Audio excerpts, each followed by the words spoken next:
Y'all don't hear us. Pull up a seat and motherfucking listen.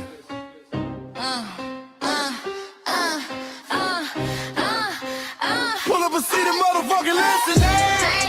Pack your bag, time to go home. Talking crazy on our soil where our blood and bones grown. This our grind, we outside on it. While y'all fools on the outside looking, y'all show no respect to Black America, so leave.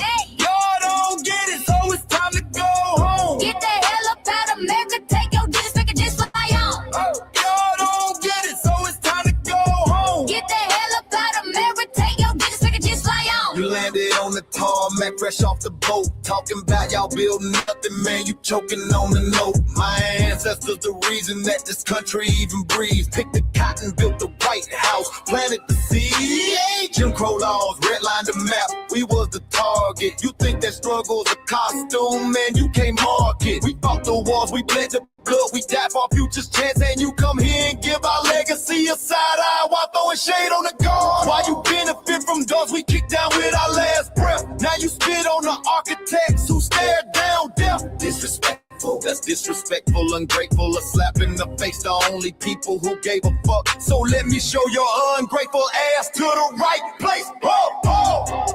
Pack your bags, time to go home. Talking crazy on our soil where our blood and bones grown. This our ground and we outside on it. While y'all fools on the outside looking, y'all show no respect to Black America, so leave. Y'all don't get it, so it's time to go home. Get the hell up out of America, take your disrespect and just fly on. Y'all don't get it, so it's time to go home. Get the hell up out of America, take your disrespect and just fly on. Passport, the visa, the privilege to be here. Cause my grandma did march for y'all, so disappear from our land.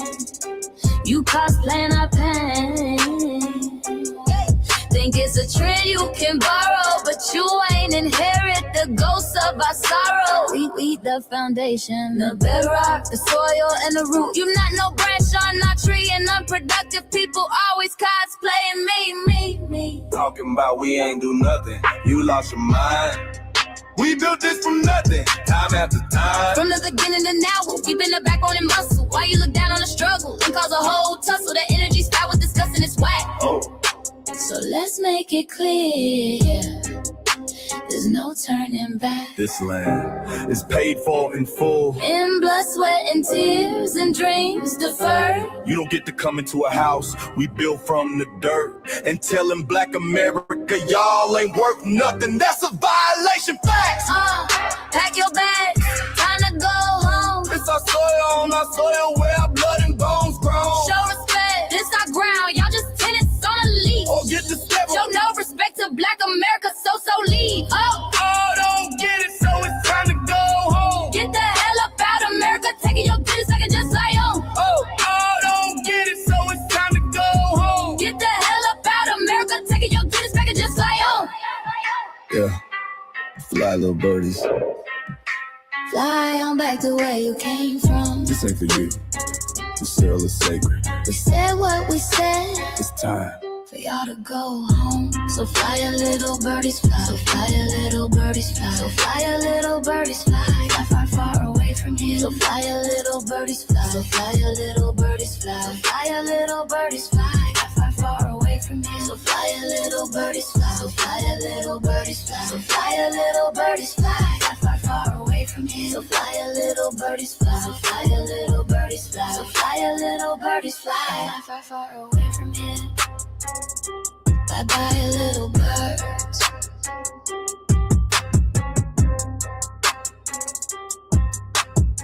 Let's start with this. And we already got the RWS trolls in the chat. And everybody got a wrench. Y'all already know what to do. Get rid of these RWSs. We black every month, not just in February. It don't stop.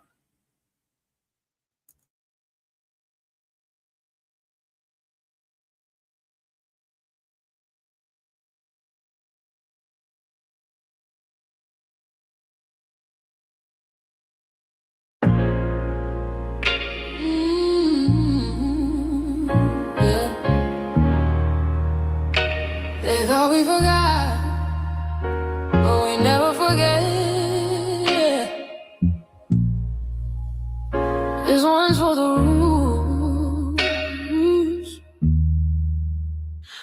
built this land from dust and tears, 400 years, and we still here. They write new rules, but they don't see. Every freedom they got came off you and me. We planted seeds, they took the bloom. We lit the flame, they left the room. But we back now, no disguise. The spirits woke, we realize all we want is what we earn. That sweat and blood, yeah, that table turn. You can't buy culture, can't fake that fight. This is our day, this is our right. We FBAs. Say it loud, say it strong. We the heartbeat that's been here all along. Foundation of Black Americans, stand tall. We ain't begging for nothing, we built that all. Born from pain and grace, you can see the truth written in our face. We the soul, the sound, to fight the flame. Foundational Black Americans, say our name. They love our rhythm, but they dodge our blues. Use our voice when it fits their news. They take our sound, but not our scars. We the backbone, we the scars. Now the veil is gone, the mask is clear. We see the game, we know what's here.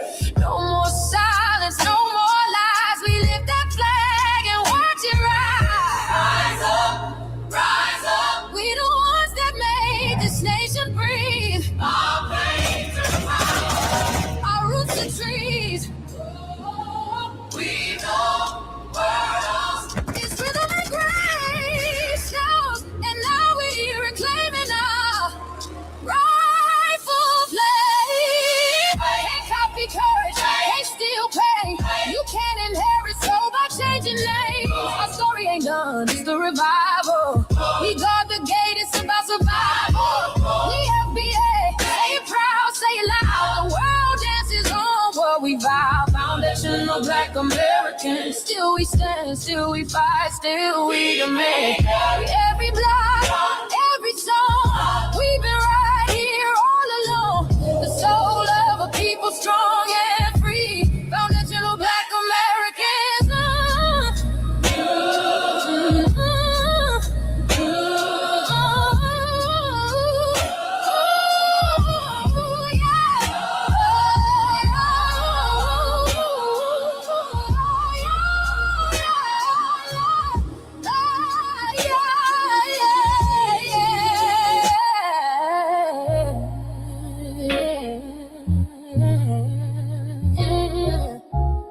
We the first, we the root, we the fire.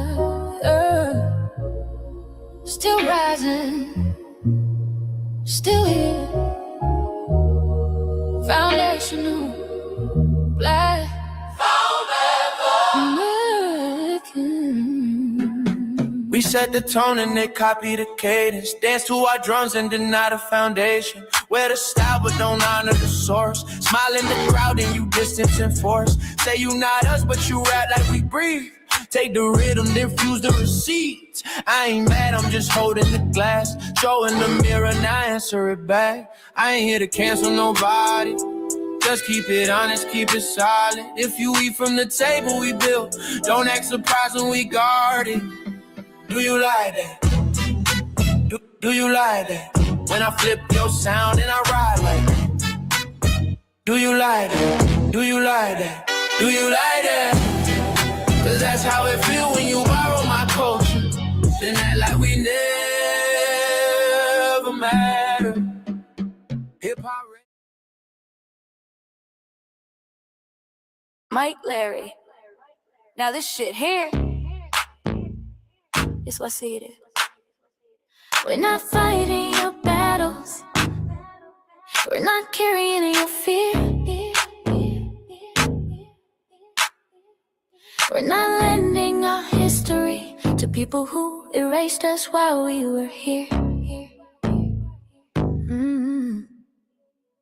Just cause you're born here, don't make you FBA. That makes you a citizen, learn the difference today. This is lineage, not a look you can wear. Not a costume you borrow when it benefits you there. You used our culture like an access card. Backstage pass, a straight facade. But now the mirror's in your face, no disguise. And you're uncomfortable looking truth in the eyes. We didn't leave our land willing to beg for a chance. We stayed, we fought, we took every advance. That's the separation, that's the line you cross. We paid the price, you learned the cost. You waving your flag on our soil, but fighting not to go back home. Waving your flag on our soil, building comfort on a foundation you didn't own. We waving our flag, red, black, and gold. Stood our ground, never sold. You waving your flag on our soil, but scared to build what you claim you love. Our humor, our style, the way we move, the smoothness, the sound, the things we prove. Music we birth, language we shape, innovation forged under constant escape. Warrior spirit means stay and defend, not flee your land and rewrite the end. You call it success, but don't confuse the two. Ease came after what we went through. You abandoned your land and called it strategy. You wave that flag loud, but won't return to build your legacy. That contradiction tells the story for you.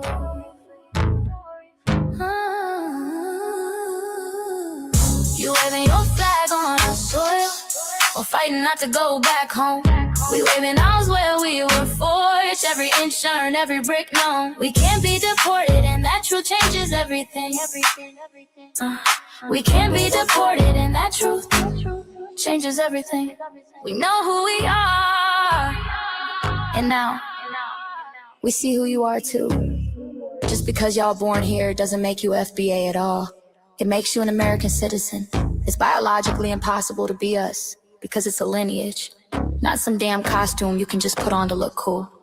You immigrants and immigrant Americans has used our culture as an access card, a backstage pass to our culture. Now y'all have to look in the mirror. Our sense of humor, the aesthetics, mannerisms, the style of dress, the smoothness, the creativity, our genres of music, innovativeness, our slang, our warrior spirit by staying on our homeland and fighting and not fleeing to somebody else's land to beg for a better life and shit on the very people who fought to have us there. That's who we are. And we know who the hell y'all are waving your flag on our soil and fighting to make sure y'all don't go back.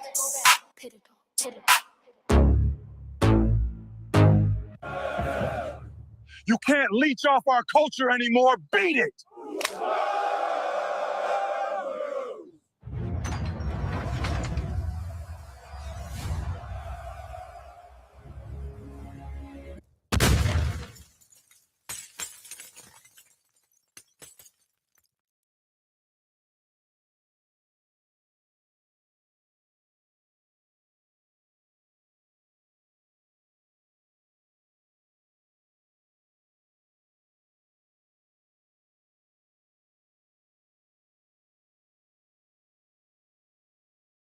Wow. I don't know what happened to the queue, y'all. Let me tell you message. Y'all, they fucking with the stream heavy tonight. Already got RWS trolls in the building. No trolling allowed, especially from the RWSs. That's right, Connie. Or Cosmic Blackie, yes, that's right. Yeah, they fucking with the stream tonight. Let me hop into the trailer.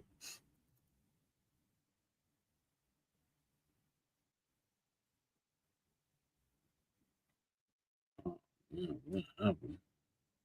Man, the videos were playing all of a sudden.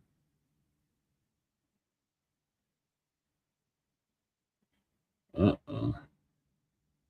Something's up.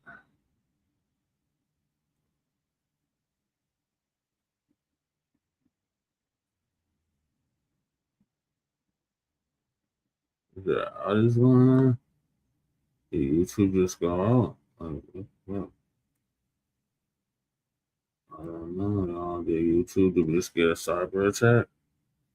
Let me see if we can still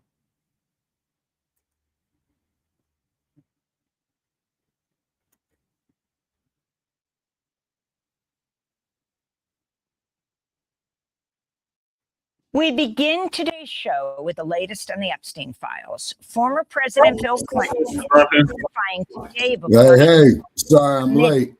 Connections with serial sex offender Jeffrey Epstein. You're right on. This comes after Hillary Clinton denied. They are.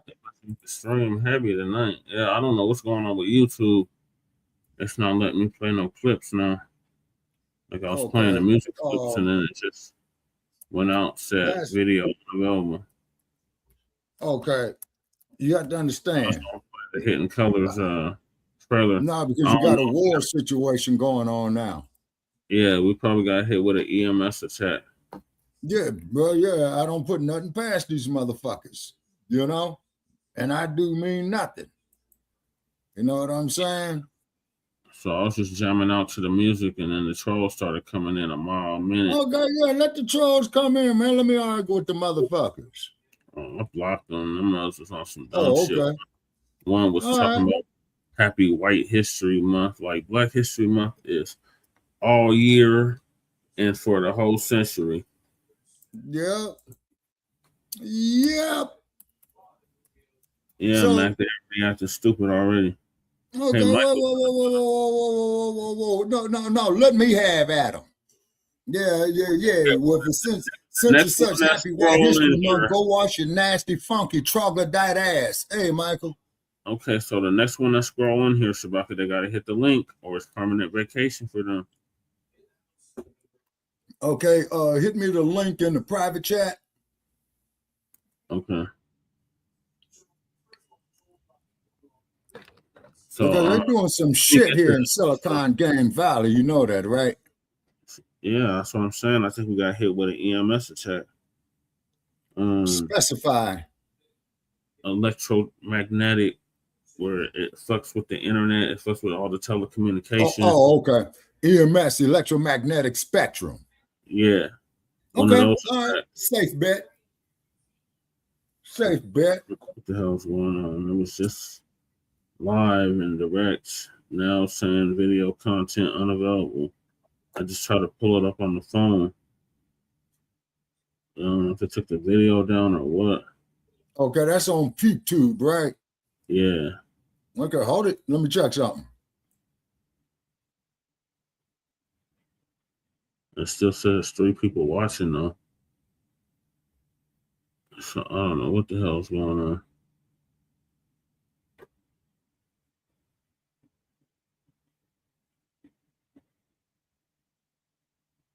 Yeah, it seems like an EMS attack.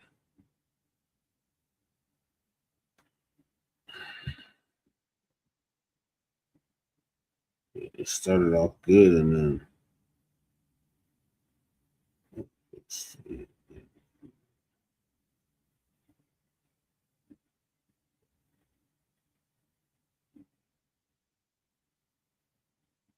yeah, so I can't even do the damn show now. Hold on, y'all. I'm gonna try something.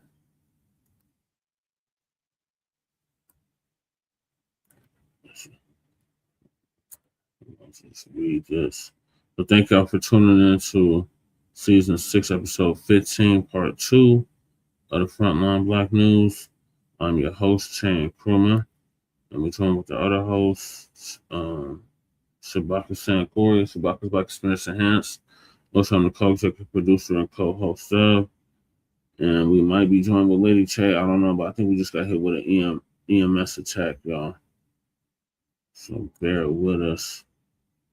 All right. The theory is on the EMS attack, the electromagnetic spectrum. That is due to the combat situation, man, that you got going on in the Middle East. Yeah, I know that, Shabaki. I was just letting the viewers know. Mm-hmm. Yeah. The remaining few that's in here. And we give the news from a frontline and Black first perspective. So we're going to be discussing several topics. The first topic is on this season 6, episode 15, part 2 of the Frontline Black News. You know, erasing history is something that you have to do when it comes to conquest, domination, and destroying a people. What the hell is going on, y'all? Hold on, let me get to this trailer. You see the trailer? Is it sharing? No, it says video unavailable, sir. It just started playing out of nowhere, though. Like I could hear it playing, but I couldn't see it. Yeah, the Hidden Colors trailer. Yeah, let me start. Hey, Michael, please come on up and join us. Yeah, the link's been dropped in the chat. I don't know what the hell's going on. I think we got hit with an EMS though. Okay.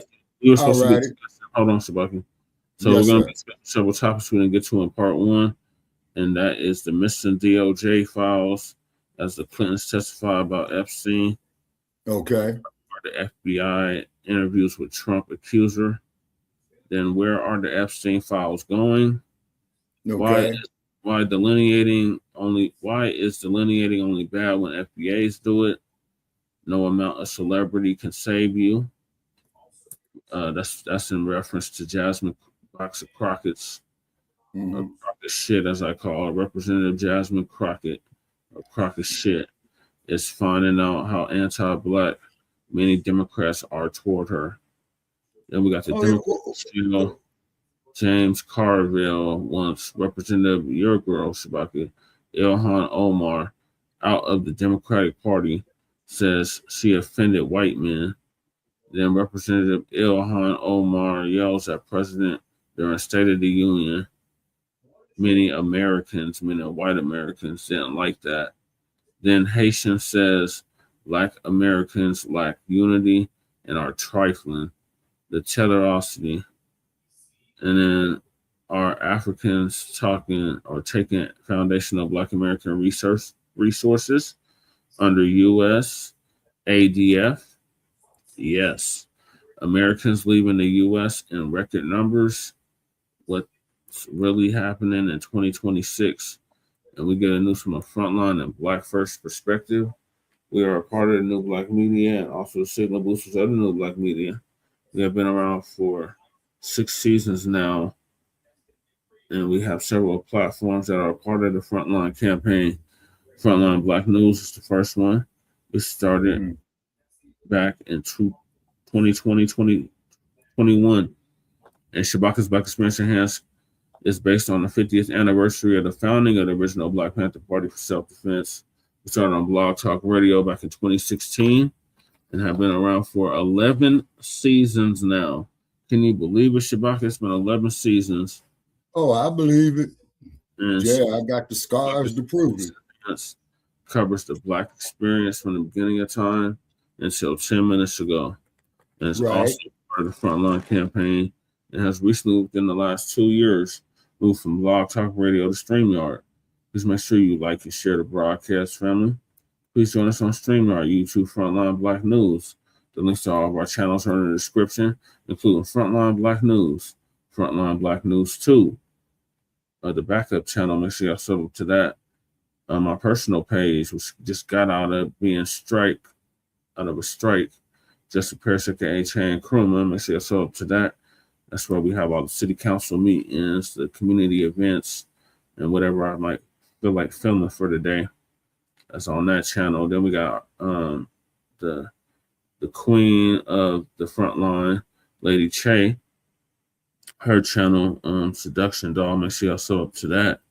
And her other channel, The Revolutionary Agenda, and she just covered a bunch of stuff that happened with the Iran and the immigration on the RBA. She covered those data centers too. So make sure y'all check out that. And then we got Shabaka's channel. Link is also in the description. Then we got our cousin, our Lokester out the Bay Area, Jay Militant. His channel link is also in the description. What's Cracking TV with Jay Militant. We got our certified B1 brother out the Mile High, Kukizi. He usually does our intro track for the Frontline Black News. His link is also in the description. We got our brother out of Virginia, Breeze Omega. Shout out to him. He was live earlier. I was on this live earlier, Shabaki. He just surpassed 1,000 subs. And all right. Make sure y'all sub to his channel. And then we got our brother out from Watts, California, who's now in Houston, Texas, the Church of Black Power. He was live earlier as well. Make sure y'all check him out, sub to his channel. And last but certainly not least, we got Black Truth United, our young brother. I believe he's out the Midwest. He blocked me recently on his channel, but we still show him love because he came up with the B1 Rolodex, which is a modern day green book for FBA and B1 businesses alike. And as far as I know, in it. So I'm in it for my political work. So make sure y'all check that out. The link to submit your business is also in the description.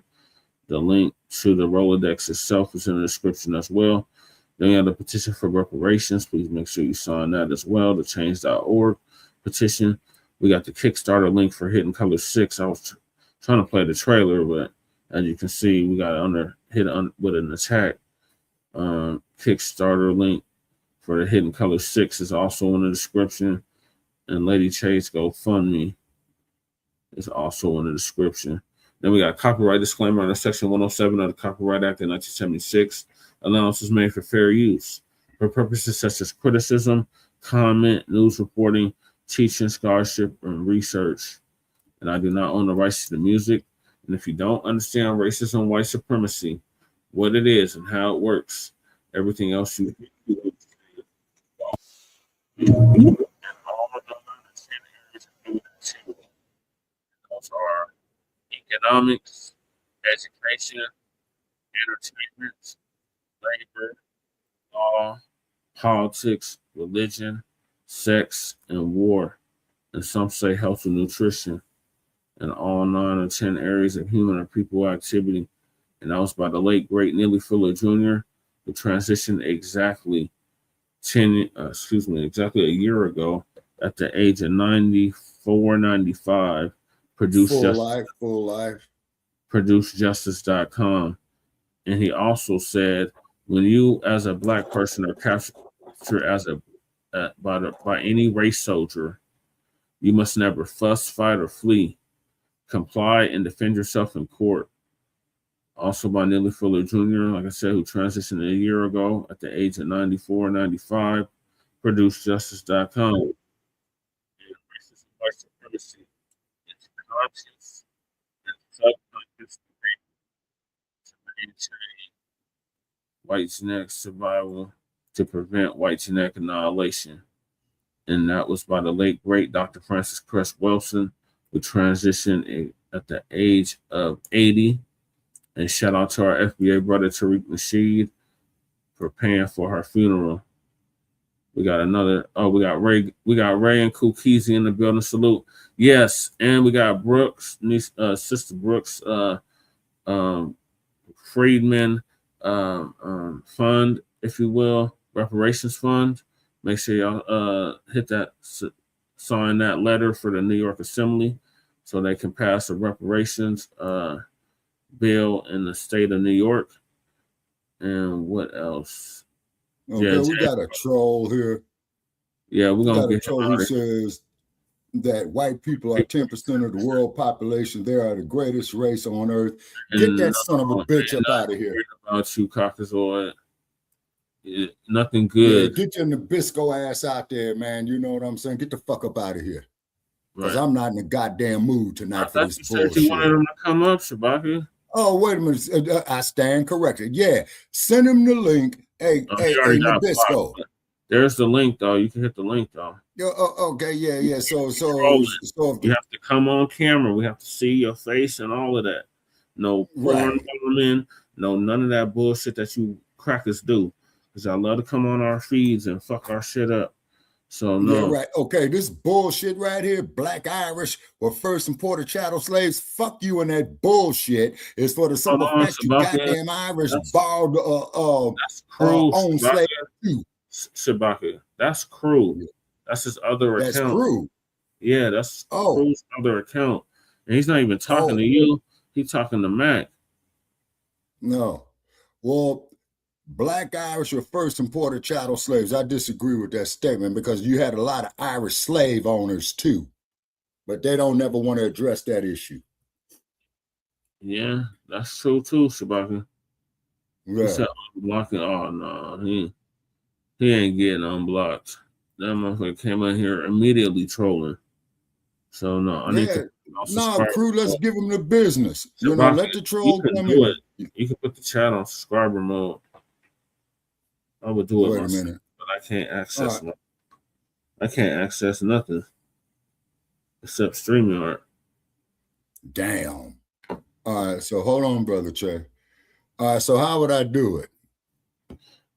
So you just go on the chat and under under the chat. Private chat. No, the chat in the actual chat for the show. Let me see. Okay, because I see chat, comments, recording.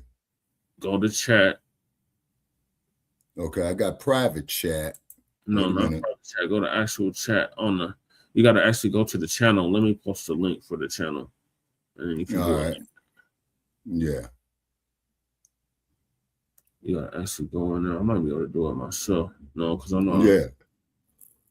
I'm not on my Okay, phone. but one thing, though, you know, not dissing Crew. I didn't know that was you, Crew. But the thing is this. All right, but the thing is this. Irish weren't no damn slaves here. They were indentured servants. They raped black women too. He said also at Irish though. There ain't no black Irish, man. Yeah, there's black Irish. But I can look at Cheddar Man. Cheddar Man was a black Irish. Who's Cheddar Man? Cheddar Man is the black man that they found in what is now Britain.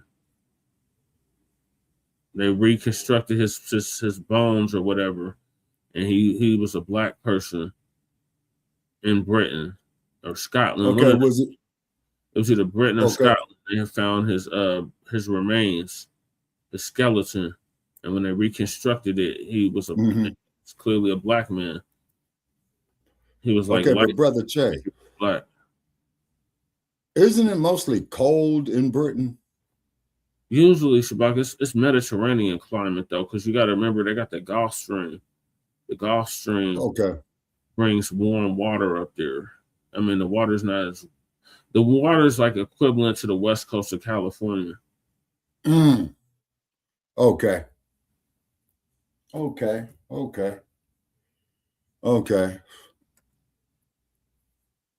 I'm not getting the studio. Why am I in the studio? It's not what I was trying to do. Hold on, y'all. I'm trying to get in this chat and make it where they have to subscribe to troll. Okay, Crew is saying they unblock him, and okay. All right, yeah, Crew, I didn't know that was you, man. I didn't know that you had another yeah, his other account is Ray Gun. Okay. That's his other account.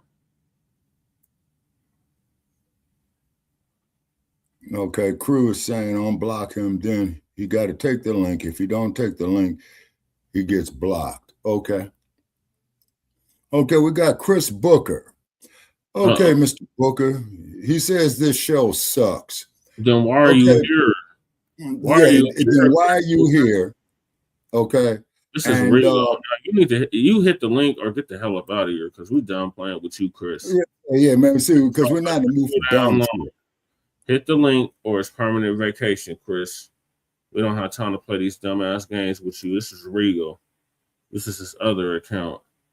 Okay. He said I got done modeling for Tariq. He was taking a joke for the last 10 minutes. They talking my comment. Oh, okay, that's what's up. I seen he was live. I was watching him before I went live. And then this shit I can't access nothing. I don't know what the hell's going on. Okay, and I spoke with our sister Trish yesterday.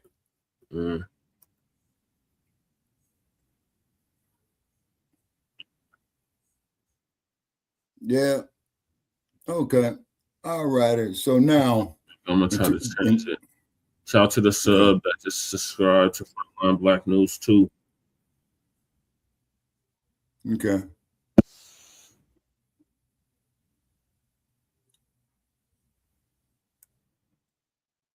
I'm trying to get in this damn chat and make this where they got a troll. I mean, they got to subscribe to troll. Right. Okay. My car is getting back in shape, so I may be able to come out that way in the next few months. Okay, well, don't come until May. Because if you come in April, you're going to get dumped on. Yeah, tell me about it. Well, you came in March. That's a big no. You definitely don't come in March.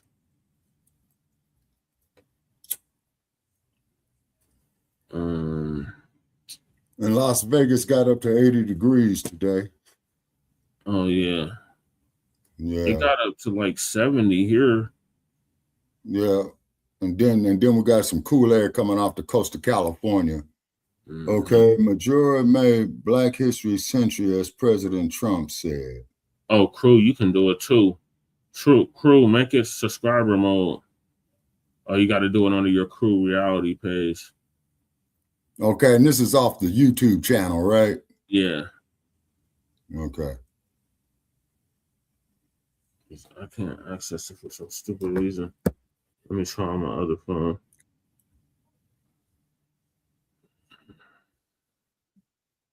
So those are the topics. So y'all hit that link.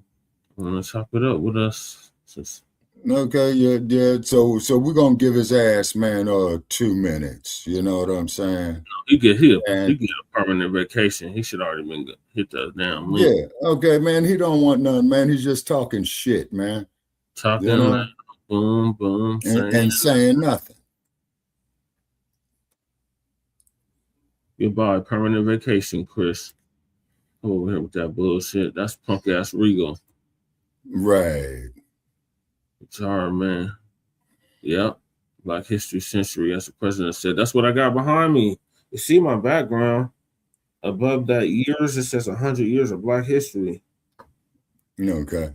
Mm-hmm. Just as long as you don't have no bucket stuff up there. Hey, you better leave my nuggets alone. We still above your fakers. Well, man, I'm telling them, man, the same thing like I'm telling the Raiders. Leave Los Angeles or change your fucking name. Right. And I think the Clippers got a better record than the Lakers this time around. I think they're neck and neck. All y'all scrubs is behind us, though. The only ones that's not is... Just taking a sec for my chats to load up on PC. Oh, okay. All right, crew. Yeah, you having the same issue. I don't know what the hell's going on. Well, I'm thinking what's happening, man, is that with this current situation that's going on over in the Middle East, man, is that, they're doing some jamming, They're doing something. Yeah. Who else needs a wrench? Who wants a wrench? Who haven't I modded up yet? I need to mod up your ray gun FBA. Let me do that.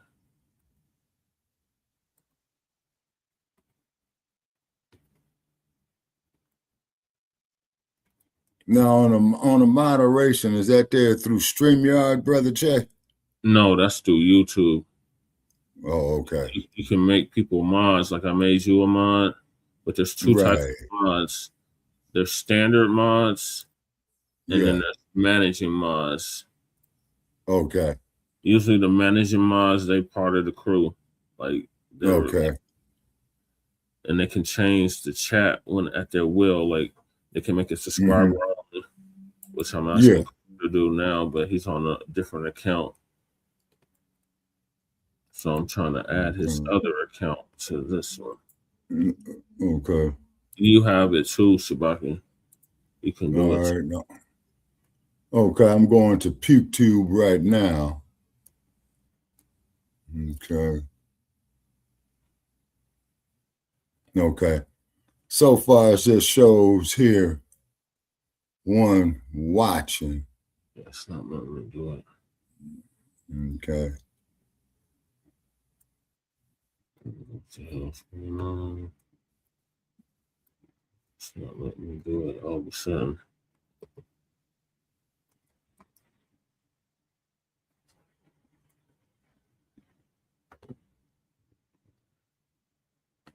This one here, ray gun what? Ray gun FBA.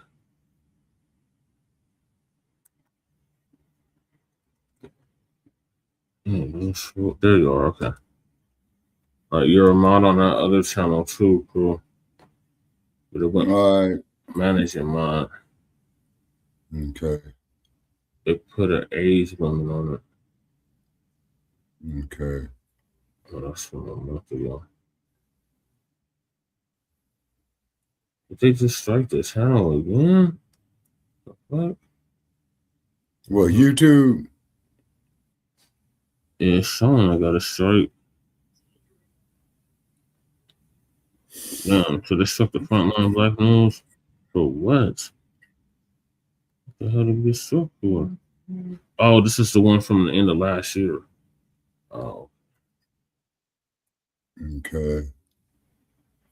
Let me see something here. I don't know what's going on, Shabaka. This is kind of weird.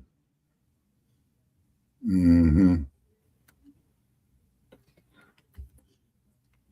It's just that I got the clips all lined up and it's not letting me play nothing. We just got to improv. So, what are your thoughts on the Epstein files? Okay, Epstein files. Mm-hmm. They need to release them. You know what I'm saying? Arrested. Yeah, they need to start making some type of arrest in that, man. Okay. And let me see here. I'm in my YouTube. Oh, you're welcome. Okay. Yeah, you got to trust the manager, man. It just can't be anybody. Can you hear me? Yeah, I can hear you. Oh, okay. What were we gonna say? Okay, well, I got up here past live streams. On 227, we got 10 views. 18 hours ago, on Frontline Black News, got 105 views. Yeah, that sounds about right. Yeah. Oh, yeah, you're welcome, cool. Michael said the original coverage of the NBA. Michael, hit the link. Michael, approved. Somebody hit the damn link. Yeah. This shit is weird. I don't know what to do. I can't share nothing. So we're just going to have to improvise tonight. Yeah.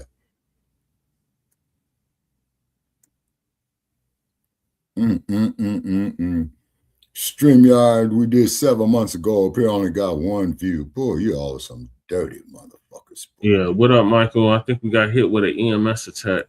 Oh my gosh. Did you find out like before you started the show, right? Like right when I started the show. Like I was about 15 minutes into the show. Oh my gosh. Yeah. Yeah. Yeah, I'll say that in the chat. Yeah, the original coverage of the NBA ABC was much better in the past than today's NBA and NBC. Oh, they actually reported on it? Yeah, on like Sunday nights. It's not the same. Quality's not the same. I mean, it's new people. Remember back then when we used to watch NBA and NBC, hear like the crowd chanting, right? Yeah. It was like fast paced back then. Mm-hmm. Yeah, I just don't feel like today's NBA NBC is the same. The quality's not the same. Coverage is not the same. Everything is now like more slow than it was in the past. Right. Yeah. Bob Costas, he's like 70 years old. I was surprised that FBAs slaves needed on my plantation.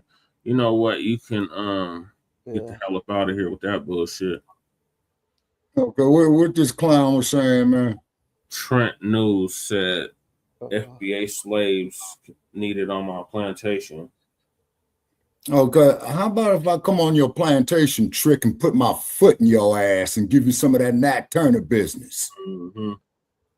How about that? How about that? Yeah. You punk ass motherfucker, you won't even get up here. It's my language, people. You know, is because we got a lot of tension going on around the world and what have you. And what we do try to do here, we do try to have respectful, reasonable conversations, but we're not going to be trolled. We're not going to be insulted, you know. Yeah, we're not. And what have you. That bullshit, and everybody got a wrench in here, already know what to do. So let's see you in the chat. It's permanent vacation for you. You don't hit the link. The link has been pinned pretty much. I wish I could pin this shit. Oh, Jesse, you know, I initially thought when I saw that symbol, right? It looked like a Pepsi to me, like from 1990s, and they realized it looks very similar to the Pepsi logo. Yeah, kind of do, right? Right. Yeah, I sent it on Twitter. I was like, "Oh, this is dope. I'm gonna like this. It's so cool. I like it." Yeah. Yeah, because Black History is every month, not just one. Right. and These it's crackers got in here talking about White History Month, talking about March is White History. Man, I could care the fuck less. Your white history is in the fucking cave. It's in the toilet. It's in filth. So go wash your ass and you might have some type of history. Okay. yeah, especially And I hate to be like, and I hate to be like this here, Michael. sir. Okay, it's because the reason being is that these damn Nabiscos know that they're wrong. You feel me? They know that they're wrong. Yeah. Yeah. And they don't want to deal with it. You see? Thank you, crew. Thank you, Ray Gunn. Ray Gunn just made me an editor on his channel. Oh, cool. Yeah, unfortunately, like make most, me a guest speaker, crew. He does game and shit about here. He's like, right. He don't do content like that yet. Okay. He said happy melon in March. Yes, sir. Mm-hmm. Yeah, March 1st is getting ready to approach the vernal equinox in 2 weeks. Yeah, that got hit with an attack or something. I can't access none of the videos. Well, okay. So with that, what's probably happening with that there, brother Che, with a war situation going on, right? Okay, they doing that on purpose. You see? Oh Lord, Paul Taste back in here. That's Regal. Hit the link or permanent vacation. Yeah, Regal. Hit the link or get the fuck up out here. I want to see you up there and talk that bullshit. Right. Hit the link or it's permanent vacation for you. Right. Shit, I've been doing this shit for 10 goddamn years, man. I done rumbled with the best of them. And no trolling when you do. Exactly. Yes, if you want to talk and they're on the phone, crew, because I'm doing the vertical and the horizontal, so they're on the vertical. On one of the channels, I don't know, it's like 5. We're streaming on like 5 channels. Right. And then too, now with these oil and now, if I may say, your YouTube up there, Shabaki. I see you're sharing on Facebook, but not YouTube. Yeah, YouTube is okay for some odd reason, man. They hold on a second, brother Che. Let me check YouTube. Oh, shit. Oh Lord. Yeah, Jesse, James Carville is married to a Republican. Yeah, we was gonna get on his punk ass tonight with Jasmine Croccett. Yeah.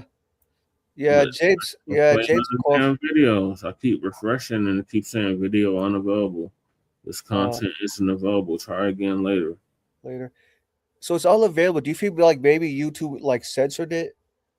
You think on purpose? Oh yeah. That's a given. That's a given. But if there's been an attack, then we ain't the only ones that's experiencing this right now. Right. Okay, Michael, are you on YouTube? Let me see if I can find somebody. On YouTube. Unfortunately, I don't have a YouTube channel. Okay, because I was going to ask you to subscribe to me because I got 35 subscribers. Okay, wait a minute. Okay. Oh, nice. You were just at 34, so you just gained a subscriber. That's what's up. Right. Okay, Joe just inboxed me. He says he's eating dinner. He'll check back going on YouTube. Oh, you talking about Black Joe? Yes. Okay. Didn't mean to disturb the man's meal. You know what I'm saying? Okay. Yep. All the lives are fucked up too. Oh, wait, Sabaka, your YouTube channel is called Frontline, right? No, negative. Okay, Genup 1. Genup 1, got it. Okay, Genup 1. Okay. Yes, sir. G is in George, E is in entry, N is in Nancy, I is in India, M as in more, P as in power 1 dash YouTube. Okay, dash YouTube. Okay. I'm going because I think what I have to do, brother Che. Okay, I think do I have to get up to 1,000 subscribers on YouTube? Yeah. No, it's like 500. Okay.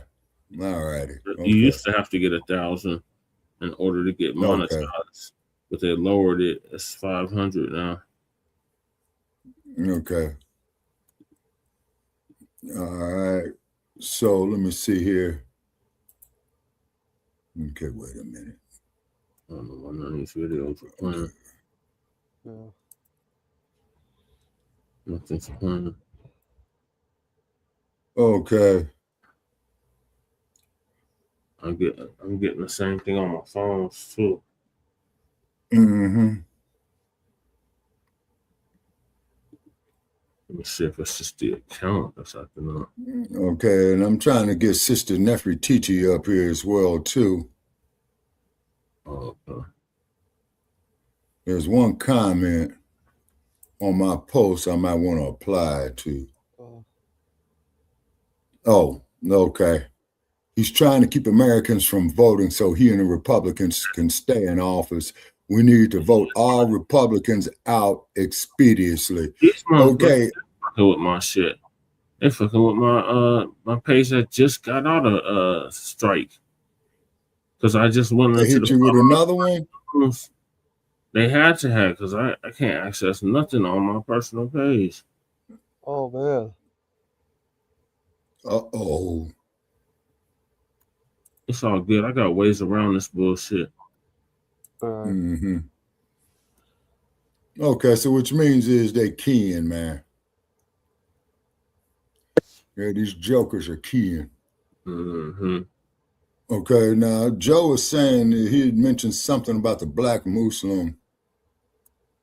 Oh, we got White is Right before. Yeah, I'm taking over your FBA crap.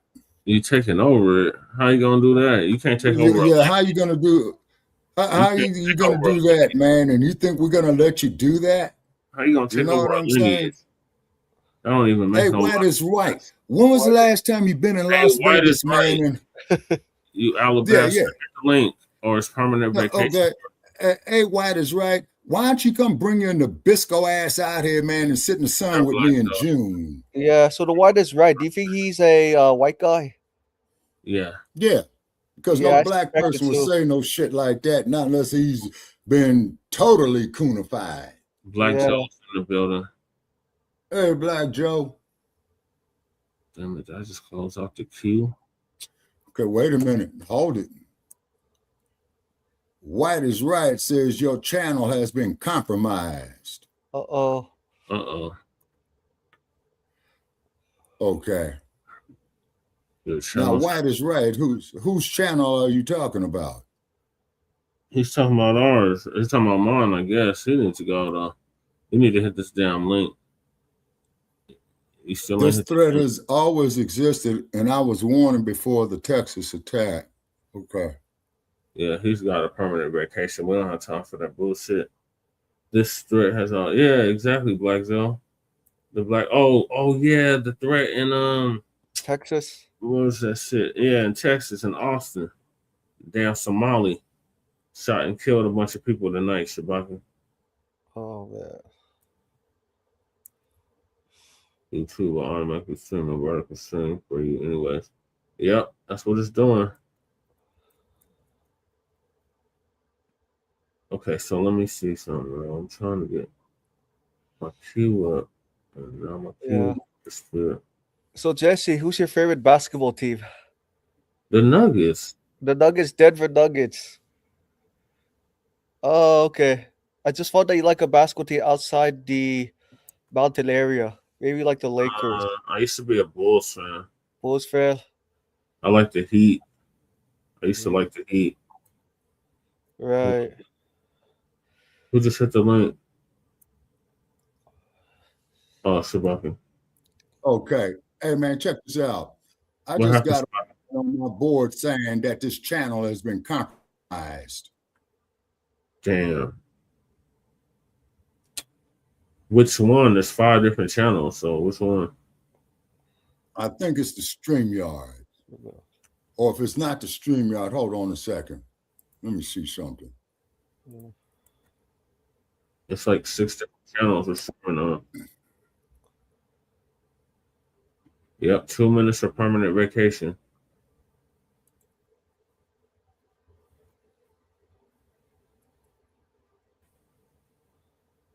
I don't know. It's still streaming, Shabaka. Can't be too compromised if it's still streaming. Okay, or maybe he just throwing some bullshit up there. Yeah, he's trolling. He's just Yeah. big time RWS Nabisco trolling. Yeah. Damn, I can't access the queue though. God damn it. Hey Sabaka, what do you think? Hey Sabaka, what did the Lakers move from LA to Las Vegas? Oh my Oh, God. that'd be a wonderful thing. Wonderful for who? That'd be a wonderful thing. For the city of Las Vegas. Yeah, I ain't going nowhere. The Lakers ain't been nothing since Kobe. Yeah, I've been to California like once or several times. I know it's California. You guys have a lot of sports teams. I know they makes up the entire state. Yeah. Oh, in yeah. each city. Okay, we back in business. Okay, perfect. Back in business, boys. We back in business. Okay. All righty. So therefore, what it is, people. Okay. Oh, Time's in the building. Salute, Time. Yeah, he's just a troll. He's just a troll. Yeah, crew. Time, hey, white is right. What's the slogan that was made up by white people? It was a racial slur, and I believe that it motivated the civil rights movement. Oh, Time. No, I think it was your boy, old frog face. Segregation yesterday, segregation today, segregation mine. Yeah. I think it was frog face Time. George Wallace, you could Google the no good bastard. Yeah, George Wallace. Yeah, George Wallace in 1968 when he ran for president against Nixon. Wait a minute. In the primary, yeah. Primaries, right. Yeah. And he lost it to Nixon, but he made that segregation yesterday and he made that statement about what was that, Brother Chad, by 1962, I think. Yeah, now I got to play the Hidden Color 6 trailer first. Yeah. Okay. Yeah, actually, the Anti-Foundational Black Americans started the civil rights movement first before white people joined in. Okay. All right. Now, Michael, let me give you a little bit of a who history. they were, what they were, and what they were capable of in the past. They will understand what they have a possibility or a likelihood of doing in the future. Foundational Black Americans, we've always had a culture of resistance. We cultivated a culture of resistance on this land, and we've been resisting ever since we've encountered European domination. But nothing was really popping in Europe until the transatlantic slave trade, and that's where they amassed a lot of wealth. One thing that I think is unique about our culture as far as how we resist, how we fight back, is just the environment we were put in from day one. Being only 13% of the population, the white supremacists were very meticulous about keeping that population at a certain amount. Mac 285, we just got some damn haters up here, man. You know what I'm saying? We did not resist the encroachment of the white man. They have a natural behavior of authority no matter where they go. That's why they'll step up in front of us in the line at the store. We're not important. They don't even see us. We've never been able to excel. We've never been able to relax. We've never been who's K Pons? Which means that existence. Okay, Troll, bring your ass up here. It must be something in our Let's see DNA, if you got some balls. Historical background. Bring your ass up to here. when something Otherwise, doesn't go sit back right and go with shove us some spiritually in our souls and in our spirit. Just say no. We live resistance, from the moment we're born, we're in resistance. And it's handed down generation to generation. And so I think that cultural resistance is I know the word is genetics, and then it blossoms out into the culture. And there's Dr. Parks. So there's almost nothing in America that we do, from song to dance to politics to the way we talk, the way we dress, having coded languages considered to be slang today. Everything about Black American culture is a form of resistance. Okay, Of course, they want to always downplay our contributions to the global tapestry. We got 26 people watching. Because they continue to act like our number one export in this country is not Black innovation. Everyone understands that our resistance has been the cornerstone of what foundational Black Americans have always done. We are the light that breathes everything into this nation. The further back you go, the further Black you go. It's just simple like that, brother.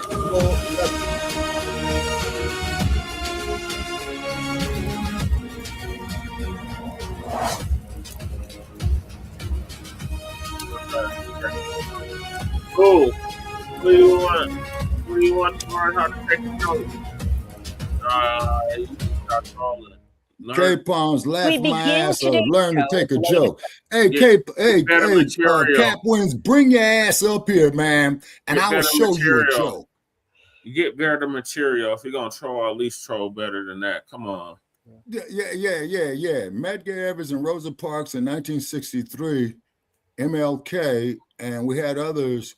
Is why that slogan "White is right" because white people singing black people making a stand before 1968. Yeah. Okay, time 18188. I think you might have a point there, man. I think you might be referring to a crew that they refer to as the Deacons of Defense. Yep, they were in one of them videos I played earlier to start the show off before we had the technical difficulties. But we back in business now, so we're gonna get on the Epstein files. Is anybody actually gonna get arrested besides the former Prince of England? Right? Yeah, but Prince Andrew, he former President Bill Clinton is testifying today before a congressional committee over his connections with serial sex offender Jeffrey Epstein. This comes after Hillary Clinton denied ever meeting Epstein or knowing anything about his crimes during a more than 6-hour close. You know that was a goddamn lie. How the fuck your husband is best buds with this motherfucker, but you never had no interaction with him? Come on now, stop. Makes no sense. Yeah. Closed-door deposition in front of the House Oversight Committee Thursday.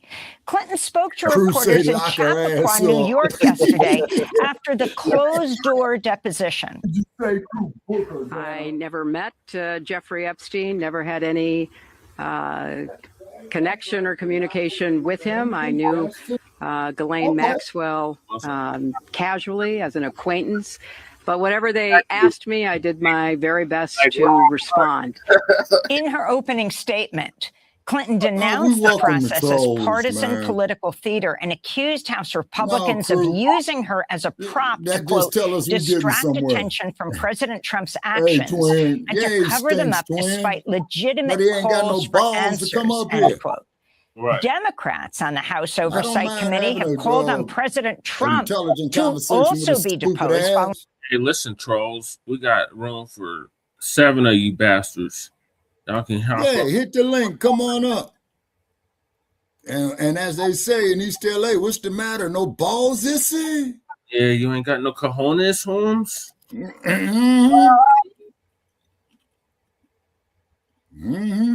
Chocolate diet ass up here instead of trolling them.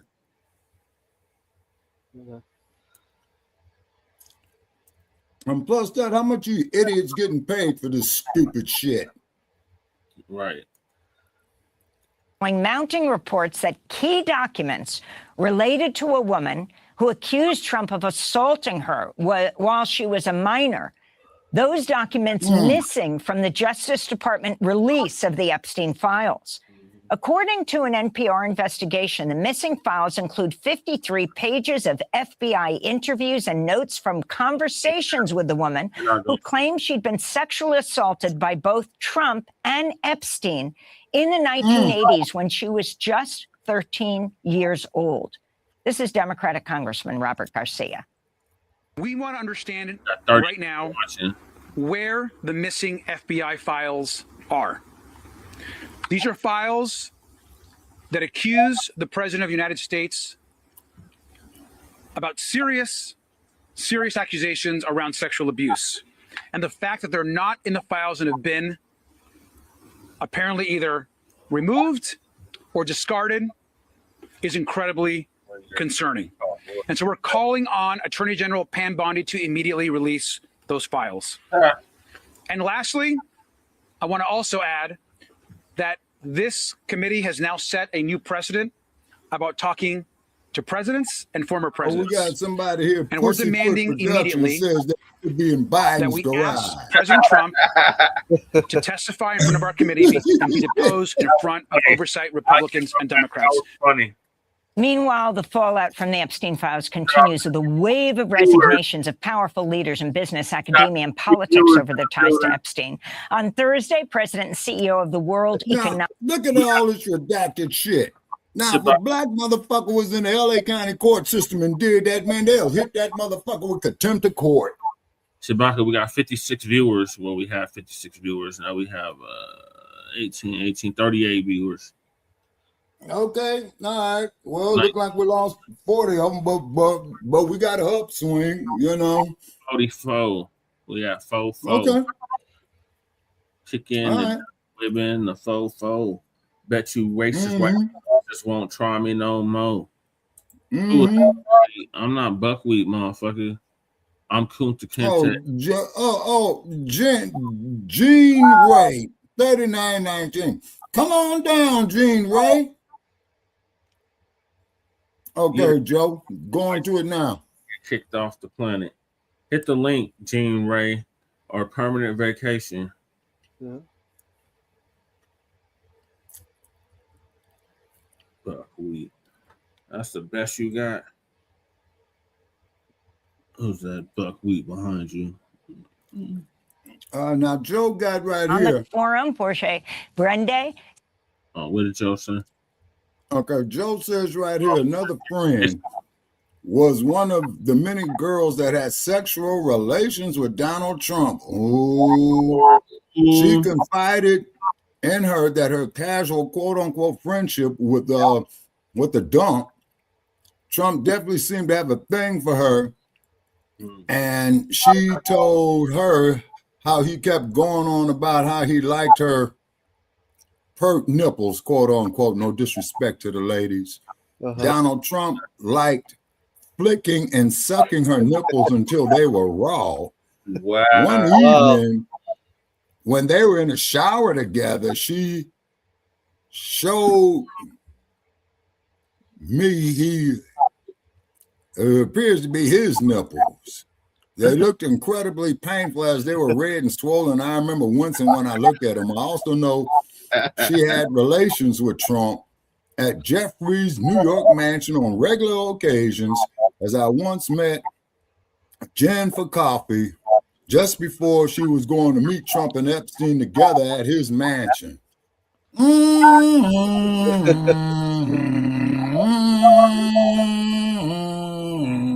Tell us how much total bullshit it is. Yeah.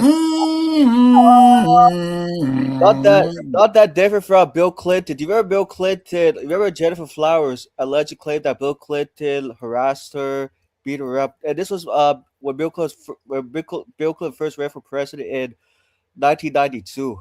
Yeah. There's the link. Okay, now we got Ray Gunn FBA. Okay, is that crew? That's crew. Okay. Then Critical 5015-109 says they know somebody who heard something from somebody else who was there. Okay. Okay. This is hearsay, not sustainable in court. Okay, Ray. Okay. Say they snatched it from the redacted files before they fixed it. Oh. Okay. Okay. All right, let me get back to the clip. Yeah. All right. Said he was resigning on Wednesday. Former U.S. Secretary of the Treasury, former Harvard President Larry Summers said he would resign as professor at Harvard University at the end of the semester. Also Wednesday, former Nebraska Democrat. Hit the link, Black Joe, if you're able. Yeah, Larry Summers looks like Jerry Jones. Democratic Senator Bob Kerrey confirmed he'd resign from his role as chair of a clean energy startup. Nobel laureate Richard Axel also announced his resignation Tuesday as co-director of Columbia University's Neuroscience Institute over his association with Epstein. And Bill Gates has also apologized to the staff of the Gates Foundation over his ties to Epstein. For more on all of this, we're joined by Barry Levine, investigative journalist, author of the book The Spider, Inside the Tangled Web of Jeffrey. Say, do it. We got Black Joe. All right, crew, you got a point. Yeah, that is what they were. Yeah, you got a point, crew. That is what they would call hearsay. Yeah. All right, Black Joe's in the building. Certified salute, cuz. How you doing? Hi, Black Joe. Ladies and gentlemen, break for a cup of coffee. Unfortunately, I own the lunch counter. Right. When the L first, those. You breaking up real bad, Black. Hold on. Let me.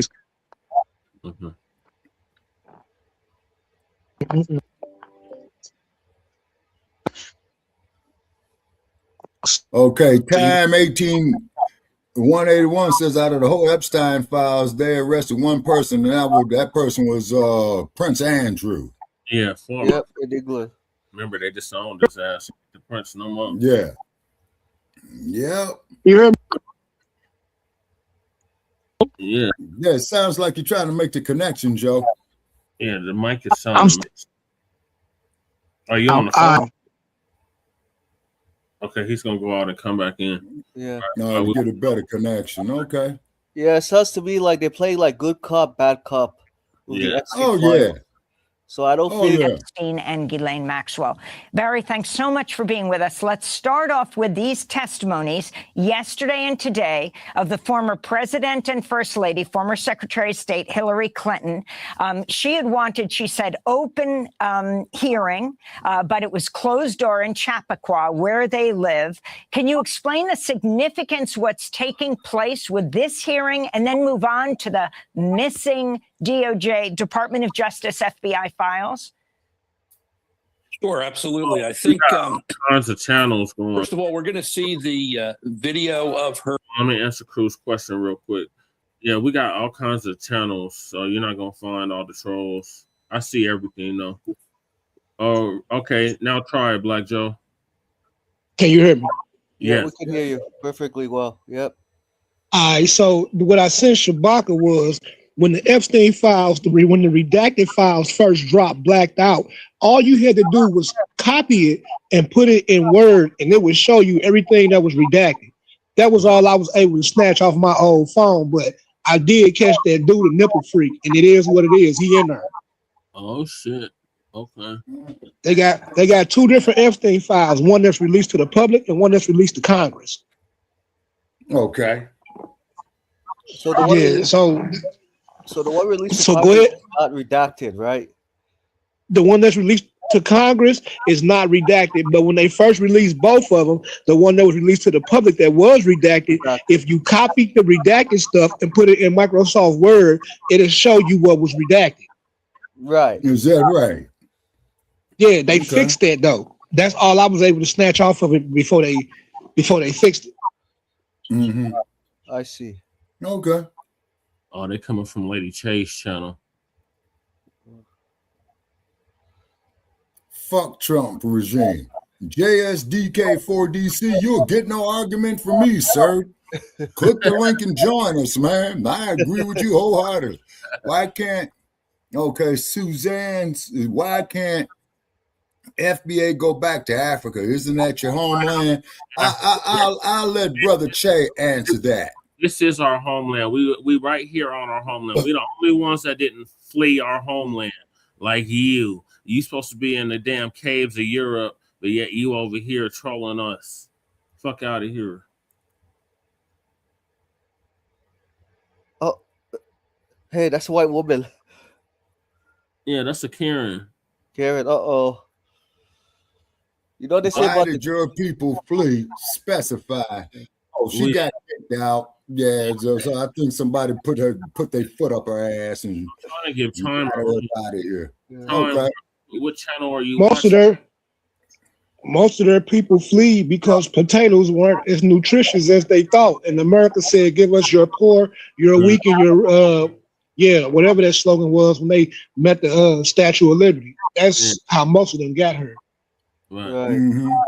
Exactly, crew. They're not indigenous anywhere. Right.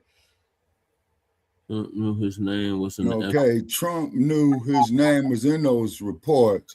Mm-hmm. And I believe that Epstein and Trump fill out with each other. Who has more news if that Epstein files comes out to think about it. All right, you want to know something on that? I did. I got that bitch out the paint. Fuck her. Coming up. Yeah.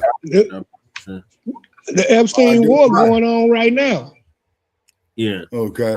And then we got Muddle JMZ6210 who states, those are my brothers I watch. Okay, please specify. JSDK4DC says Trump equals Hitler.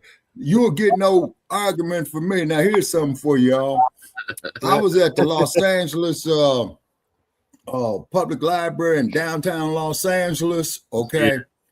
Yeah. Before the dump ran the first time, somebody had him up there with one of them Nazi suits on. You know what I'm saying? Looking like Hitler.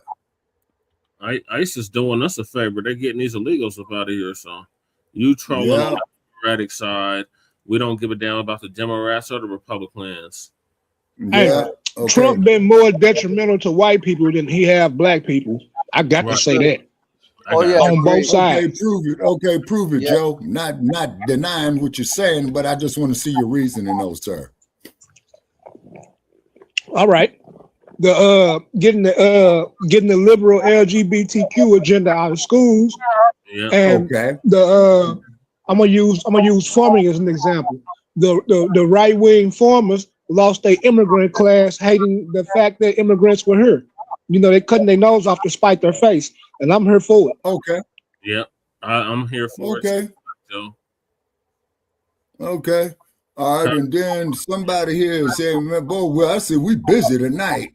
Boy, y'all got me working overtime.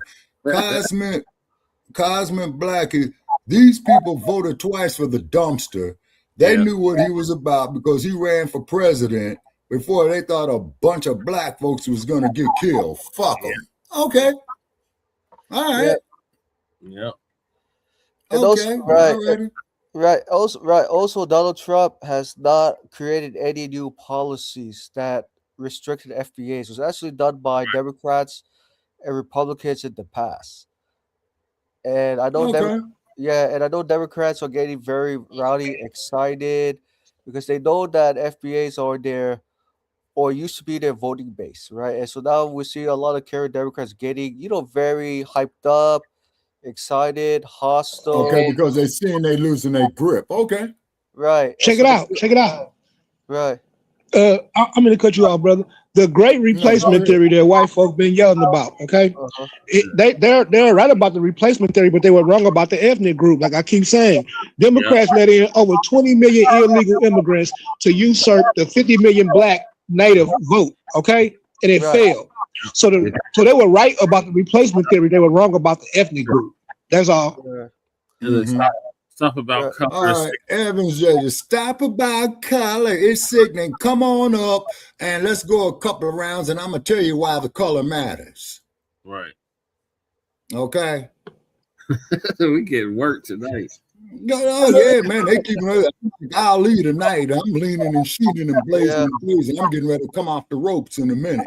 The Cartier family on YouTube is the brother I watch. Okay. Yeah. By the way, so Trump got elected. Donald Trump won this time won in 2024 because he noticed that Wazungus or the Karens were being too soft on racism. So Donald Trump's like, let it out, let it be open, and he really energized the whites, energized the white working class men and women to be open about their white supremacy because he realized that he's voting them, he realized that under Democrats, the racism was either contained or the racism was just like too soft, you know what I mean? Like a sissy. Well, Trump and the elite, you said? I think it's an energy assistance program. And bills I saw something on that there earlier today. Now, you see, here's the problem that I got with this energy shit, right? You got this whole fucking desert out here, man, and you trying to tell me they can't put no solar panels up in there? Yeah, they could, Shabaka, but that's too much like right. Yeah, in a perfect world, huh? Now you know what happened every time. You know what happened every time somebody challenged the oil or the coal industry, man. Every time. They get murked. They get murked. Okay, Cool Keezy is saying beady. Y'all don't know nothing. Stupid fools, beady. Oh, he He's interpreting or reenacting Roly Poly Martin with Okay, yeah, you're right, crew. You got the solar panels at your office, right? Okay, now, crew, if you had solar panels out here in this desert, man, you know what I'm saying? And if you had the right solar panels, man, you back could store you for some electricity, man, probably about for the next 200 years. China already doing it. They didn't put a solar plant in their desert that they can put an artificial sun on for minutes at a time when they want to recharge. Like China already doing it. Right, China. Okay, you Yeah, want to know something? I did hear about that there a few years back about an artificial sun. Talk about in the 1800s. Yeah. He said Republicans passed civil rights in the 1800s, maybe not in the 19th century. Right. So not in the 20th century. So right. No, just please specify. Right, but there was smart. You can handle things. Please specify. I'm sorry, Michael. I just had to get that's that okay. out. Go ahead, Michael. I was gonna add, like, yeah. So some Republicans in the 1960s did help Democrats to pass the civil rights, and signed by LBJ. Some Republicans, but not all of them, in the 1960s. Signed it though, Michael. Like LBJ's Great Society LBJ's Great Society program is why Black America is in disarray right now. It was more effective than the Willie Lynch letter. Damn. Right. That Monahan report. You talking about Monahan report. Yeah. Yeah. All right, let me get back When he let black folk, my fault, go ahead. Oh, finish your thought, Black Joe, and then I'll get back to the clip. When LBJ opened up the Great Society, did the Great Society program and let black folk into the AFDC program and gave these women all of these programs versus the father, it was a simple choice. It was a simple choice. Yeah, I agree. And we can blame. Yeah, so they had to put the father out the home to get these benefits. And then, funny you should mention that, Black Joe, because it's funny. There was a movie called Claudine with Diane Carroll and James L. Jones dealing with that same issue. And I think they made that flick about 1974. Yes, sir. Shabaka. Not put the father out the house, because if the father was in the house, it was more than likely his house. They left the house for housing. It's not about right around. It's about Yeah, follow the logic.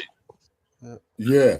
Follow If it was his, if he's the man of the house, you can't just put him out the house.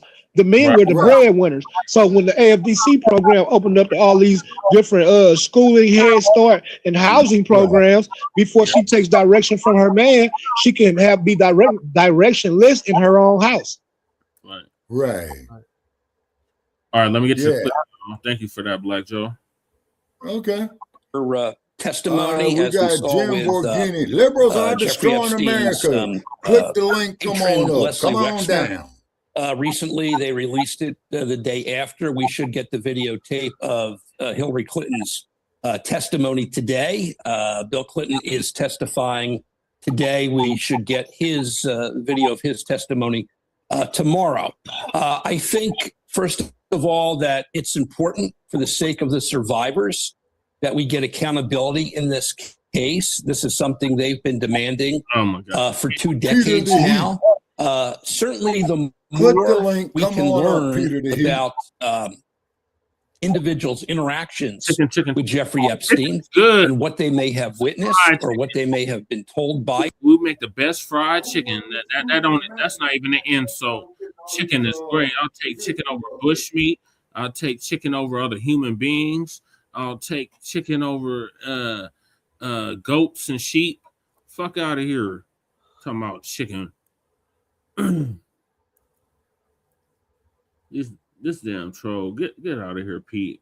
Well, tell that troll, man, about Doc and see who the cannibals were. Yeah. Fuck out of here.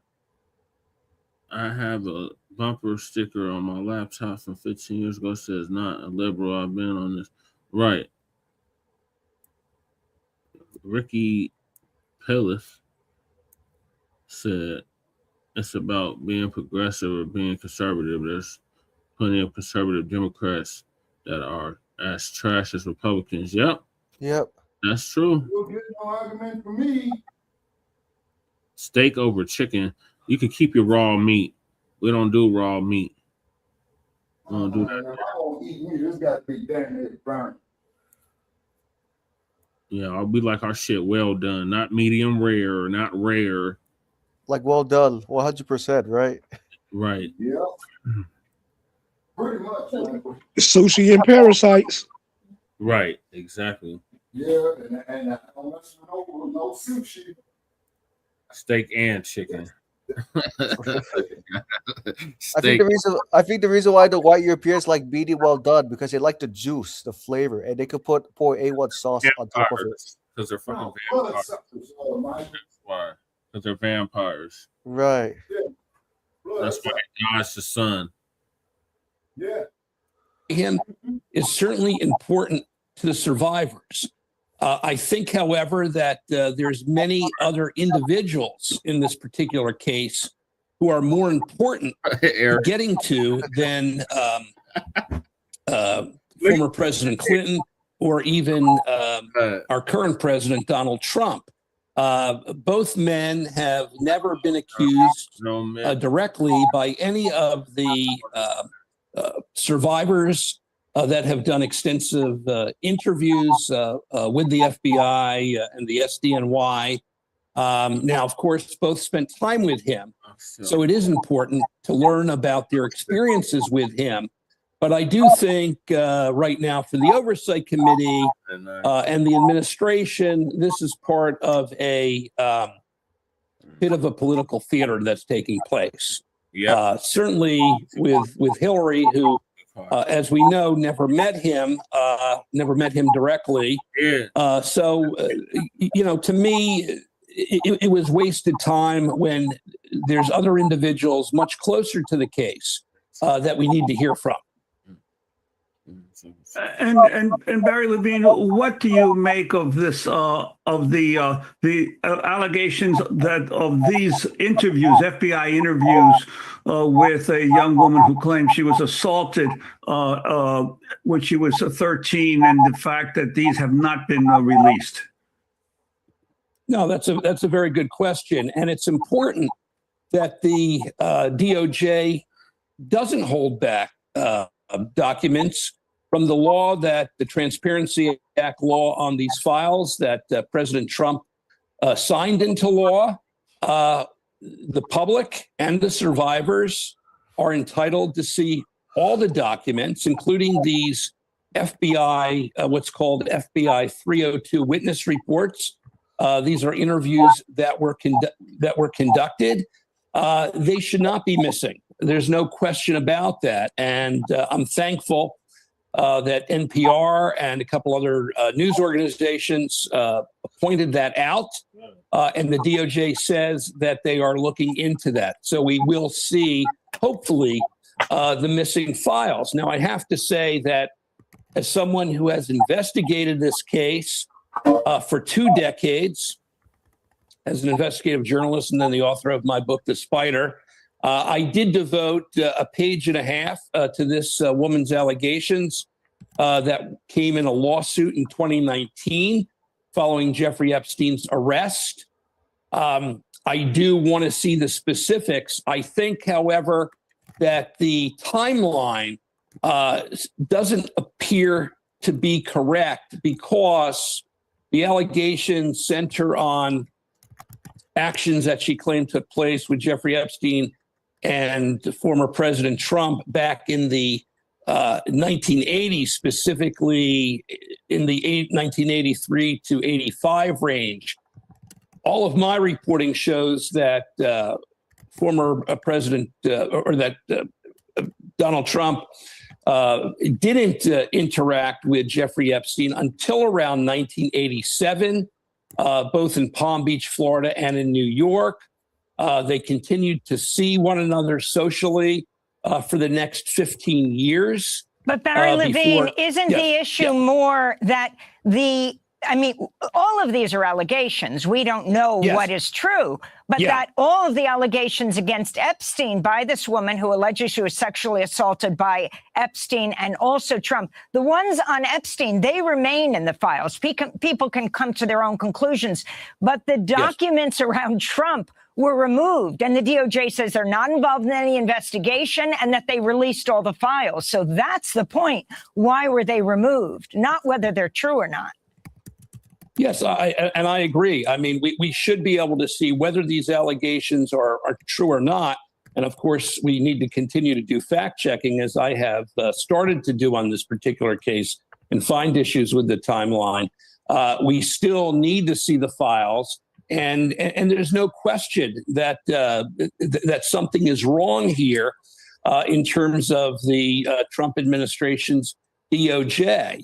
If there are and the law specifically states that material related to men in these files, even if they're embarrassing to these individuals in terms of allegations, whether they're true or not, need to be made available to the public and to the survivors for the sake of accountability. So we do need to see each and every document.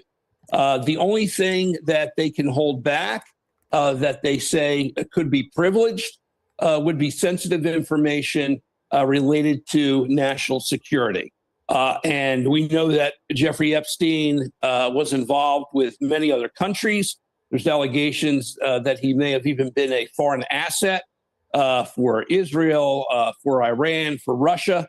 However, we're talking about incidents that took place domestically involving this woman. So there would be no national security related to these documents. So by all means, we should see each and every sentence, no matter how embarrassing the statements are made by this woman against both Jeffrey Epstein and Donald Trump.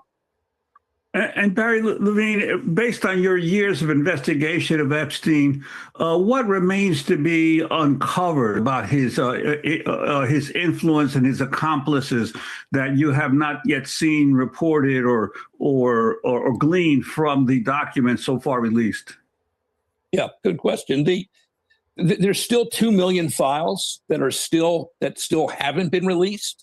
I can't believe that each and every one of those files is related to national security. Why they're holding back, why the DOJ is holding back these additional documents, this is something that's been raised by Thomas Massie and Ro Khanna, the co-sponsors of the transparency bill. So we need to see everything be released. In addition to that, we learned something very disturbing recently from these files, and that is that Jeffrey Epstein hid possible evidence in 6 storage lockers around the country. He had private investigators take material out of his homes before the police raids took place. This is going back as early as the police raid in Palm Beach, Florida in 2005. Material was taken out, computers, CDs, videotapes, all different types of evidence, 29 address books.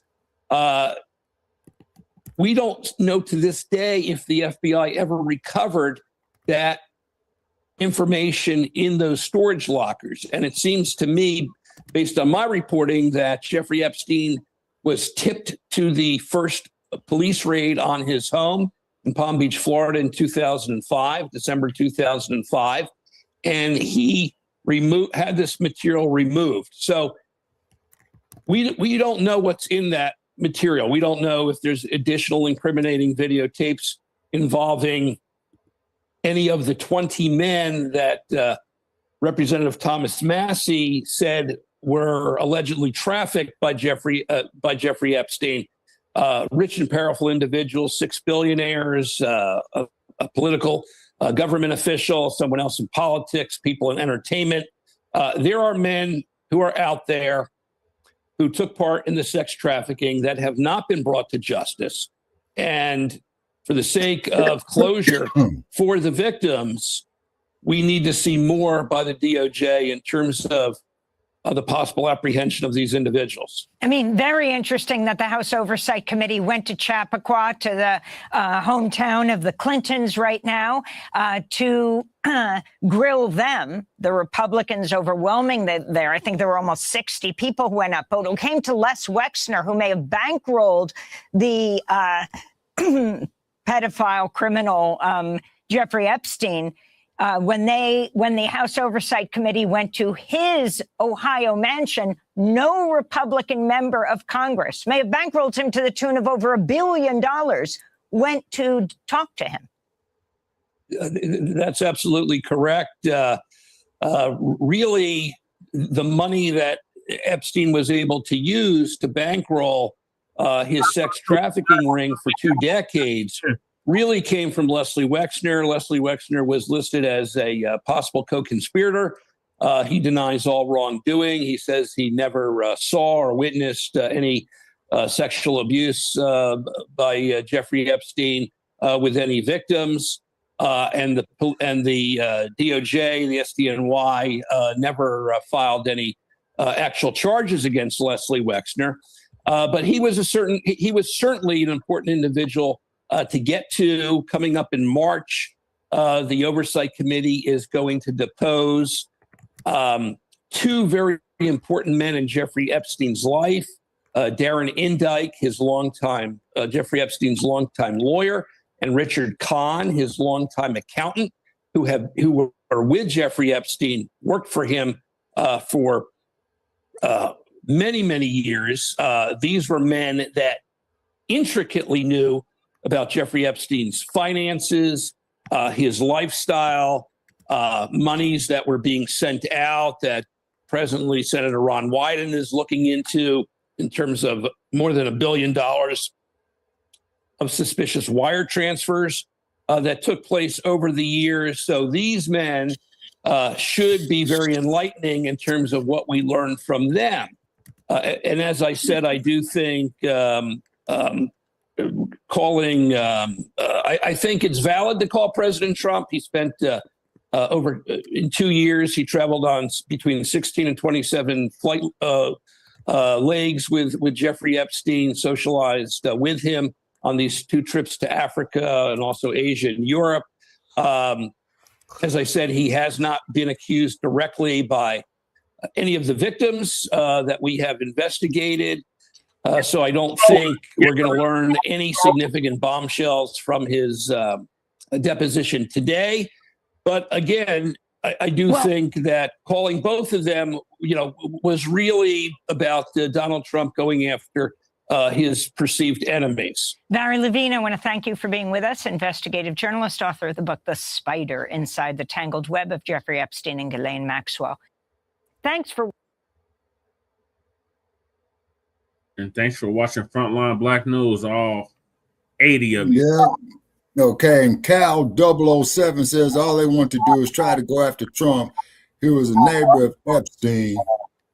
80, 72, all 72 of you. We got 72 people watching now. At least that's what it says on my end.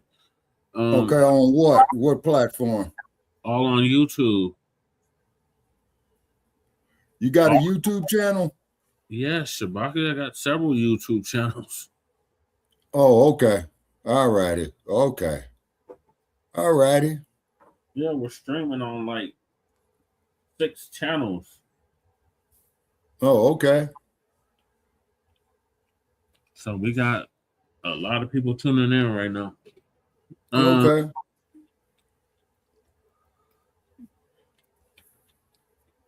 This guy, fact check the checkers. Read the files yourself to know. Oh, we read the files, so I don't know who you talking to, but you need to get up out of here. Cal 1017. No. John Jack 6682. Are you pro-Iranian? No. You guys keep an open mind and you do your critical thinking. Okay, another one says, if I just say he's lying, it makes me feel all warm inside. I'm a soft-handed liberal. What? Yeah, they're definitely trolling tonight. Yeah. All right, now who's this one who's saying is, are you pro-Iranian? I don't know, Shabaka. There's a bunch of trolls in here tonight.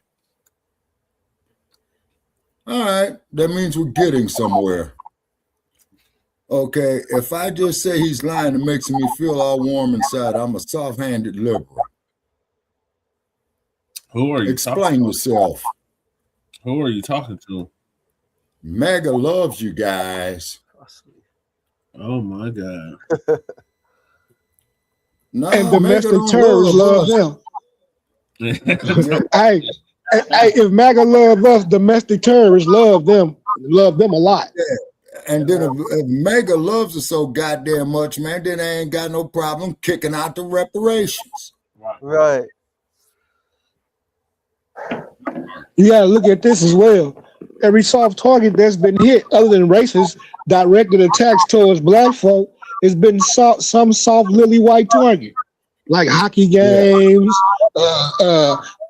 Christian schools, And when white men want to separate themselves from transgender shooters, a transgender is a cross-dressing white man. So try again. Right. That part, you know.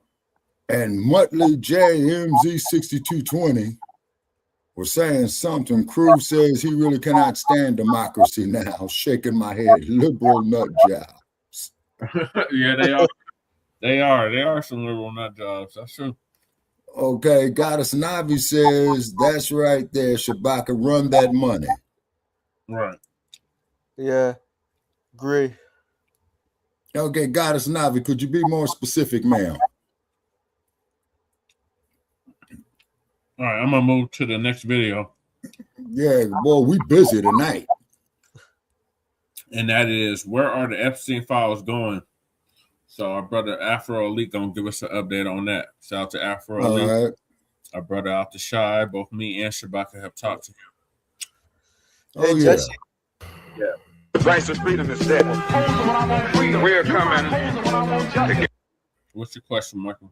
Oh, okay.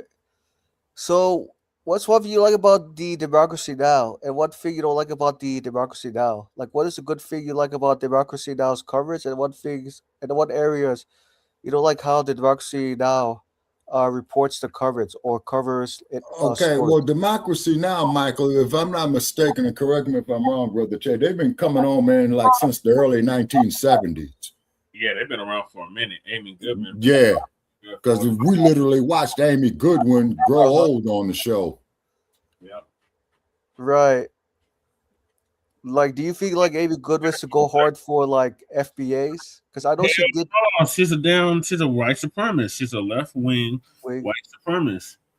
Right. Okay, now Joe Black says AI generated crap is coming up on here. Oh yeah, you know it. We in the algorithm tonight. All these people. Okay, now what is this? No, what I was saying was, Jim. No, what I was saying was, if you don't rely on Newsbreak. No, the Newsbreak website, a lot of their articles are AI generated. The AI takes different articles and makes an article itself now. It's not human controlled. Oh, I'm on Newsbreak. I'm on Newsbreak. I actually know somebody that writes for Newsbreak. Yeah. Okay, Cool Keezy says AI is doing most of their supremacy. We don't need. Why do we need to watch that? Yeah, well, in my opinion, Cool Keezy, is that you want to check like what's coming to you from the left side and what's coming to you from the right side. Okay. Balance. Yeah, which is what they call the political spectrum, I believe, Brother Che, which they call that. Cool Keezy. Perspective. You're getting it from the left, you're getting it from the right. Right. Yeah. And then notice too, Cool Keezy, when these trolls come up here, we send them the link to come up here, but they don't want to come up because they don't want to get none of this heat. Right. Because we will give them the business. Right. So Afro Elite gonna give us an update on where the Epstein files are going. Is anybody actually gonna get punished for this shit? If I was a betting man, I'm gonna have to say no. Welcome, my brothers and my sisters. Happy Foundational Black American History Month. This is the last day of 2026 Foundational Black American History Month, and I want to have a conversation with you guys about something very serious. Okay, Republicans freed the slaves. Democrats South was all that I've been kind of reviewing it, but play. especially all last night, I've been going through a Okay, bunch well, of files. Jim Borghini, I got to tell you something. Your whole United States benefited from slavery. You see what I'm saying? Right. The sugar cane, your Jack Daniels, your Johnny Walker Red, the cotton, clothing and manufacturing. You see what I'm saying? And then not to mention all the inventions that they stole from us, like Lewis Lattimore, and Brother Che had a list of all that. So, so to be honest with you, Jim Borghini, all of white America benefited off of it. Is because the only reason why Lincoln freed the slaves is because he wanted to take away that free labor from the South. You see, Lincoln hated black people. Even though he was black himself. But well, I've heard rumors of that. We freed ourselves. Yeah, Sister Harriet Tubman put in a lot of work. You know, that she did do. If he could keep slavery to preserve the Union, he would. So no. Okay, now we got this one person in here. African Kings made an investment. You need to come up here, Catwalk, and you need to explain that, because I'm gonna give you the business on that. Yeah, we got all kinds of trolls tonight. Let's see. Barbary Pirates, look it up. Now, 6271. There's a place called San Francisco. They used to call it the Barbary Coast. And then Jim Borghini, I don't give a damn about where your family came from in Ireland, because you bastards owned slaves too. Why do you think you had so many slave names of McDonald, McWilliams, McWillan, Shaughnessy? I can go on and on and on and on and on. And now, motherfucker, you ain't no goddamn relation to us. You and starving motherfucker. Fuck you. McFarland. Mm-hmm. If you want to force the downfall of white supremacy, support the blue-haired liberal socialist progressive women. Okay. But you still benefited, Jimbo. You know? Yeah, reparations. Yeah, okay, well, hey, Rove, man, 5592, reparations, that what you're laughing at? I know a big-ass joke. Go pull your Johnson out in the bathroom, you 2-inch trick. The war was not fought to free the slaves. The slaves were freed to win the war. You're right, crew. Yep. Our people were terrorizing the planters. We were freeing ourselves. Yeah, now see, crew, you just proved the point that I made a few weeks ago, man, about where we were buying our people's freedom off the auction block. Yep. He said William Johnson. That's a stretch. No. Who the fuck is William Johnson? Yeah, help me. I'm stupid. I just sent it from Ireland. Okay, and okay, are you telling him that you descended from Ireland, crew? Yeah, he telling him something. We don't speak bushmeat. So you got this is some bullshit right here. Ungawa cheetah. Why you cry, bro? Who are you referring to? Boy, we busy in the motherfucker tonight. Love it, love it, love it. Who's crying? You over here. Who sold blacks into slavery? White folks. White people, yep. Here we go. See, what this bastard is that what he's trying to get to, saying, well, it was your own people that sold yourselves into slavery. And every time a motherfucker comes to me with that, I'll be the ones that did the selling got caught also. And that there's Lerone Bennett. If you're Irish, right, you weren't always white. They started incorporating you into whiteness, and then they put you in all the union jobs and all the police. White women are the reason the United States will be an all-brown country by 2035. Trey Young, I just found out I'm a tether. Damn bullshit. We busy as fuck tonight. Yeah, we are. I got a Jimmy joke about your Okay, all right. We'll tell you what, 6271. If we're so full of shit, click the goddamn link and bring your ass up here. Ooh, who are you talking about? He's talking about himself. He's gay, man. He's talking about himself. Go to San Francisco, trick. Hershey was a Frisco night. I know Goddess Nami, we getting it tonight. Yeah, work him, Goddess night. Work him. Work with him, Junior. Well, I can't call Goddess Navi Jr., but that's what Bondini said. Oh, crew. Africans sold Africans into slavery. 3% of them came to America and mixed with 5 million Indians enslaved. White Irish were criminals and debtors sold in indentured servitude. Okay, now on that, the ones that did the selling got captured also. That's what I was reading about that material by Lerone Bennett a few months back. Hey, Trey, how you been? Okay. Wait a minute. Crew said, and mixed with 5 million Indian enslaved. Okay, but the cold part about it is this here though, crew. I asked Trey this question.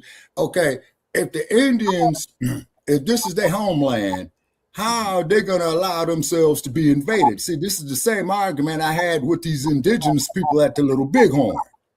They say Africans going to allow themselves to be the same way the Africans. How would white people sell blacks? That doesn't make sense. Easy, because you crackers went over there with lies, deceit, alcohol, divide and conquer techniques, just like what they did to you Native Americans here in this country.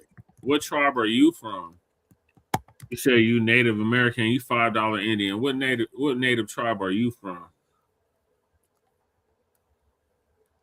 Africans sold Africans into slavery. Crew, I got information busting that out because, see, the ones that did the selling got captured also. So later, the cracker goes down there with divide and conquer. That's all that was, crew. Later on, though, Shabaka, they got captured later on.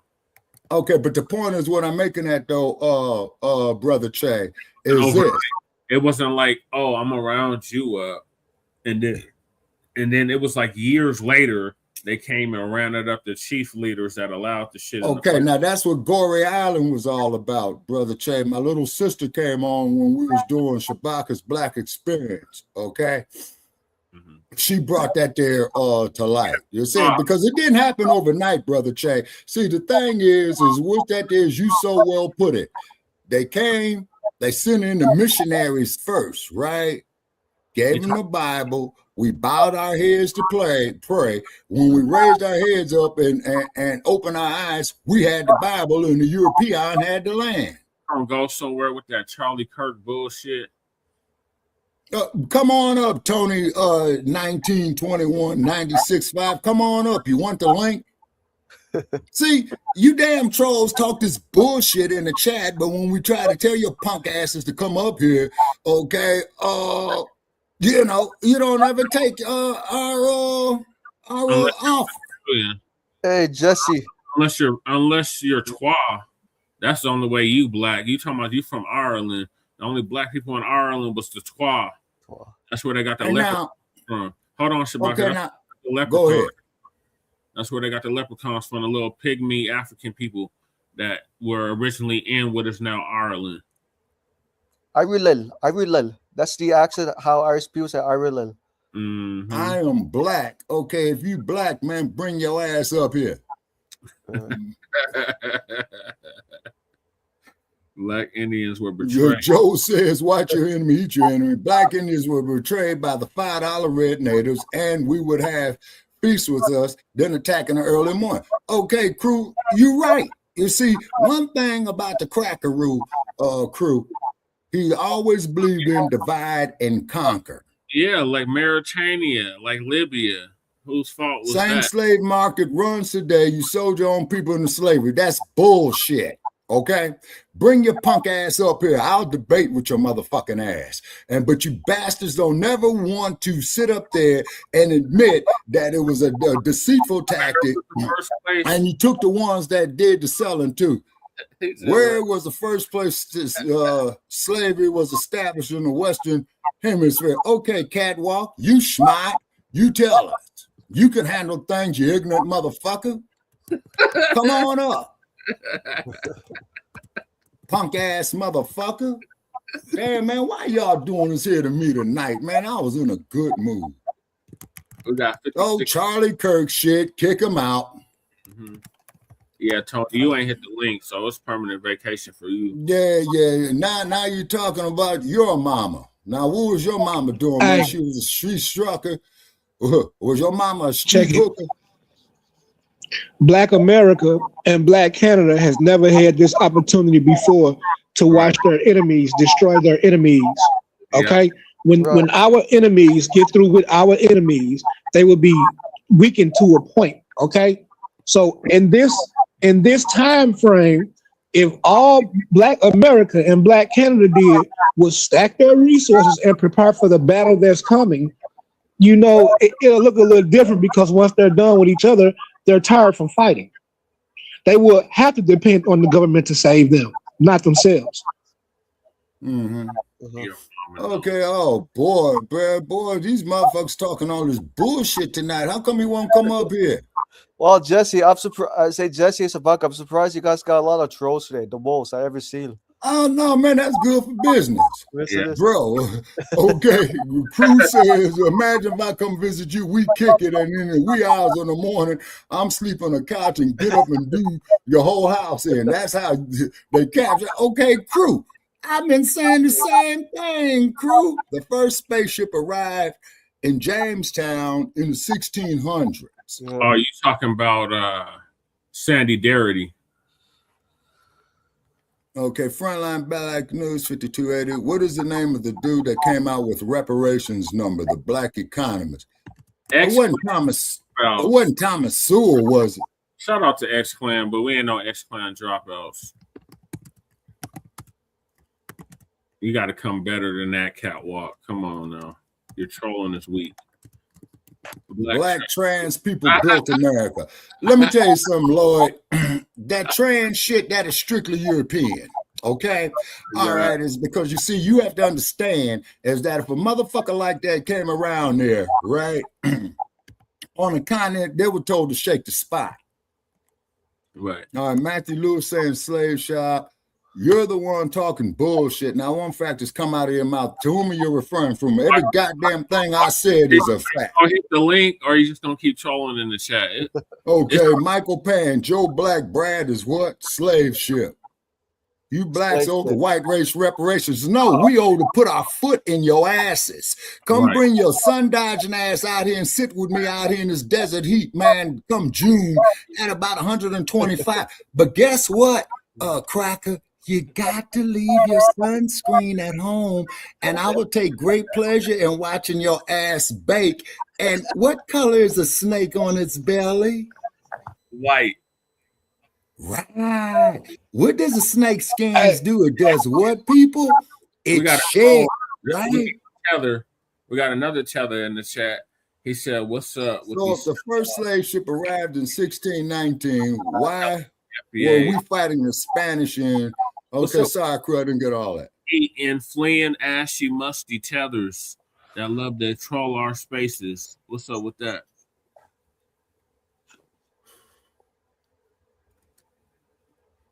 Black people invented LGBT. No, I hate to be the bearer of bad news. Hey, I can give you a rundown on that. Hold on, Shabaka, check it out though. Yes, you know what caused World War II? The German Jewish doctor that was doing the transsexual surgeries and pushing that over there in Germany. That was the trigger to the matter of the brown shirts. So if you look at America right now, on that, if you look at America, I'm sorry, go ahead, brother. So if you look at America right now, it's running parallel to Germany, and for real, right now, America would be the Nazis' Fourth Reich because of Operation Paperclip and all those Nazi scientists and stuff that came over here. So don't get it twisted. Know your enemy. Yes, sir. Like Joseph Mengele was one. Oh, okay. Just like Albert Einstein. Okay. Okay, what did Albert Einstein say? Shit, man, because I've been to Caltech or the California Institute of Technology, Joe. Okay, Albert Einstein had made something. He says that the more and more that they depend on computers or what have you, the more that you'll find that you'll have a world full of idiots. Why the bottom of our feet? What? You talking about the? You all invented everything else. Oh boy. Boy, you damn crackers out there. Oh, guess what, crackers? I want to say this here to really piss you off. Now, we really getting ready to have some fireworks. Muhammad Ali would have kicked that shit out of your white hope, Rocky Marciano. Uh-oh, here we go. Oh yeah, it's on now. All right, let me get back to this clip because we'll never get through this arguing with yeah, man, we are burning up a lot of juice. Boy, we over busy 3 tonight. million files. Over 3 million files. So I've been going through hundreds of files, probably thousands, really, but a lot of the files are very confusing. All right, it's hard to make out anything, right? And this is probably not going to be, well, this isn't going to be the last time I talk about the Epstein files, but the first time I talk about it, I want to give you guys really my theory as to where it's going. Good. Okay, that's my theory as to where it's going. Yeah, got it. Let me tell you, crazy tonight. I don't right now, just spoiler, I don't think either party, anybody wants anybody to be indicted in the files. I don't think anybody wants anybody to publicly testify in the files. I don't think they want that. I don't think anybody wants anybody to be in trouble because one person, you're right, Matthew Lewis. Ali would have kicked his ass. Epstein was about to spill the beans on a lot of other people. And then next thing you know, Epstein took himself out. Yes, sir. Okay. You're right about that, Mr. People Lewis. don't want Yes, whoever sir. is in power. And now we know that there's corporations and business people and celebrities and stuff like that who are very much so in power, very wealthy billionaires and elites in power, right? So they don't want stuff getting out. Okay. And I think everybody kind of understands the assignment. The only reason why anybody's even talking about this is because the public is making the Epstein files such a big deal. Okay. Mind you, this was something Trump said he was going to release. However, going back and looking at it, Trump did say he was going to release the files. He did. Okay. He said he was not going to have any problems. However, looking back at it, Trump was not that enthusiastic. Now that I remember it, now that I review it, that was not one of Trump's biggest campaigns. I remember that. But however, Trump was never super enthusiastic about the files. He never was. Okay. He only brought it up from what I'm seeing. Trump would bring it up when somebody else brought it up. But Trump wouldn't bring it up on himself. It's not like he was super enthusiastic. I wouldn't give a fuck what your crack ass would do, trick. There's a moment where you had some hesitation about Epstein releasing some of the documents on Epstein. Why the hesitation? I don't think I'm not involved. I never went to his island. Fortunately. Go see Uncle Tim Scott. A lot of people did. Why do you think so many smart, powerful people allowed him to get so close? He was a good salesman. He was, was a hale and hearty type of guy. Okay. He had some nice assets that he'd throw around, like islands. But a lot of big people went to that island. But fortunately, I was not one of them. It's just very strange for a lot of people that the list motherfucker, if I ain't getting reported for shit, man, I ain't doing my job right. Go run and tell it with your trick ass. It's very interesting, isn't it? Probably will be, by the way. Probably. So if you're able to, you'll be. Yeah, I'd certainly take a look at it. Some people think that one way to build trust is to declassify things that everyone's talking about. I know you talked earlier about, I don't want to be a conspiracy theorist. So if you were president, would you declassify, you can answer yes or no to these. Would you declassify the 9/11 files? Yeah. Would you declassify JFK files? Yeah. I did a lot of it. Would you declassify the Epstein files? Yeah, I would. Okay. Yeah, after they doctor moment where you had some. Y'all noticed that. And the last thing, when he was all like, would you declassify the 9/11 files? Yeah, immediately. Yeah. Would you declassify the JFK files? Yeah. I mean, I already did a lot of that. Would you declassify the Epstein files? So now you're starting to troll. Yeah. It's kind of like, to be honest, when you really think about it, when you right about that, Mr. Lewis. Trump has always given us. I mean, yeah, I'll look into it, I guess. And I mean, why not, right? Oh, we lost. It was never no big passion. We lost that I've seen. Now I'm looking back at it. It wasn't no real big passion of Come his. back on in, Joe, if you can. Personal mission of his. That was petty. And then when he got the presidency, that's exactly what the word cracker means. The cracker that whoop. Yep.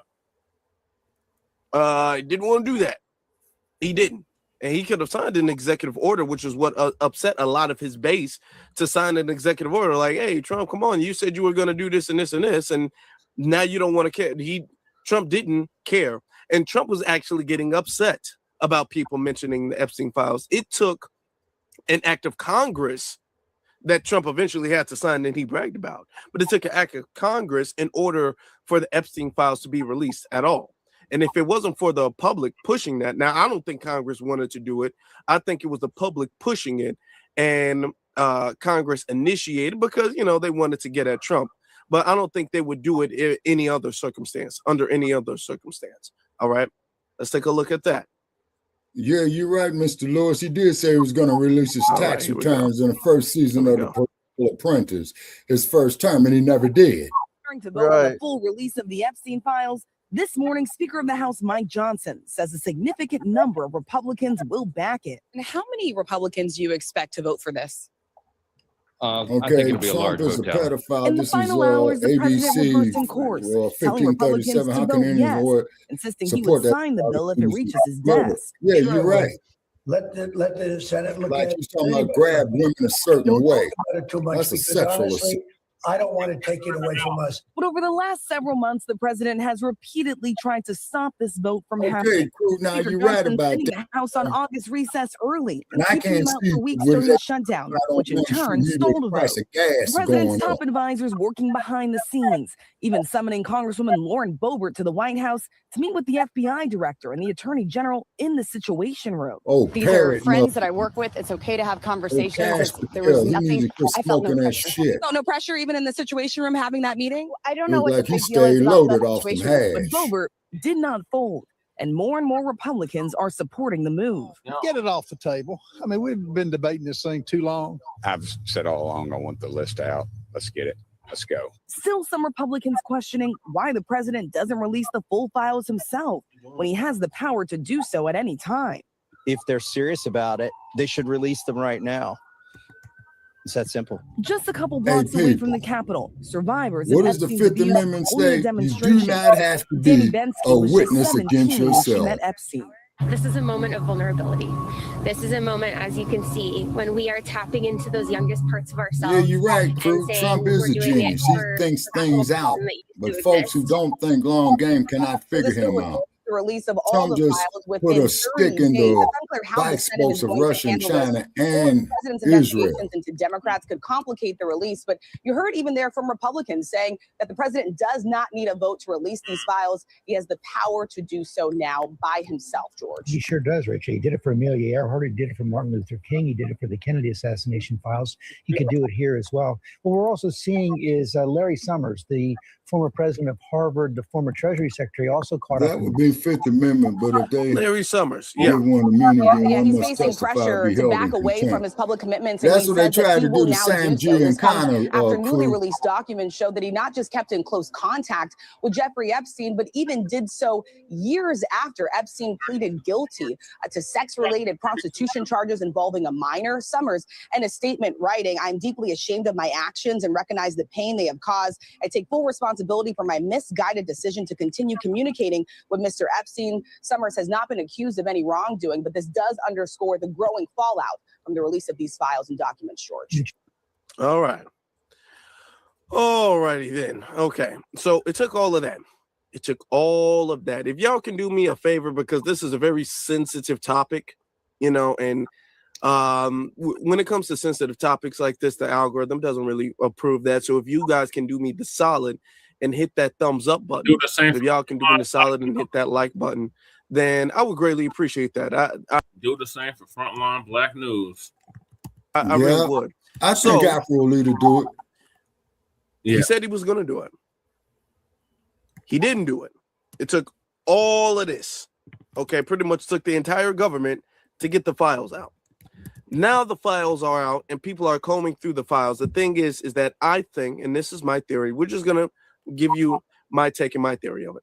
I think that the files are deliberately, they are deliberately redacted.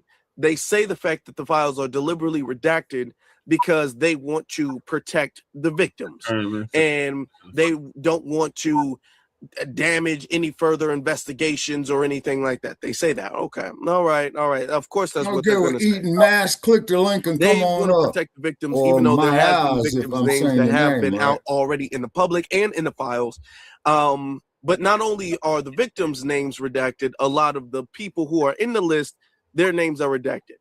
Now, you have different files. You have files of pictures, and then you have files of actual, like, statements and all of this stuff and emails and all of this. And all of that, you have the files have been incredibly redacted, so much so.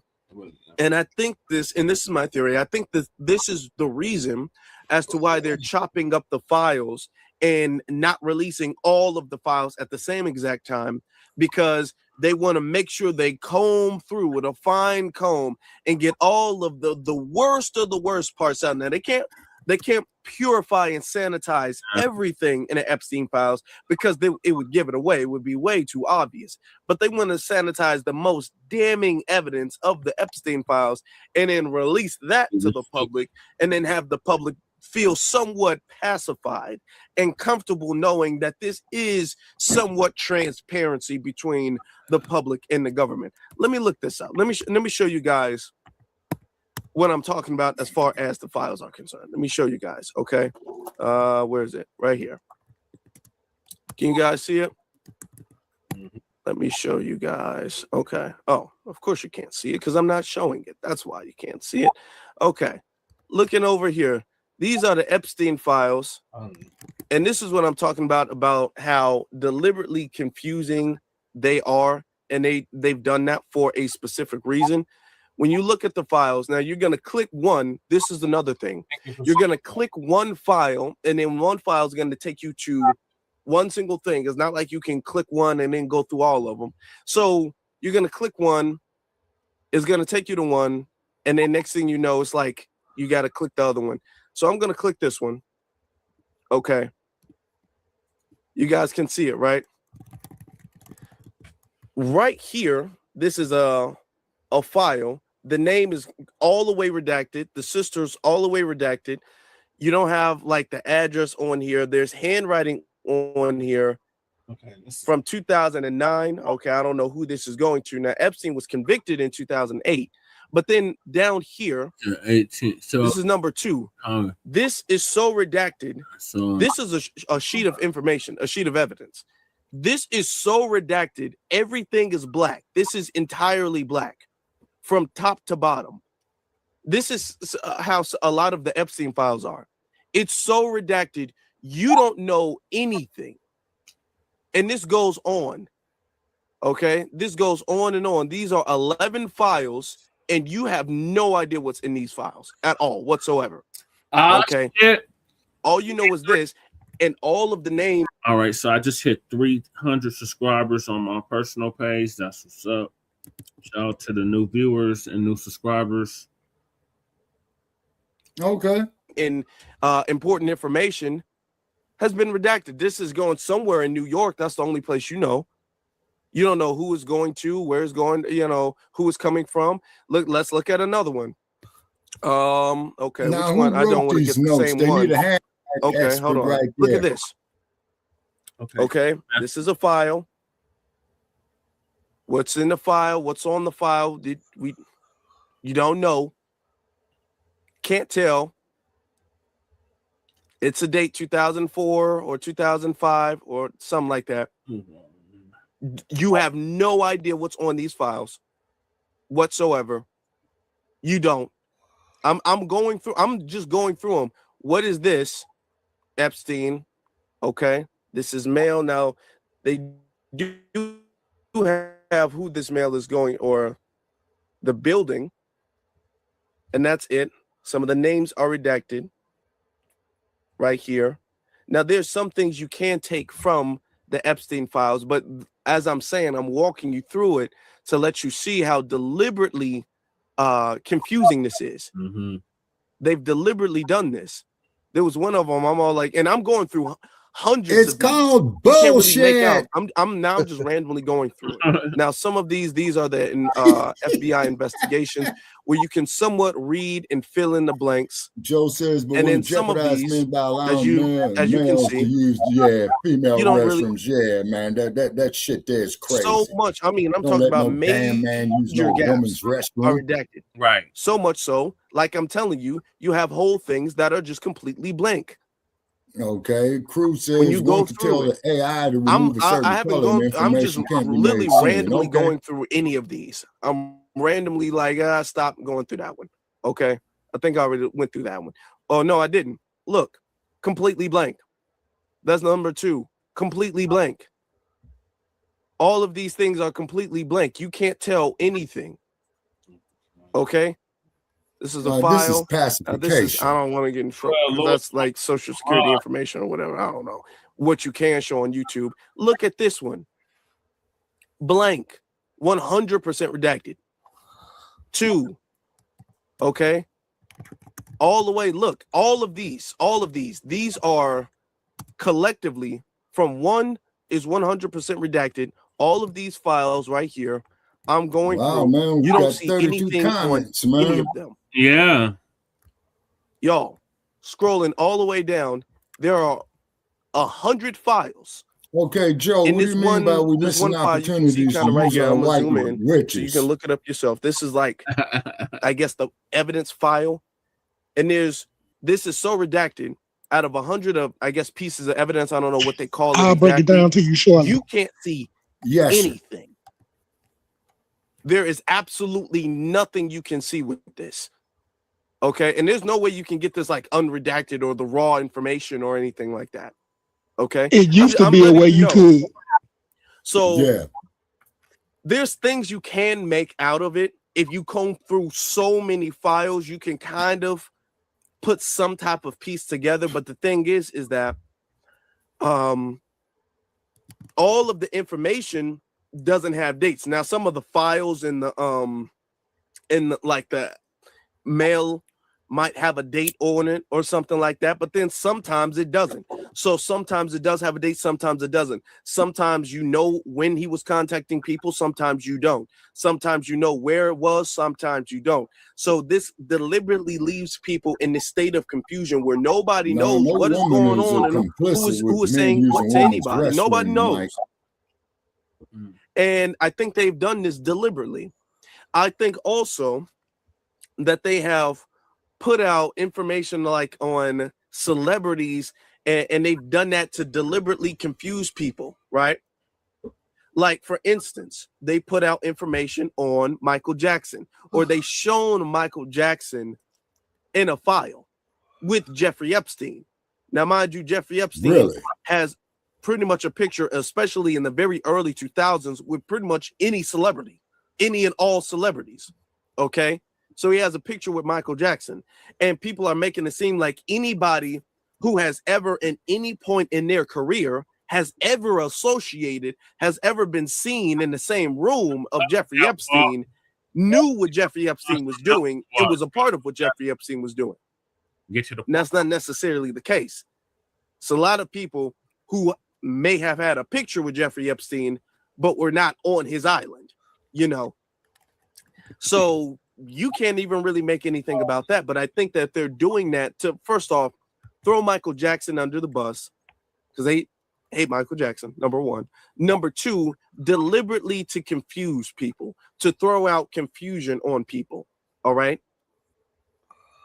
None of this stuff, you don't have any substantiated evidence. And the thing is, the worst part about this is that the people that is actually supposed to be investigating this, they're not doing that. Yeah. Now, what's interesting is that Trump, with all of the redactions that we've seen, and yet we don't have all of the files, Trump has been mentioned over 1,000 times. He's been referenced over 1,000 times in the Epstein files. Now, Trump has always claimed that he has absolutely nothing to do with Jeffrey Epstein, and he disassociated himself from Jeffrey Epstein years and years before Jeffrey Epstein was convicted of anything, and he never went to the island, and all of this. Yeah, I heard about that, Black Joe. this actually implicates the Democrats and especially Bill Clinton way more than it does him. Okay. Well, that being the case, right? Why is Trump so reluctant to talk about it? You know, if Trump did have, like, you know, some type of evidence on Bill Clinton or the Epstein files and all of that stuff, you think he'd be bragging about it, but he's not. Every time the Epstein files comes up, Trump seems incredibly irritated. And this is what's getting people to scratch their head about it, because knowing Trump's personality, if Trump got something on you, he ain't letting that go. So why does it seem like Trump wants to move on so badly from the Epstein files? That's what everybody's asking. Hold on, let me show you guys. He's getting very frustrated and irritated. Urge people to move on, but I'm curious, your supporters in particular, I know you've urged people to move on, but I'm curious, why do you think your supporters in particular have been so interested in the Epstein story and so upset about how it's been handled? Why do you think that is? Yeah, you're right on that, Joe. He's dead for a long time. He was never a big factor in terms of life. I don't understand what the interest or what the fascination is. I really don't. And the credible information. You're right, Mr. Lewis. Don't forget, we went through years of the Mueller witch hunt and all of the different things, the Steele dossier, which was all fake. All that information was fake. But I don't understand why the Jeffrey Epstein case would be of interest to anybody. It's pretty boring stuff. It's sordid, but it's boring. How did you hear about it? I don't understand why it keeps going. I think Department of Justice. Pretty bad people, including fake news, want to keep something like it. You're on one of the vertical lives on my personal page. Oh, okay. Like that going. But credible information. Peter let us give it. Gilmore Anything said, that's you are a criminal. Let's have it. Well, the motherfucker been convicted over 30 felonies, shit. As far as the Epstein files is, I have nothing to do with Jeffrey Epstein. I threw him out of my club many years ago because I thought he was a sick pervert. But I guess I turned out to be right. But you know who does have? Bill Clinton, Larry Summers, who ran Harvard, was with him every single night, every single weekend. They lived together. They went to his island many times. I never did. Oh, Ethan Mays, my ass, we know what we're talking about. Here. All these guys were friends of his. You don't even talk about those people. You just keep going on the Epstein files. And what the Epstein is he's got some nice tailors on them suits. Me not to be able to talk about the $21 trillion that I talked about like today. They were stolen it's off a the hoax. rack. Now, I just got a little report, and I put it in my pocket, of all the money that he's given to Democrats. He gave me none, zero, no money to me. But he gave money to Democrats. If we don't know shit, and click the people link. are wise to Bring your ass and up here, man, and give us some your facts. company, your crappy company, And is if one you of can't the do that, you a perpetrators. bust. And I'll tell you something. So why not just sign it out? I think the license should be taken away from Make ABC because your news is so Trump for fake being so and it's so wonderful. wrong.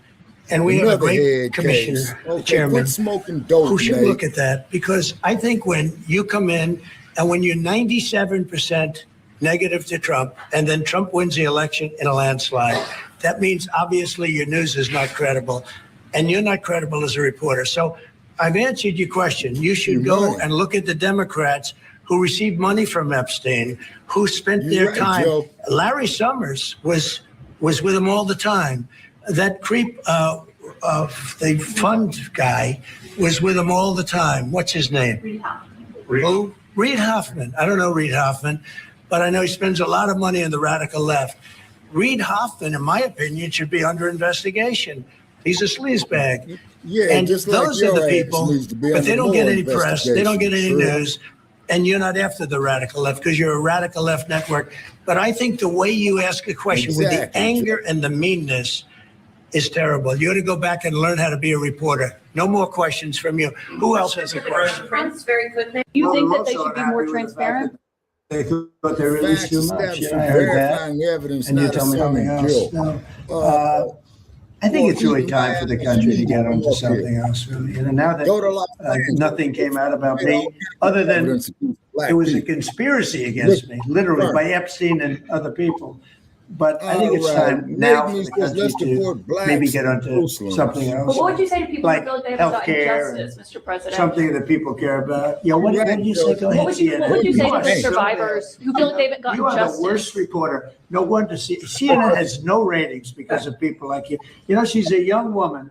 I don't think I've ever seen you smile. I've known you for 10 years. I don't think I've ever seen a smile. Well, I'm asking you about survivors. You know why? You know why you're not smiling? Because you know you're not telling the truth. And you're very dishonest organization. People here. I'll let Brother Che go back and forth with you on that. Yeah, we're undeportable. Give him the business, Brother Che. Work with him, Junior. Yeah, Nate made you can't deport us. We're the foundation of this country. We can't be deported. But you can be deported back to Europe or wherever caves you come from.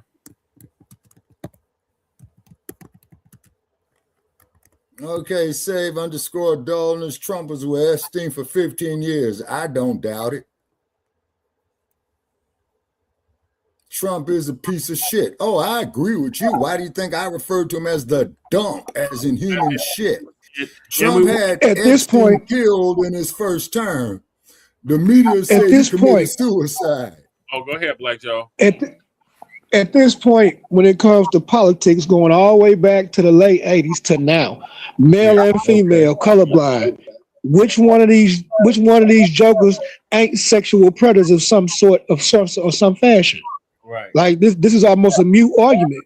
Like the whole system needs to be torn down worldwide. If it needs to be a reset it. But they are pedophiles and predators, and they need to be squad wiped. Yeah, right. Yeah, you're right. You're right, 100%. And what was that motherfucker, Brother Che, we called Joshua, who tried to go off into the women's restroom in Chicago, and them thugs stepped up to him and said he set 1 foot in there that they was going to break his ass. Yeah, I remember. And they should be ashamed of you. These are survivors of a sexual abuse of health care.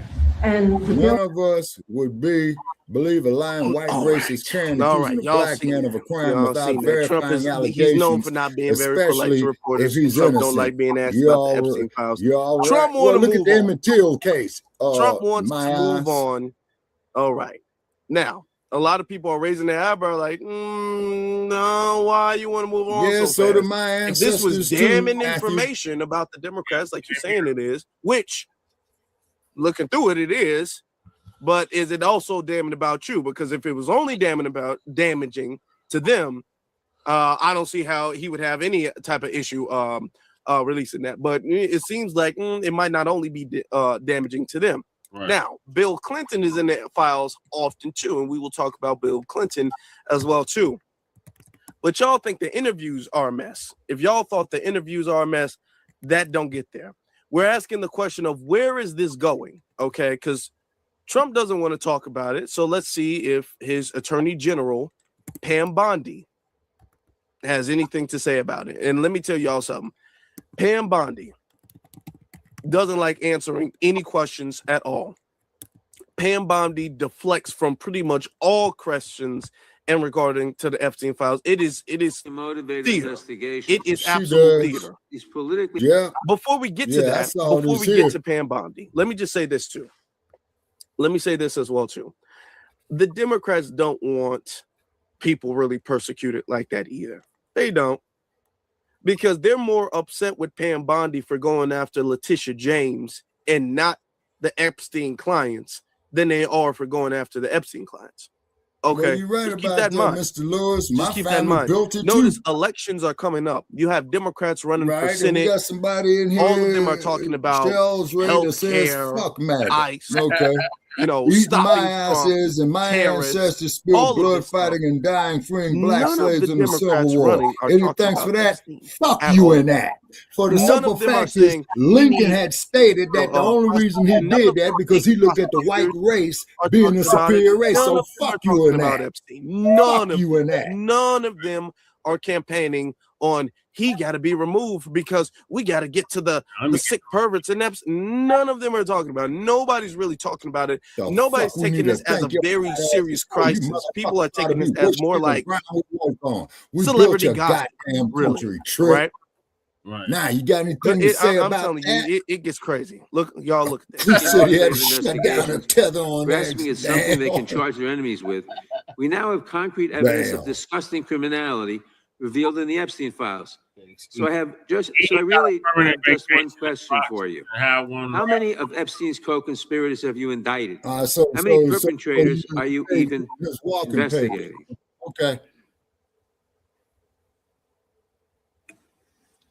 Yeah, we only gonna interview for so long, Shabaka. You showed it. I find How many have you indicted? Excuse me. I'm going to answer the question. Answer my question. No, I'm going to answer the question the way I want to answer the question. No, Your you're going to answer the theatrics are question the way I ridiculous. asked it. Chairman Jordan, I'm not going to get in the gutter with these people, but I'm going to answer the That's a question. contempt of Congress. Again, the that time bitch should be walking out in handcuffs right there. It's very interesting. My time. I think it's very interesting. And she knows talked about they indicted. The president said they indicted him twice. Mr. Chairman, please stop the clock and restore his time. Okay, here we go with these Committee will be in order. Time belongs to the gentleman from New York. We will give you a few more seconds. We will do that. But when you ask a question, the witness gets to answer. You may not like the answer, but she gets to answer. The question was, how many of Epstein's... They don't No, like you're right, the Crew. answer, Chairman. Lincoln did say because it's that. honest. So he But asked Lincoln was for the last 4 casualty of the Civil War. Restore 45 seconds, Mr. Nadler, please, Mr. Chairman. answer. You can let her filibuster all day long, but not on our watch. Not on our time. No way. And I told you about that, Attorney General, before you started. You don't tell me. Yeah, I did tell you because we saw what you did. Arrest her ass. Not even a lawyer. No, right there, that motherfucker should be in handcuffs right We'll there. give you a few more seconds. I said that already. This is what I mean when I say their women are a bigger threat to them than our women are to us. The answer to my question, how many of Epstein's co-conspirators has she indicted, is 0. Pet Bundy sounds You have like been the Attorney sounds very General for a whole masculine. year, and your DOJ fired the lead prosecutor of this case. And keep sat in on mind, evidence that's the this entire same time, one who was the and Attorney claimed General of falsely Florida last when July George that there were no more Zimmerman leads. killed It Trayvon took an act Martin. of Congress for you to finally release part of the Epstein files, and when you did, Okay, you that's included some personal damn mama information hood. about the I'm so victims sick of the of Democrats. protecting the You get names no of abuse. argument Time from of the me. gentleman None of the has perpetrators have been expired. brought to justice. Who was But enormous president? resources Time of the dedicated to gentleman has pursuing justice. expired. It's Obviously, clear that under your leadership, the Department of Justice there no was longer no works. question Trayvon there. Martin. No, you're We're right. Obama, Trump. President Barack I yield Obama. The gentleman yields back. May I answer? I think We just hit 100 viewers, y'all. Shout Oh, out. Keep those cards and letters coming, folks. We got more to come. question, Rumble, young Madam man, Attorney General is going to rumble. give you time to respond to Thank you, Chairman. all kinds of things. So we will turn to the gentleman from And Texas for please 5 minutes. follow the Ms. like Bonda, you page go right on ahead. Facebook Over called here. Shabaka's Black Time is Experienced yours. Enhanced. Thank you. First, he brought up the president saying they indicted me twice. They sure did. They tried to impeach him twice. And you, Mr. Nadler, were one of the leads on the impeachment. I was on the other side. I lived that with you. During impeachment, you said the president conspired, sought foreign interference in the 2016 election. Robert Mueller found no evidence, none, of foreign interference in 2016. Have you apologized to President Trump? Have you apologized Goddess to Navi. President Trump, all of you who You seeing me participated in going those into my impeachment bag hearings tonight. against Donald Trump? You all should be apologizing. You sit here and you attack the president, and I am not going to have it. I'm not going You to don't put get up no with it. argument You know, from all me, they want Hub to do, 1966 the American Democrats people need to suck know ass. this. Yeah. They are talking about Epstein today. This has been around since the Obama administration. You're right, Crew. This administration released over 3 million pages of documents. Over 3 Hey, Hub million. 1966, you can come up here and click the link and crumb bomb on these clowns. Those documents. He is You the don't get most no transparent argument from me. president in the nation's history. And none of them ask Merrick Garland over the last 4 years one word You right, about Goddess Jeffrey Navi. Epstein. Yeah, How Democrats ironic are is that? You know trash. why? You Because right. Donald Trump, Oh, there ain't a Dow, dull the moment Dow here right tonight, now ladies is and over. gentlemen. Be sure to The Dow share is this over clip far and wide. $50,000. I don't know why you're laughing. You're a great stock trader, as I hear, Raskin. The Dow is over 50,000 right now. The S&P at almost 7,000. and the NASDAQ smashing records. Americans' 401ks and retirement savings are booming. That's what we should be talking about. Not We by should my be bank talking account, about there ain't making your lying Americans heifer. I'm safe. broke. We Shit. should be talking about, what Why does the the hell Dow you have think to I'm do up with here, anything? That's what they just trying to asked. get people to Are help you me? kidding?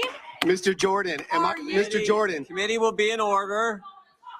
Mr. Jordan, am I going to get an extra 45 seconds added to my time? The committee will be in order. The time belongs to the Okay, gentleman Joe from says Texas. it's way easier to fight a The Attorney divided General house can than a respond. united one. Thank you. The Dow has shattered 50,000 for the first time. This is crazy.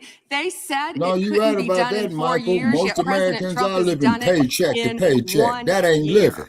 National median rents If you're have living, that fallen means you're to a accumulating 4-year something. low thanks to Donald Trump. That's why they want to focus on Epstein and our most transparent president in the nation's history. The murder rate, as I said, has plummeted to a 125-year low thanks to Donald Trump. For an Lord have unprecedented mercy. 9 straight Lady, months, quit watching there were Romper 0 Room. illegal border crossings at the southern border. That's what we should be focused on. You shut the fuck All the Oh, great work buddy, that this president has GR9N. done Why and don't will you bring your continue ass to up do here and to talk keep that America bullshit? safe and to Okay? make Click Americans the link, safe. Trick. Gonna come up here and tell us to shut the fuck up. Man, is you All right. crazy? There it is. Click That's the link if American you politics. got balls. What's Ladies the matter, and gentlemen, Holmes? that No is- balls That is American slave. politics, okay? So, what we can take from all of that, Cruz says that went Trump on is for most hours, all right? transparent. He What we says can I'm the take from least all of that racist is that president. None she ain't of gonna the rest arrest of the nobody. presidents would Ain't even nobody admit getting that they arrested were. under her supervision. Adam, Ain't the first nobody getting man, was arrested under black. her The watch, Garden of okay? Eden According to is in her, Africa. we shouldn't even God be is thinking about black. this. We should Let's be thinking create about him the in our Dow image and everybody's and our retirement likeness. savings, White okay? We slave should be, owners created a instead of white thinking about the Epstein brown-haired, files, we need to blue-eyed be praising Jesus. Donald Trump. That's what, Okay, two. yeah, Okay. okay. She was asked the question. She did not answer the question in the slightest bit. She Yeah, didn't remotely apologies, touch Afro the Leader. I question. don't mean to be I'm talking stepping about on you. she didn't like dodge the question. The question Could you was put that back nowhere up there, near Joe? anything that she responded to. She responded to a completely different question. Okay. And so it was a lot of shelling. It was yeah, it was a lot of that. Okay. So what we can take from that. Why? Okay, I only got the first two Why does she paragraphs. I'll not read want it in the that? afterprint. Here's the theory, right? And of course, we're still going to have to, because there's more evidence coming out and there's still more stuff I got to review. I'm going to be very honest and transparent with you guys. I've not reviewed all of the Epstein files. Okay, I haven't. It's over 3 million. So I haven't reviewed them all. So there's still dots I'm connecting. I'm talking about, it's a lot.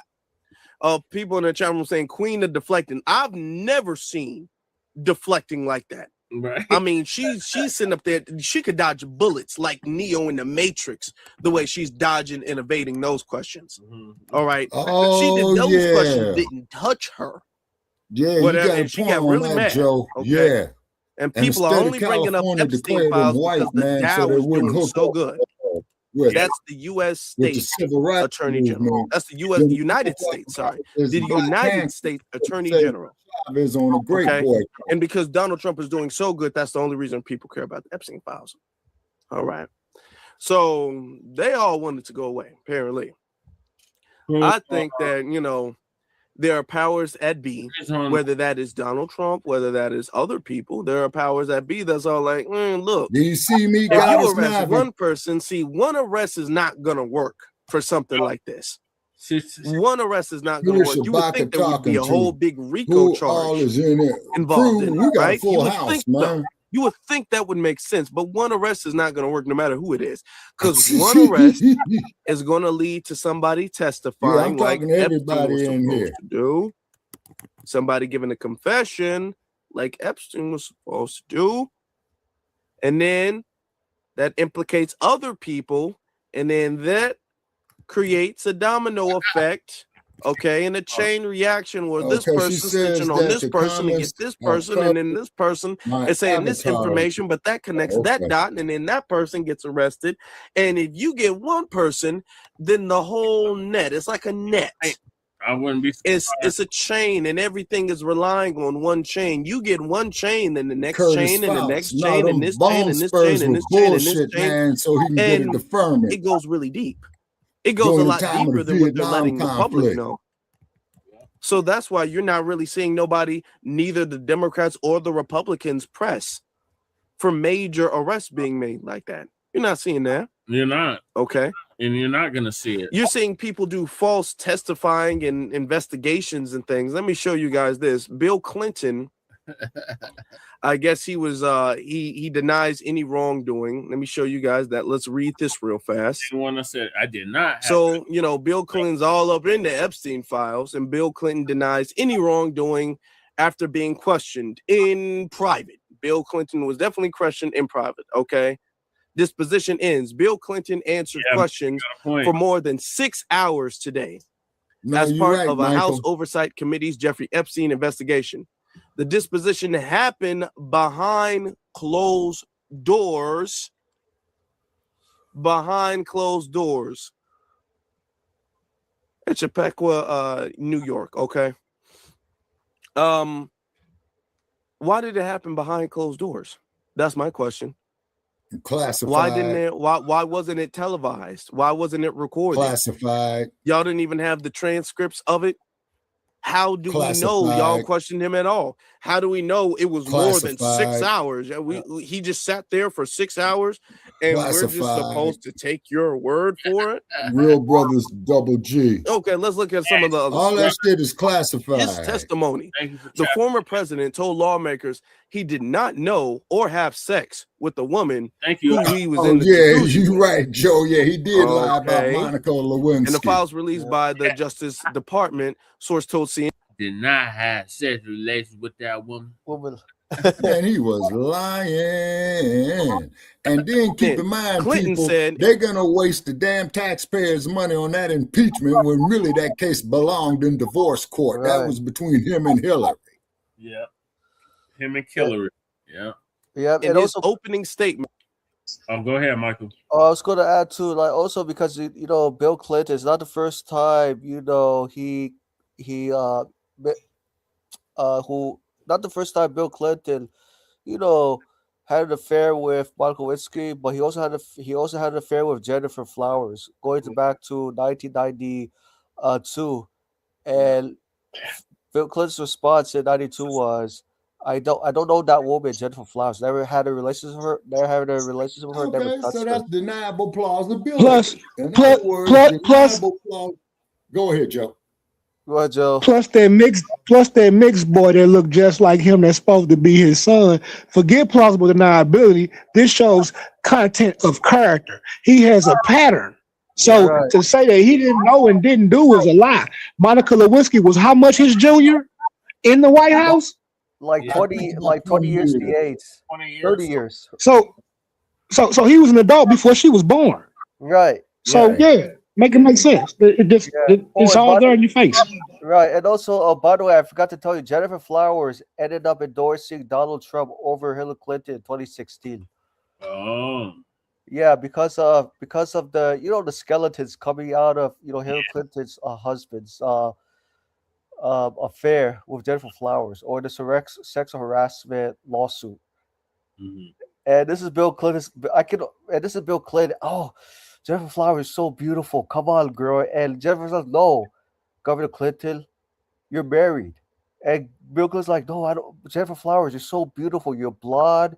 You're more attractive than my wife, Hillary Clinton. And Jennifer Flowers, you're so fit.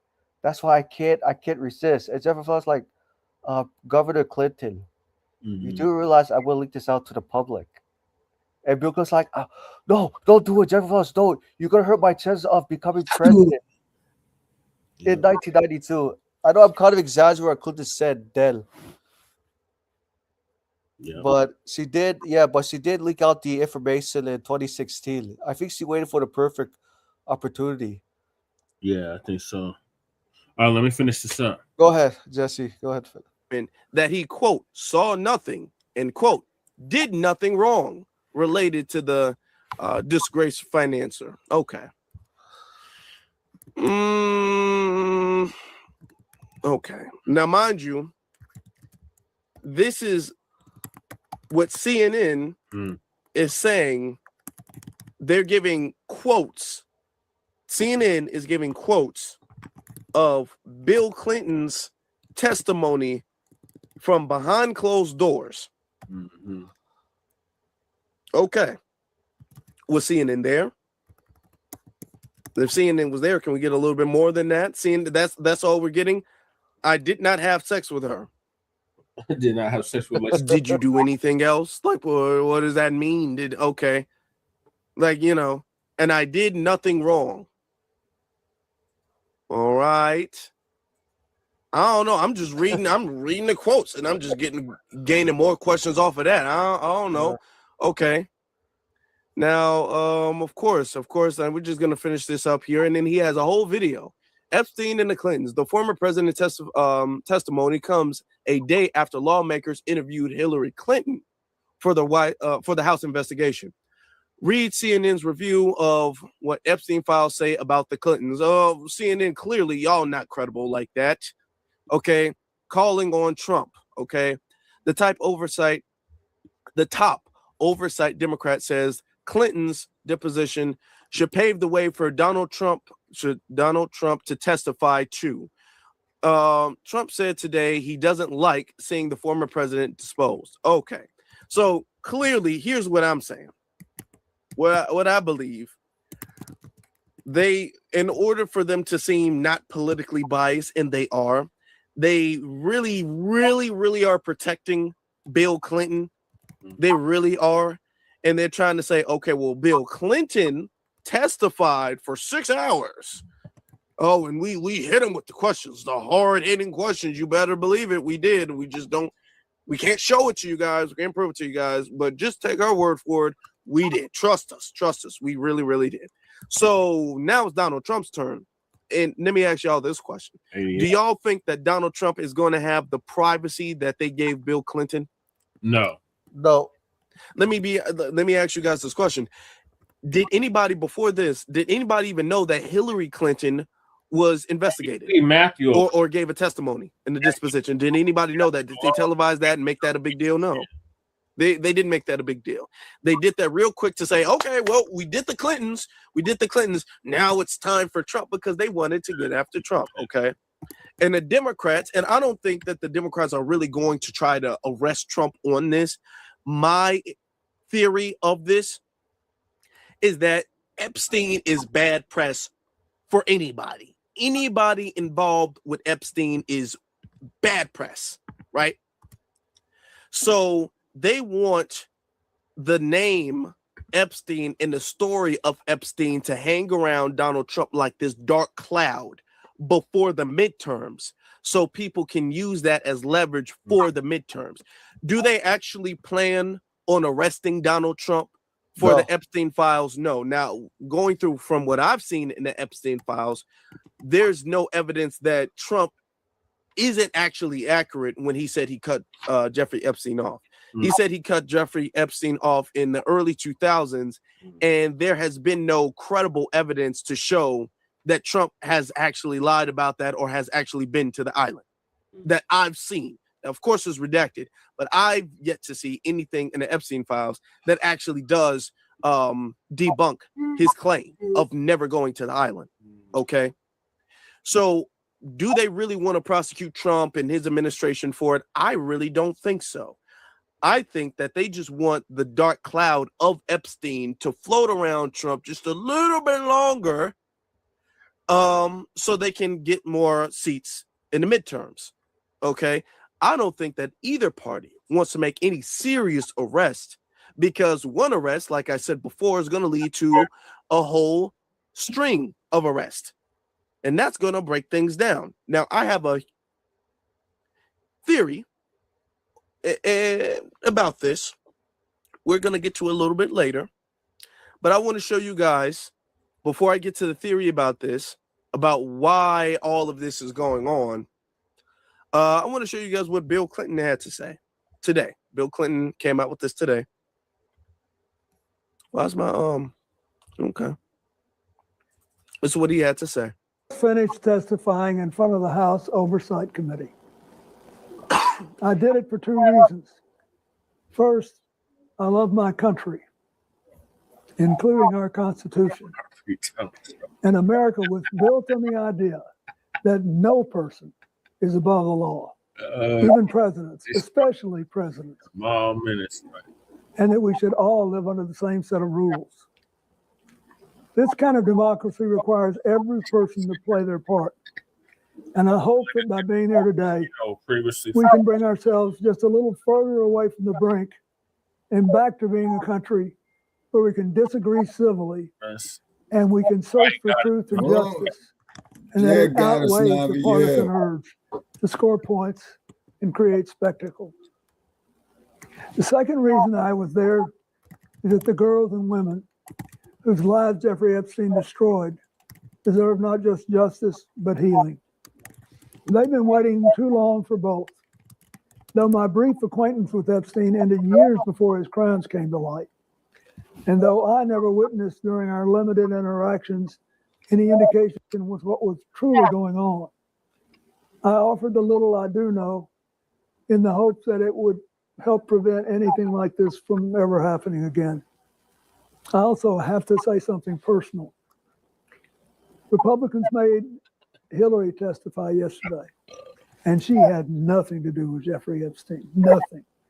She has no memory of ever even meeting him. She neither traveled with him nor visited any of his property. Right. So whether 10 people or 10,000 people were subpoenaed, including her, was simply not right. So here's what I told the committee. First, I had no idea of the crimes Epstein was committing. No matter how many photos they show of me, I have two things that at the end of the day matter far more than any interpretation of 20-year-old photos.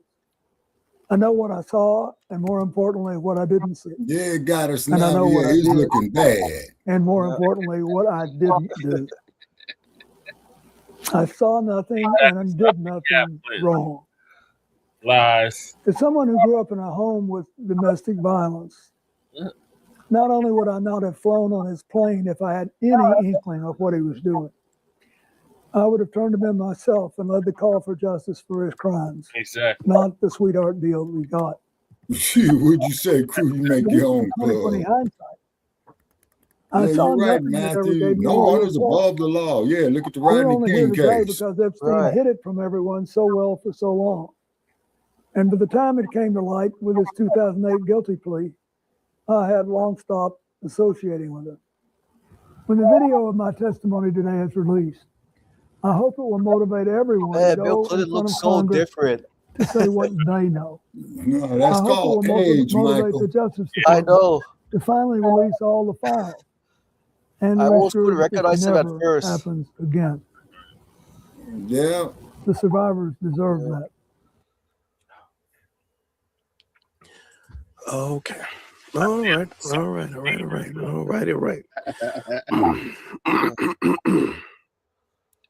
Okay. Now remember, Bill Clinton is known for his honesty. I did not have sexual relations with that woman.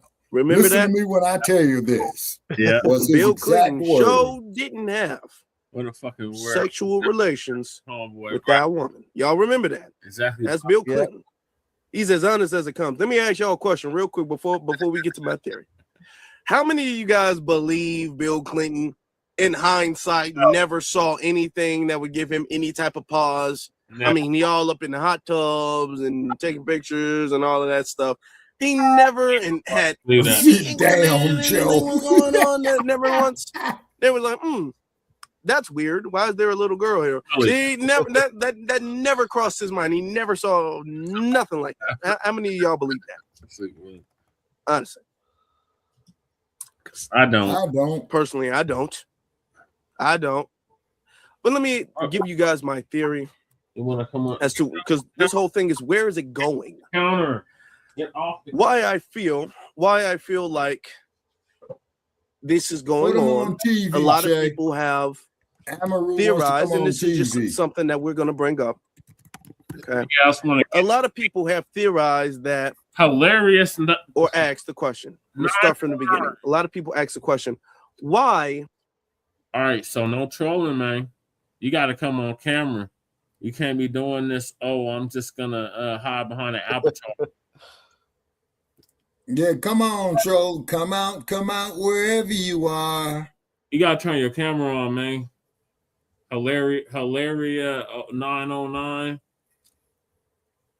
We're not letting you up here because you could be doing God knows what. So put your camera on or it's permanent vacation for you. You got about 2 seconds. And then it's permanent. 1, 2, kick him out. All right, so before we were interrupted by another troll. Does the American government seem to acquiesce to a certain other place? In that place, I'm not going to name the place. I'm not going to name the place at all. But a lot of people, especially recently, are talking about, damn, it seems like the American government and every politician in the American government seems to like fall in line with this other government, with this other place. Why are we falling in line behind this other nation when we should be what a lot of people want? American first. Everybody should be focused on America, but it seems as if all of our priorities go to this other place. Pussy production. Now, what I want to say, get the hell out of here, is that it could be a lot of people theorizing this, and this kind of makes a little sense, is that Epstein or people within the whole Epstein camp might have been agents sent from this quote unquote other place. Okay, if you follow me. Yep. These people are here to get dirt. These people are here to get information. These people are here to record things on camera, things that you don't want getting out to the public. No, you're right, Matthew. So if they need, hey, we gonna need a couple, we're not added to either we gonna need about $10 billion. We got a infrastructure thing we got going on over here. Oh, you don't have it? Oh, okay. Well, guess what I have? I have a video of you in 2010 doing something that you don't want to get out on YouTube, right? Oh, you do have the $10 billion. Oh, okay. Well, that's great. So I guess I can keep my video to myself. So when you look at it that way, it might make a little sense like, oh, that might be why you see so many politicians, so many celebrities, so many billionaires and business figures and all of this stuff, why everybody seems to just be almost like religiously in line with this place or with certain people. Could be. Seems like everybody just falls to their knees. And is it because people have dirt on other people? Be all like, hey, this might mess your campaign up if this picture gets out, if it gets leaked out, you know what I'm saying? Are you sure you ain't got no more money? Oh, you do? Okay, well, I'm glad we can work together so well. Is it just me? Now, of course, like I said before, I have not gone through all of the files, so I don't know. And a lot of the files are redacted. I don't know. So it's a lot that we don't know. But that's a very popular theory that's popping up. Okay? That's why certain things get done that way. But what we can say is that it's a lot of people who should have been disassociated with Epstein. A lot of people, Epstein wasn't able to get away with this if nobody around knew anything. Nobody around knew anything. That's not how this works. That's not how that works. Nobody around knew anything. No. The thing is that pretty much, I believe for the most part, most of them knew. Most of them knew, especially the ones that you see going to, his parties and all of that stuff. Most of them knew. Most of them saw something. whether that was suspicious, creepy, even the ones who disassociated themselves with Epstein. Why exactly? Everybody's saying, yeah, I stopped talking to him a long time ago. Okay. Why? What was the reason you stopped talking to him a long time ago? Why? Why did you stop doing that? What did you see? What did you find out? Right? Nobody's asking that. And nobody's asking that in the people who are supposed to persecute people. No, they're Michael, not asking he's that. not going to That's leave the white main people important poor. thing. The Pam Bondis, the attorney generals, okay? He's not going to do You can that. get people on state That's charges. why when we are okay, state attorneys, you don't see a single attorney raising this as an issue because no that we did attorney a show on that that we've there seen of on any with him note getting rid of wants to DEI. prosecute on this That was case. the best thing for black business, Okay, where we can accumulate nobody's our own wealth. doing that. Now, when it came, it's interesting. Yeah. Because when it came to Bill Cosby, when it came to Diddy, when it comes to Jay-Z, when it comes to all of this stuff, prosecutors are chomping at the bit to get involved in that. They want to make a name for themselves getting involved in that. When it comes to prosecuting, doing something in all of those cases were on a much, much smaller scale. But when it comes to prosecuting that, getting a black celebrity, they're chomping at the bit. They're tripping over their feet in order to get to that. Now, when it comes to Epstein, you would think that you can make your biggest career out of this, but nobody wants to touch it. Nobody wants to say anything, right? Well, nobody wants too to touch real it. for you. Okay. The Native Americans had a interesting. picture where they are there saying they've been fighting terrorism since 1492. What does this mean? What does this mean? What does this mean? Where are we going? Tell you right now, it doesn't look like there's going to be any type of prosecution, at least anytime soon, based off of what it looks like, any major things. But one good thing we can say is that there are a lot of people who were involved in the Epstein files who are now, because the dark cloud of Epstein is still lingering around, despite the fact that they don't want it to exist anymore, it's still lingering around. And because of that reason, you have people resigning, right? So we're going to take a look at this real fast. I'm just going to give you a brief view of all of the people who were somewhat involved and are now resigning. Come on now, why is it doing that?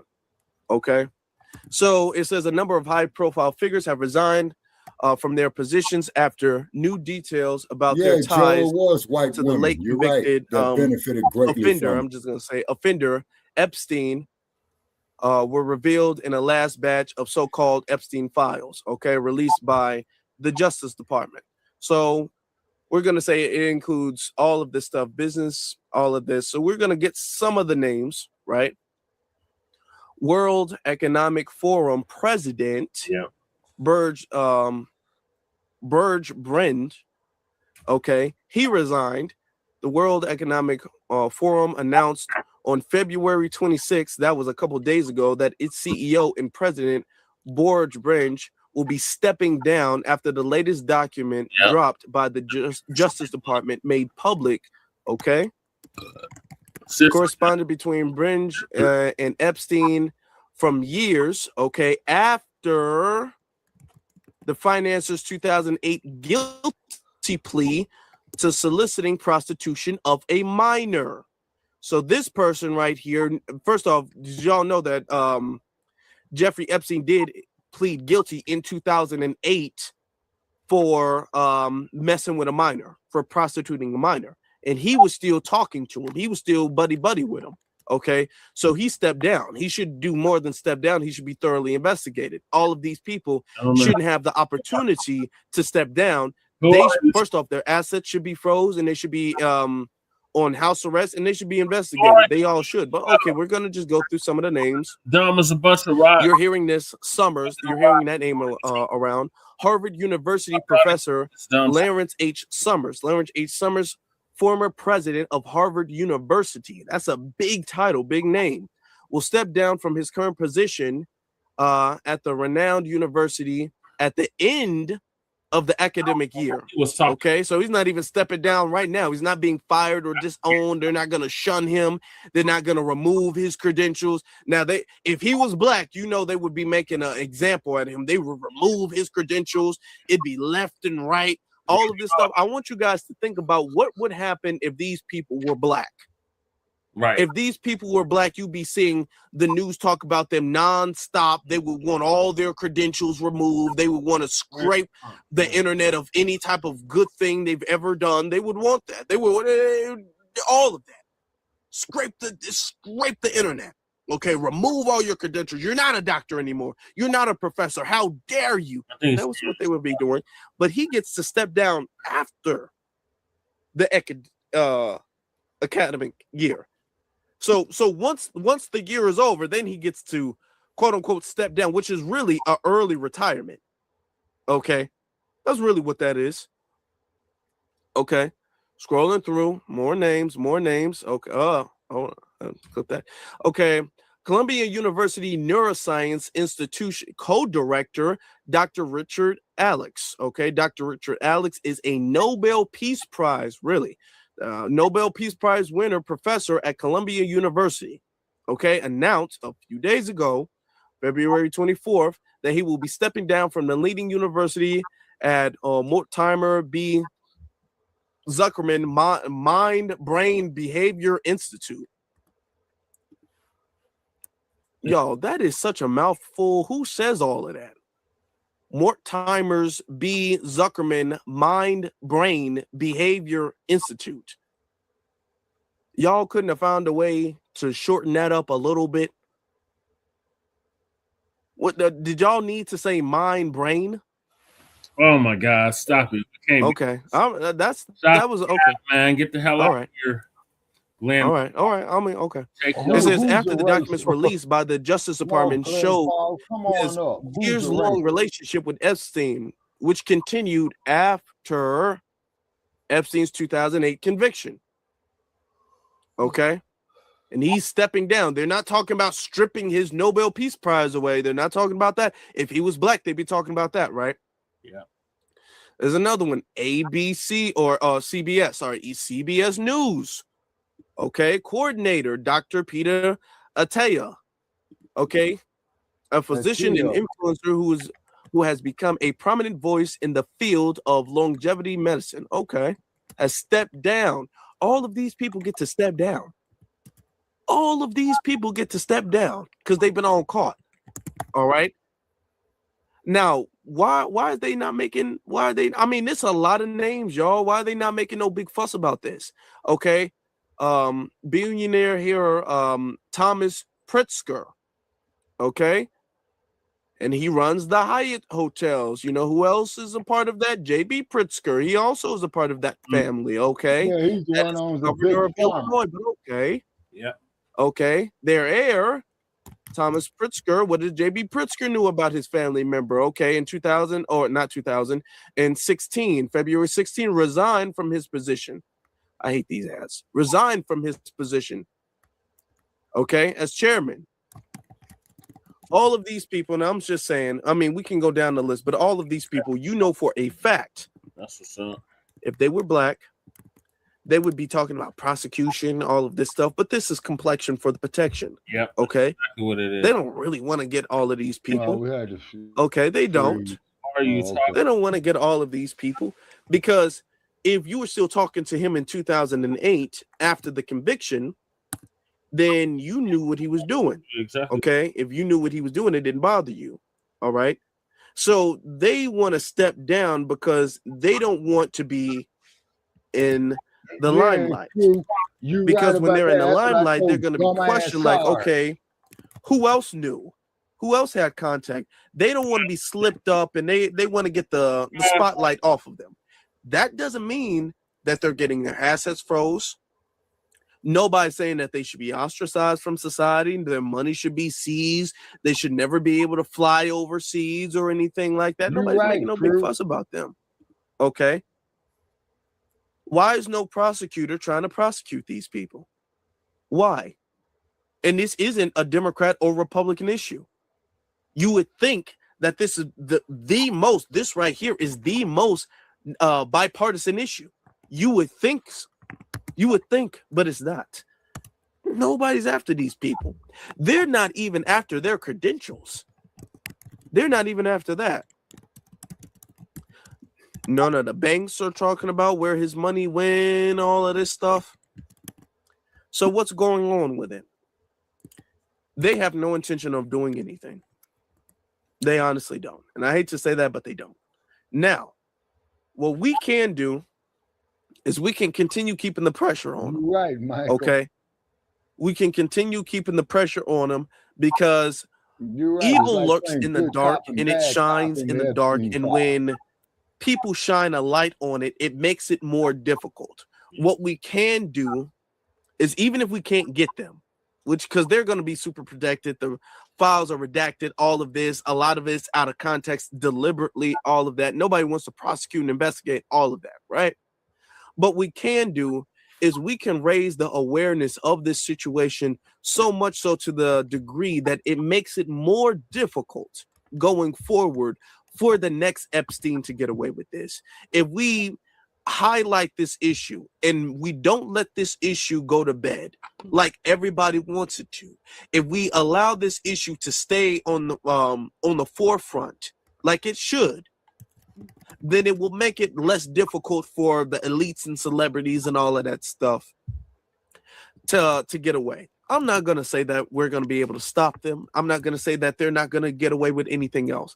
But Real Brothers Double G. This is something that we can do.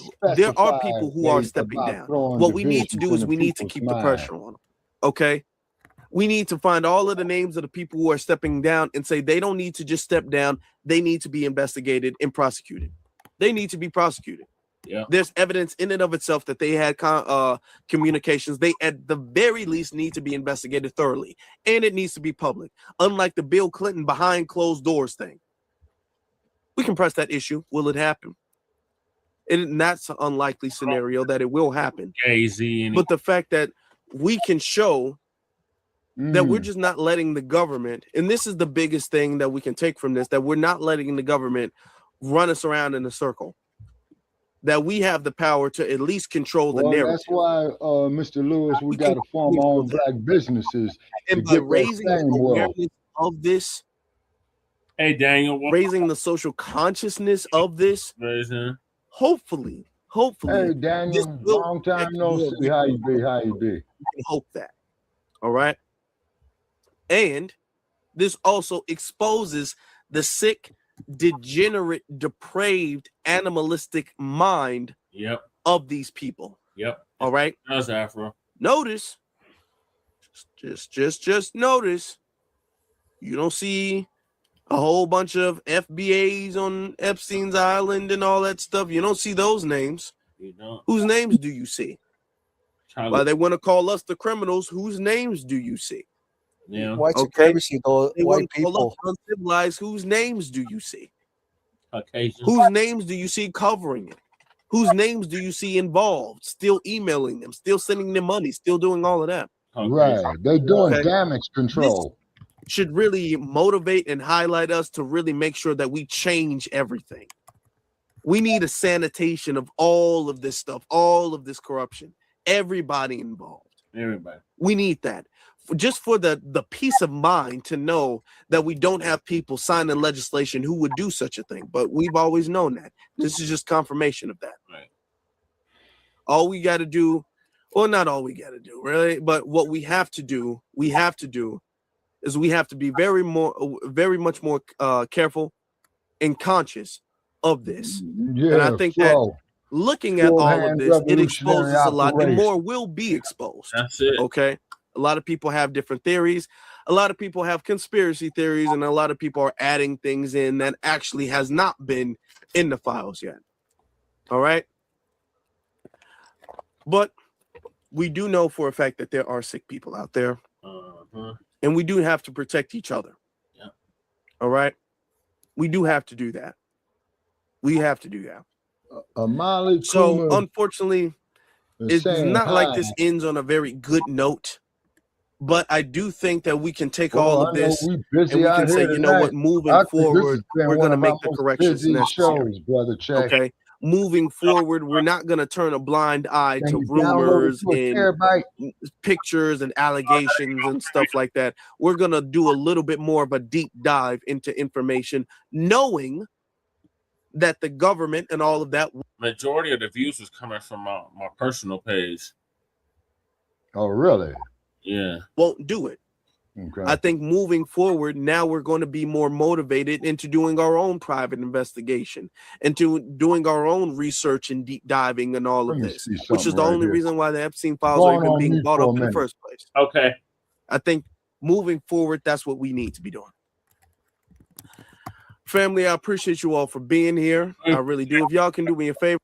Appreciate you, Afro. Make sure y'all like and subscribe to Frontline Black News as well. Shout out to Afro Elite. Make sure y'all check him out too. All right. So what are y'all thoughts on where the Epstein files are going? I think the Epstein file. I believe the Epstein files are not going to go, anywhere. It's just going to be used for public.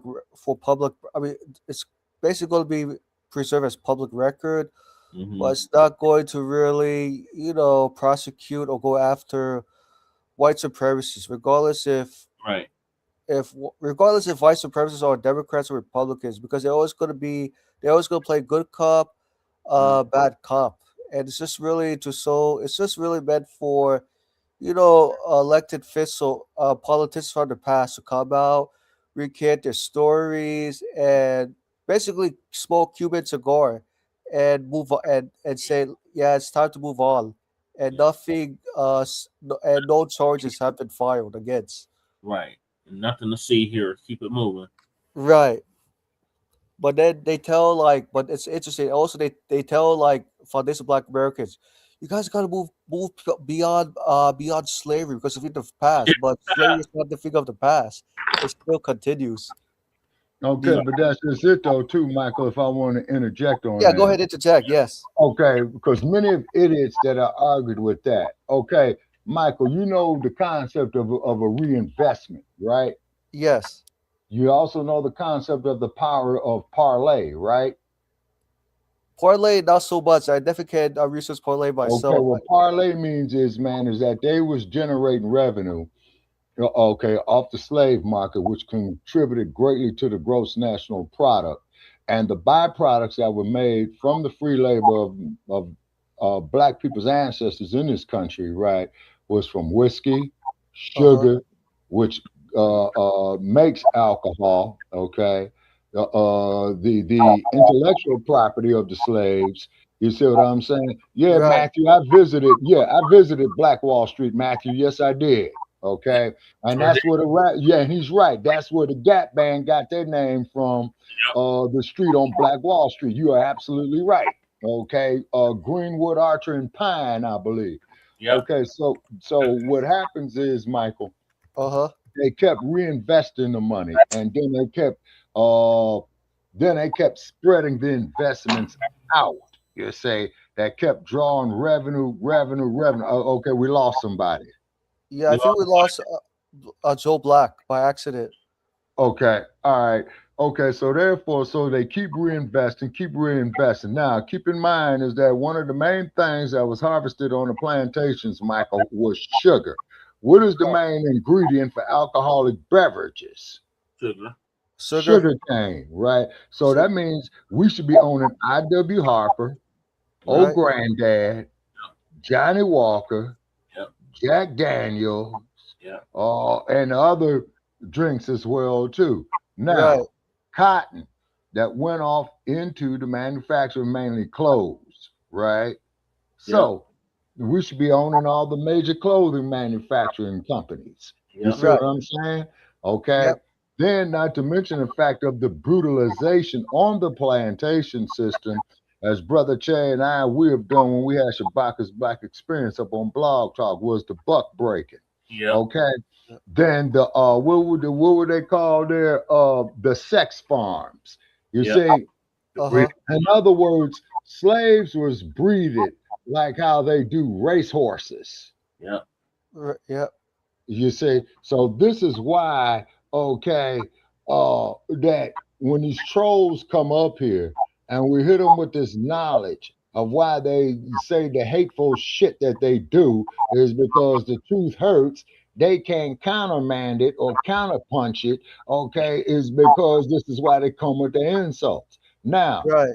the fools will just come up here and have a sensible conversation about it. They'll say, but here's their counter. What about black on black crime? That's still perpetuated by white outside influences. Okay, it's because like when black people was going up from the south into the north, like Detroit, Chicago, Baltimore, they couldn't get the jobs as craftsmen is because you had to be a member of the union. Union, You you're see what right. I'm saying? I see So what the you're saying. union, okay, so the union, you see what I'm saying, discriminated against black people. So he's damned if he do, damned if he don't. So what did black people start doing in Chicago and New York real happily? Well, the outside forces came and took it over.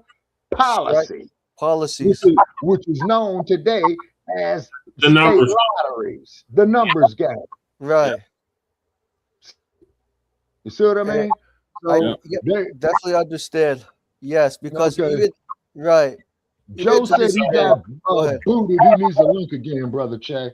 So therefore, okay, so therefore, man, that there goes to show to the contribution of the gross national product of the United States. You see, so this is why reparations are owed. You see what I'm saying? Reparations is not a handout; it is a debt owed to America Friedman. Right. That's it. And I will get up here and I will argue with any of these damn white supremacists, these damn Yasa bosses, the Uncle Tim Scott, or any other brain dead motherfucker that want to come up here and try to go some wits with me on that shit. Come out wherever you is. Right. Especially like And I want to make that perfectly clear, by the way. Right. 100.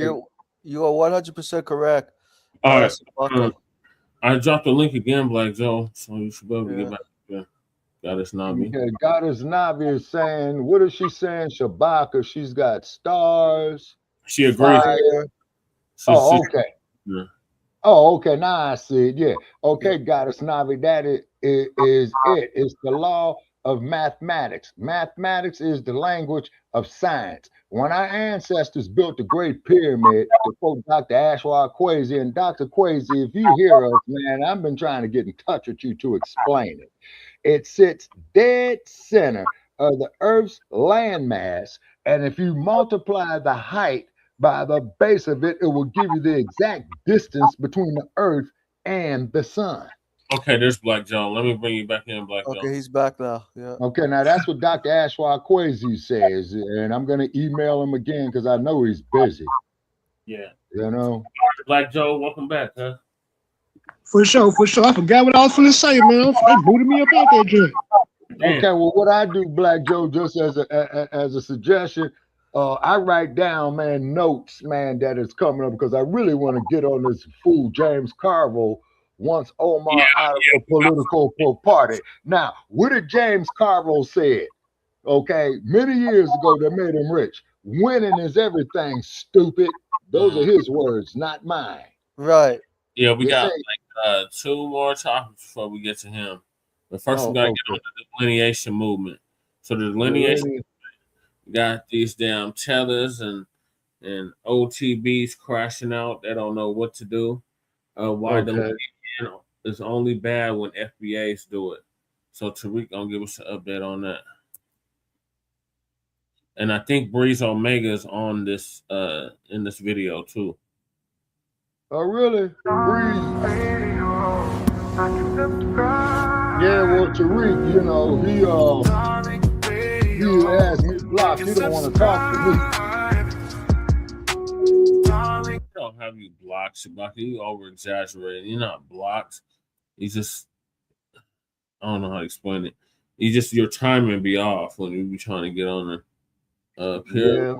Also, line Leo constellation. Yep, sure is real. Okay, now that's another thing. You're right. Yep, starvation. No, real brother Triple G. No, you're right. It has a lot to do with the astronomy as well too. Yeah, God, snobby James Skeletor. Carville. He's the one that says that winning is everything, stupid.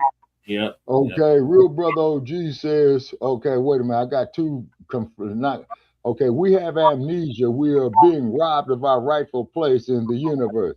Yeah, real brother Double G, you're right. This is what is wrong with these damn public indoctrination centers called the public schools. Okay, and then Joe had put a comment up there that I missed, okay?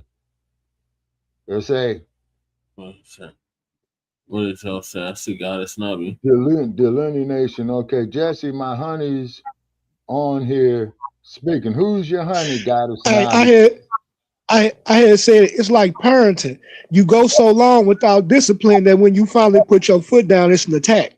Delineation. Oh yeah. Okay. All righty. What it's okay. like. Well, see, that reminds me, Joe. You just brought back a memory to me, right? My mother overheard me outside when I was a youngster using the term MF, okay? All right, so she brought me in there, and after a left hook followed by the right hand, she washed out my mouth with soap, okay? And then she went there and told me what it was about. You say, so basically it was the precursor to the what is that there? The sex farms, Brother Che, that we was talking about. That was Punch Bowl. Yeah. That was Punch Bowl. Yeah. Oh no, the Devil's Punch Bowl, okay, was also too where they had killed all the former slaves down there and they buried them there in that mass grave. That's why don't nobody eat the peaches down there. Yeah. Yeah, but the breeding before the mass killing, mother on sons, brother on sister. Yeah. Yeah, right. Yeah. You see, you know, and then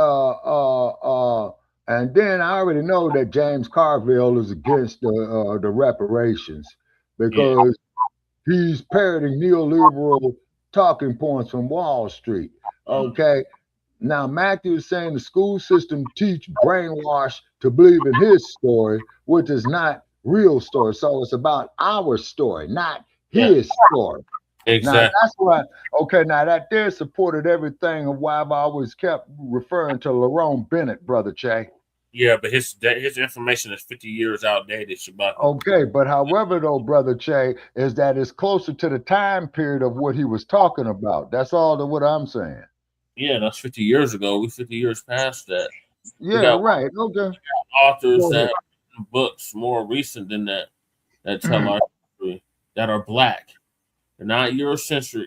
They're not Europeans. They're black. They're FBA, and they have whole articles, whole books, whole book series, all of that. So let's get to this. Yeah, I had a whole lot of them, you know, but too bad that Ebony is owned by Time Magazine. Now, that was a damn shame that Lyndon Johnson Rice sold it to Time Magazine. Yeah. Is this Black Joe again? We lose Black Joe? Oh, oh Lord, here we go. It's crew. Certified salute. No, certified salute. What's up, y'all? Can y'all hear me good? Yeah. Yes, sir. What's up, y'all? No, I ain't want to say nothing right now. Oh, okay. I was just jumping on in case these trolls get here. I'm right here to debunk them. Right. Well, they busy tonight. Oh yeah. Yeah. Yeah, he's on there. Breeze is on here, I believe. Yeah.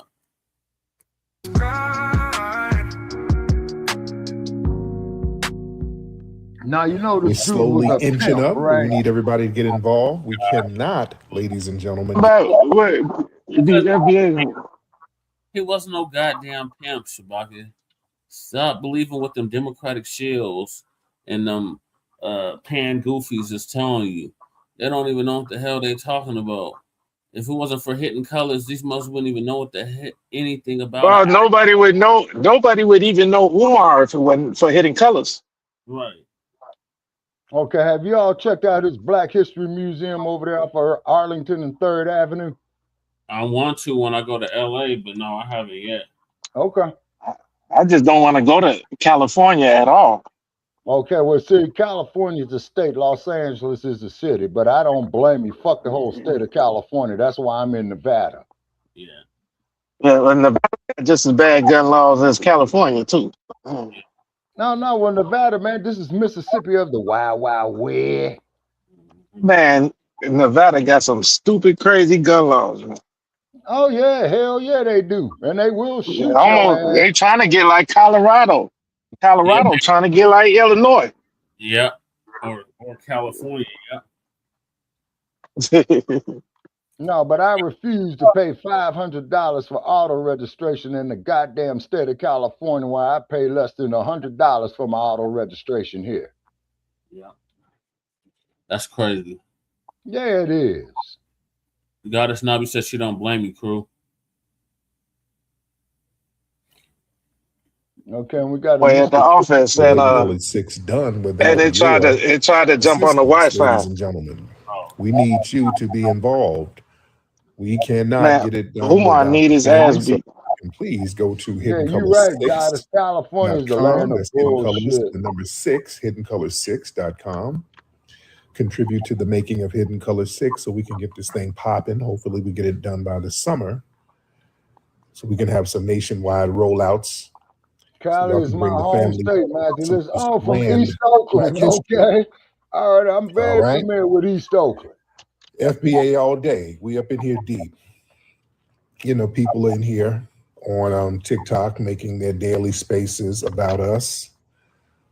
Well, people stay. When I randomly get on TikTok, I was just scrolling earlier today. Dude, all people do is sit on TikTok making spaces about our damn lineage. Boy, our lineage has people triggered, man. And they try to act like we're sitting around discussing them, but not really. Yeah, these people are obsessed. We're not. All of these spaces are FBA, just all on social media, just nonstop FBA spaces. Oh, Vermont's in the house. Okay, Sal. And then they try to hop in here. What do you talk about us all day? That's a projection. We're not. No, brother, no. Oh, okay. Ray G says, Mom has 3 advanced degrees. She was raised on STEM. Okay. Why are people tripping on us delineating? Let's be very clear. We're just delineating. Delineating is not a bad thing. We're just recognizing our own unique ethnic group, ladies and gentlemen. That's all. I'm very familiar with East Oakland. All of these other groups that's whining about Boulevard, us, I want to really unpack this thing. I want to really unpack 73rd and Bancroft. Because these people be whining and lying. I mean, they just got 24-hour smoke for us, and we're not doing anything to these people. I want y'all to understand something. Yeah, you're right. These people who are whining about us online, in their homelands, they're getting beat up, smacked up by every damn body. Dude, you go to these people's homelands, they're getting decimated by everybody else but us. Yeah, Michael, when he was the governor of Arkansas, you're right. Haitians, like we had a Haitian dude called the other day, the Dominicans are whooping on them in this homeland. You go to these African countries, it's the Asians and the Arabs and the Lebanese, and these people are running them in the ground. No smoke, but all the smoke is on us by simply us saying, hey, we're focusing on our lineage. What is this shit? What is this divisive shit, nigga? Divisive?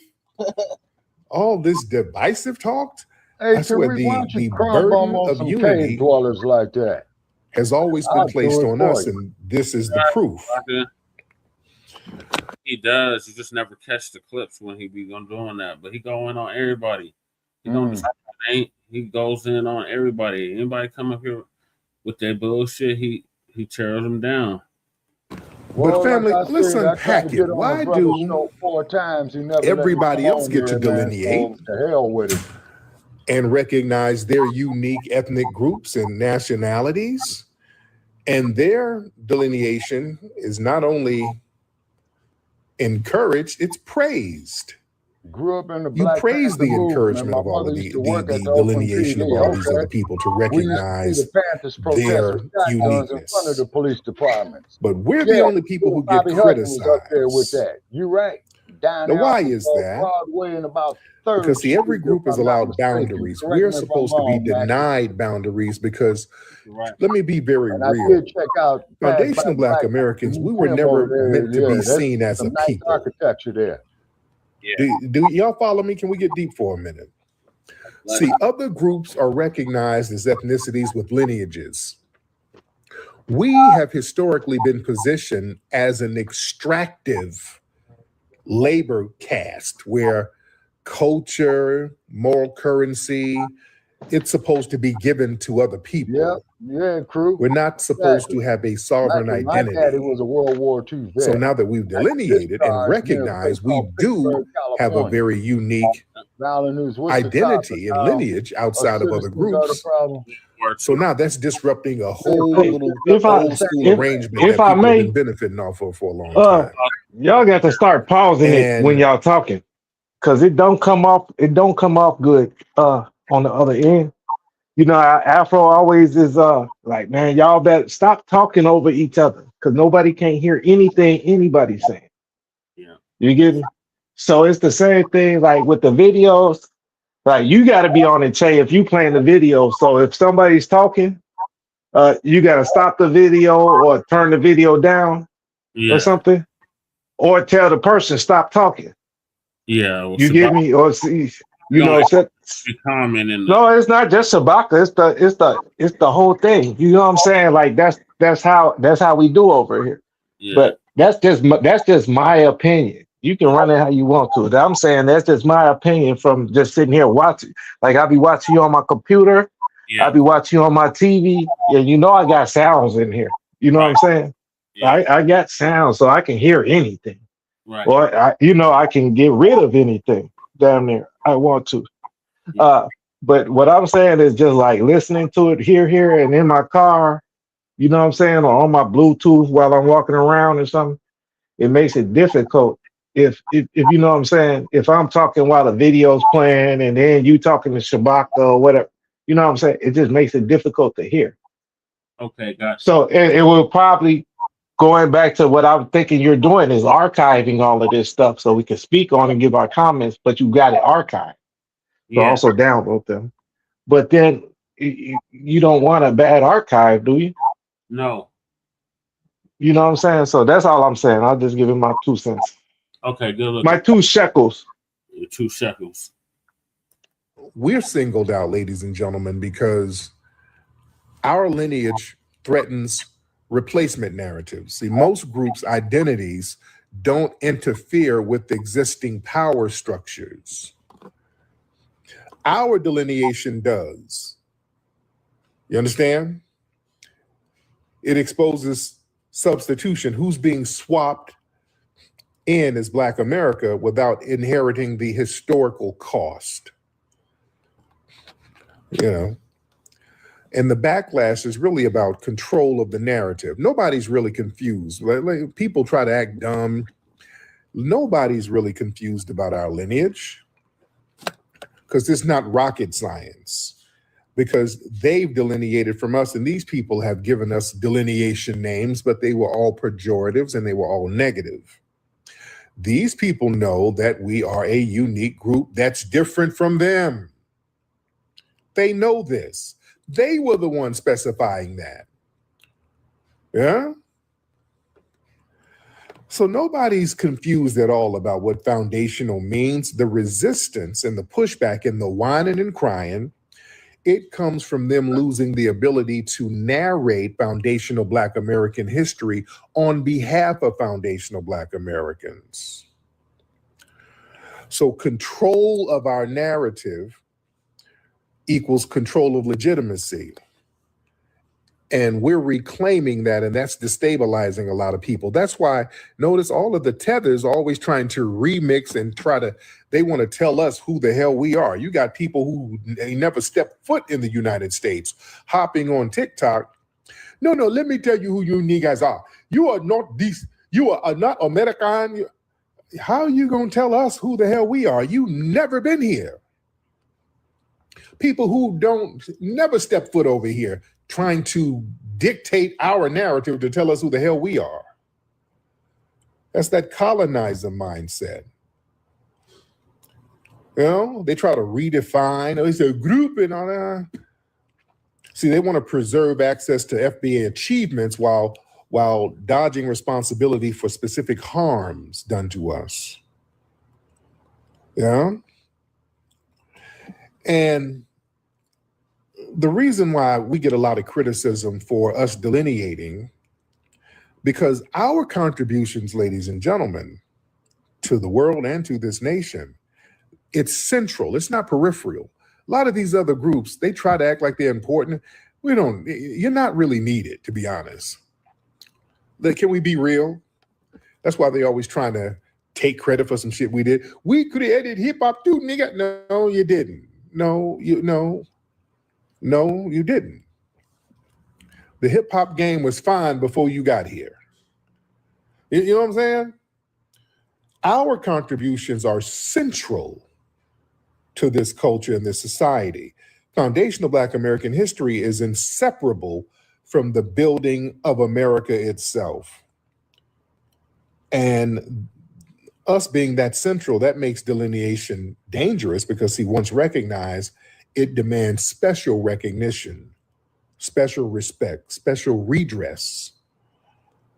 Other groups, they can delineate safely because their identities don't really move the needle over here like that. I'm not trying to be mean, but shit, they just didn't have nothing popping.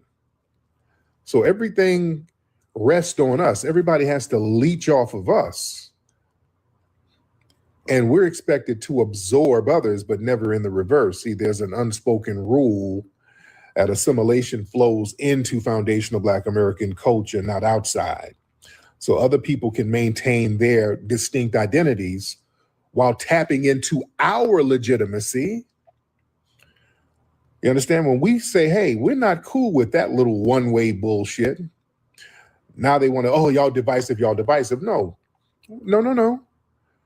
Because when y'all do other people do their stuff, they gatekeep it. That's fine. We don't need to claim none of your stuff. If you got something that's Caribbean or African, we'll pop our collar to it. We got our own culture. We don't have to latch on to your stuff, and y'all won't let us do it anyway. We saw that with Michael B. Jordan and that Jorvay thing. Oh, they made sure, oh, no. That's Trinidadian Michael B. Jordan. You can't touch that. You see? But they're supposed to dip and scoop up all of the things that we created culturally. Yeah?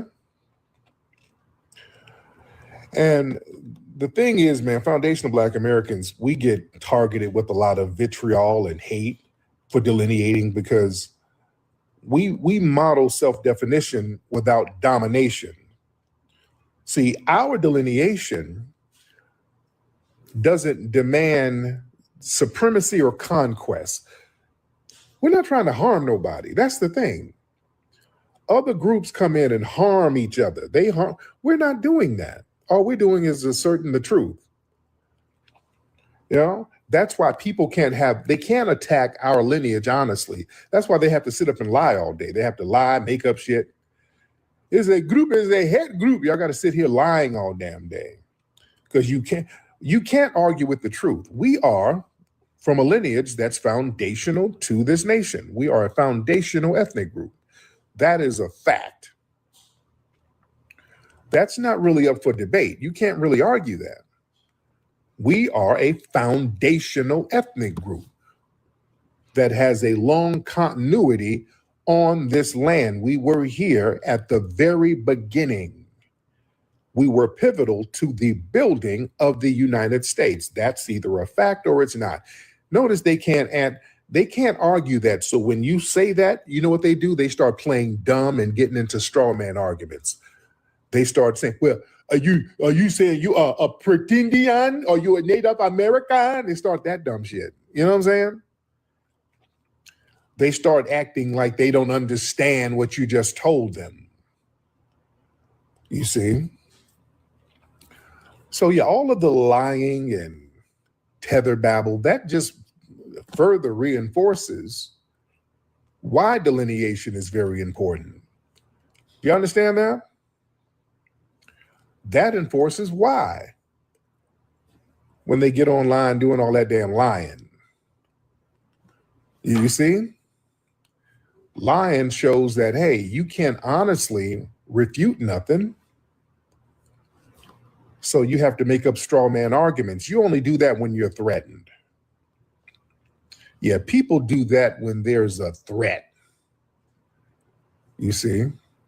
Well, let me talk to the family. Let me get some of the folks on here. What's up, Tierra Dynamite? I see you, beloved.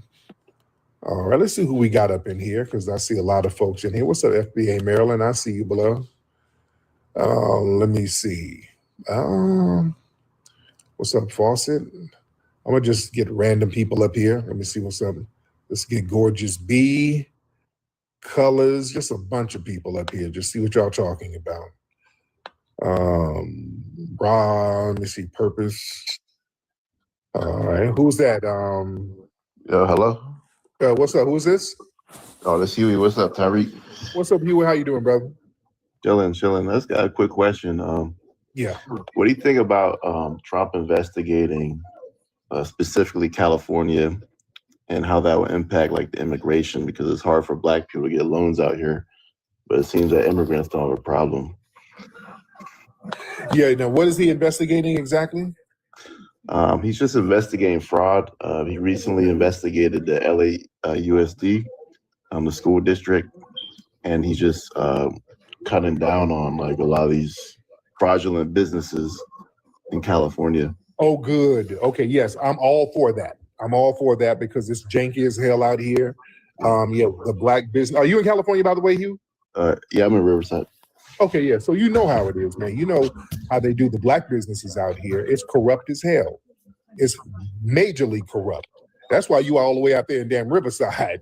Because they're out here like in Central, because I'm in the main part of LA, man. It is janky, but they're so damn corrupt and scandalous. They do things behind the scenes to undermine Black businesses out here.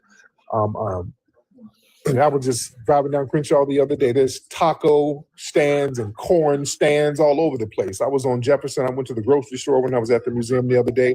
It's just a line of Mexicans on the streets selling stuff. Now, the brothers who were selling stuff on Crenshaw, selling barbecue plates and all that, they got all of them out of there. So you ain't gonna tell me that them brothers couldn't get the right permits, but all of these people who don't speak English got the right permits? No, they're being assisted. They're being assisted. And they're systematically sabotaging the Black people. Yeah, it's like Tijuana. Y'all, you know what I'm talking about. You out here. Man, I went to, we had an event at the museum the other day. Somebody had a party up there. There were beautiful FBA family up there too. Real good folks. And, I went down to the Food for Less right down the street from the museum. Dude, it was taco stands, corn stands. Dude, man, it looked like a Tito Puente concert out there, dude. They were selling corn, mango slices, just all types of shit. Churros. I'm like, I know these folks. How they get sellers permits like that? And all the Black businesses out here, they're giving Black business owners all types of red tapes and hoops to jump to get their sellers permits. They're doing that in New York City too. Yeah. Yeah, so I hope Trump investigates that. I hope he does. Yeah, they've done the Black businesses dirty. Chef Maryland, she's going through some stuff. Chef Maryland, her business is in jeopardy right now. Y'all know Chef Maryland on Crenshaw, very good soul food. FBA sister, and I've had her cater for the museum several times. So she's going through some stuff. Grill Fresh they got them out of there. They went out of business. Doolin's, I think they're struggling now. So yeah, it's funny style, man. It's real funny style out here. And it's some of these people behind the scenes sabotaging folks, man. Let me get some folks in here. Let me see who we got in the building. Let's see. A lot of people in here. Shout out to people in the building. Let's get Elise. I'm going to just get random people. I'm going to get random people in here. Let's get Tether Project. All right. Elise, Tether Project. Purpose Wells. All right. All right. Somebody say something. What's happening? Hello. Hey. I'm sorry. How are you? I'm good, Elise. How are you, ma'am? I'm well, thank you. So what's on your mind, dear? I was just listening, trying to fill the conversation out. Okay. And I heard you speaking about what's going on in California. And yeah, if that's the case, I agree with you. I'm in Atlanta, so it's a little bit different dynamic here. Yeah, how long you been out there in Atlanta, by the way? Well, I'm from Atlanta. I was in the military. I just moved back about 3-4 years ago. Oh, cool. Yeah. Were you in the Navy, Air Force? Where were you? I was in the Army. My husband was in the Navy. Oh, cool. My dad did 28 years in the Army. So we moved around a lot all my life, really. But, my family's from Georgia. We've got some things going on here that we're trying to do. I have worked kind of with my cousin on Love and Hip Hop. I'm a nurse. And then, I've got some other little side hustles that I do. Oh, yeah. Yeah, Oh, Mama that's D, awesome. Scrappy. Mama D is my first cousin. Oh, wow. I love Mama D. So we're working to get, she's supporting some projects that I have. And then I have a friend that's out there in LA. It's 3 people that are co-founders of I Am Movement. And the president, I'm vice president, he's out of LA. And so, we've got some great things going on. And you'll be hearing about this national project that we have. Okay, I can't wait to hear it. Yeah, so I'll tell you about it on the back end. Yes, ma'am. Okay, well, thank you so much, beloved. Let me know what's going on with that. Purpose, what's up, Purpose? Miss Purpose? I'm sorry, I didn't mean to come up. It's okay. All right, let me take you down. Y'all watch the button. When y'all hit that button, I'm going to bring you up if you hit that button. Let's get Born King in the building. Born King. Then we'll get Hustle Blood. We're going to just get a bunch of y'all in here. Dion Jones. A lot of y'all in here. Okay, who we got? Hustle Blood. Yo. What's up, Hustle Blood? Hey, what's going on? Can y'all hear me? We can hear you, man. What's happening with you? Nothing much, man. I just wanted to ask you, because I never heard if you talked about it or not, man, about I heard about Trump doing a bill where no immigrants can get the small business loans no more as of the 26th of February, I think it was, or March, I think it is. Okay, yeah, I did hear something like that. I don't know all the particulars in it, but so is that going through? Is that something that's going to happen? Well, I don't know. That's why I really wanted to see that you know anything about it, man, because I heard somebody else talk about it, but I hadn't heard nothing official. Oh, okay. Yeah, because I heard what you heard. I don't know all the details, but yeah, from what I'm understanding, because they've been kind of fighting because Trump is trying to shut down a lot of that stuff with all these people coming over, just getting our tax dollars and business loans and all that stuff. And then all of it is dried up by the time we go in for it.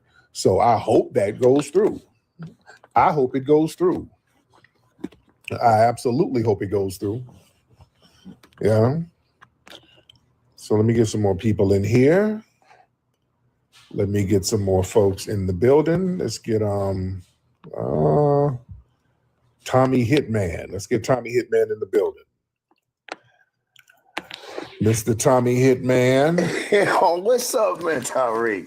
How you doing, listen, Tyreek?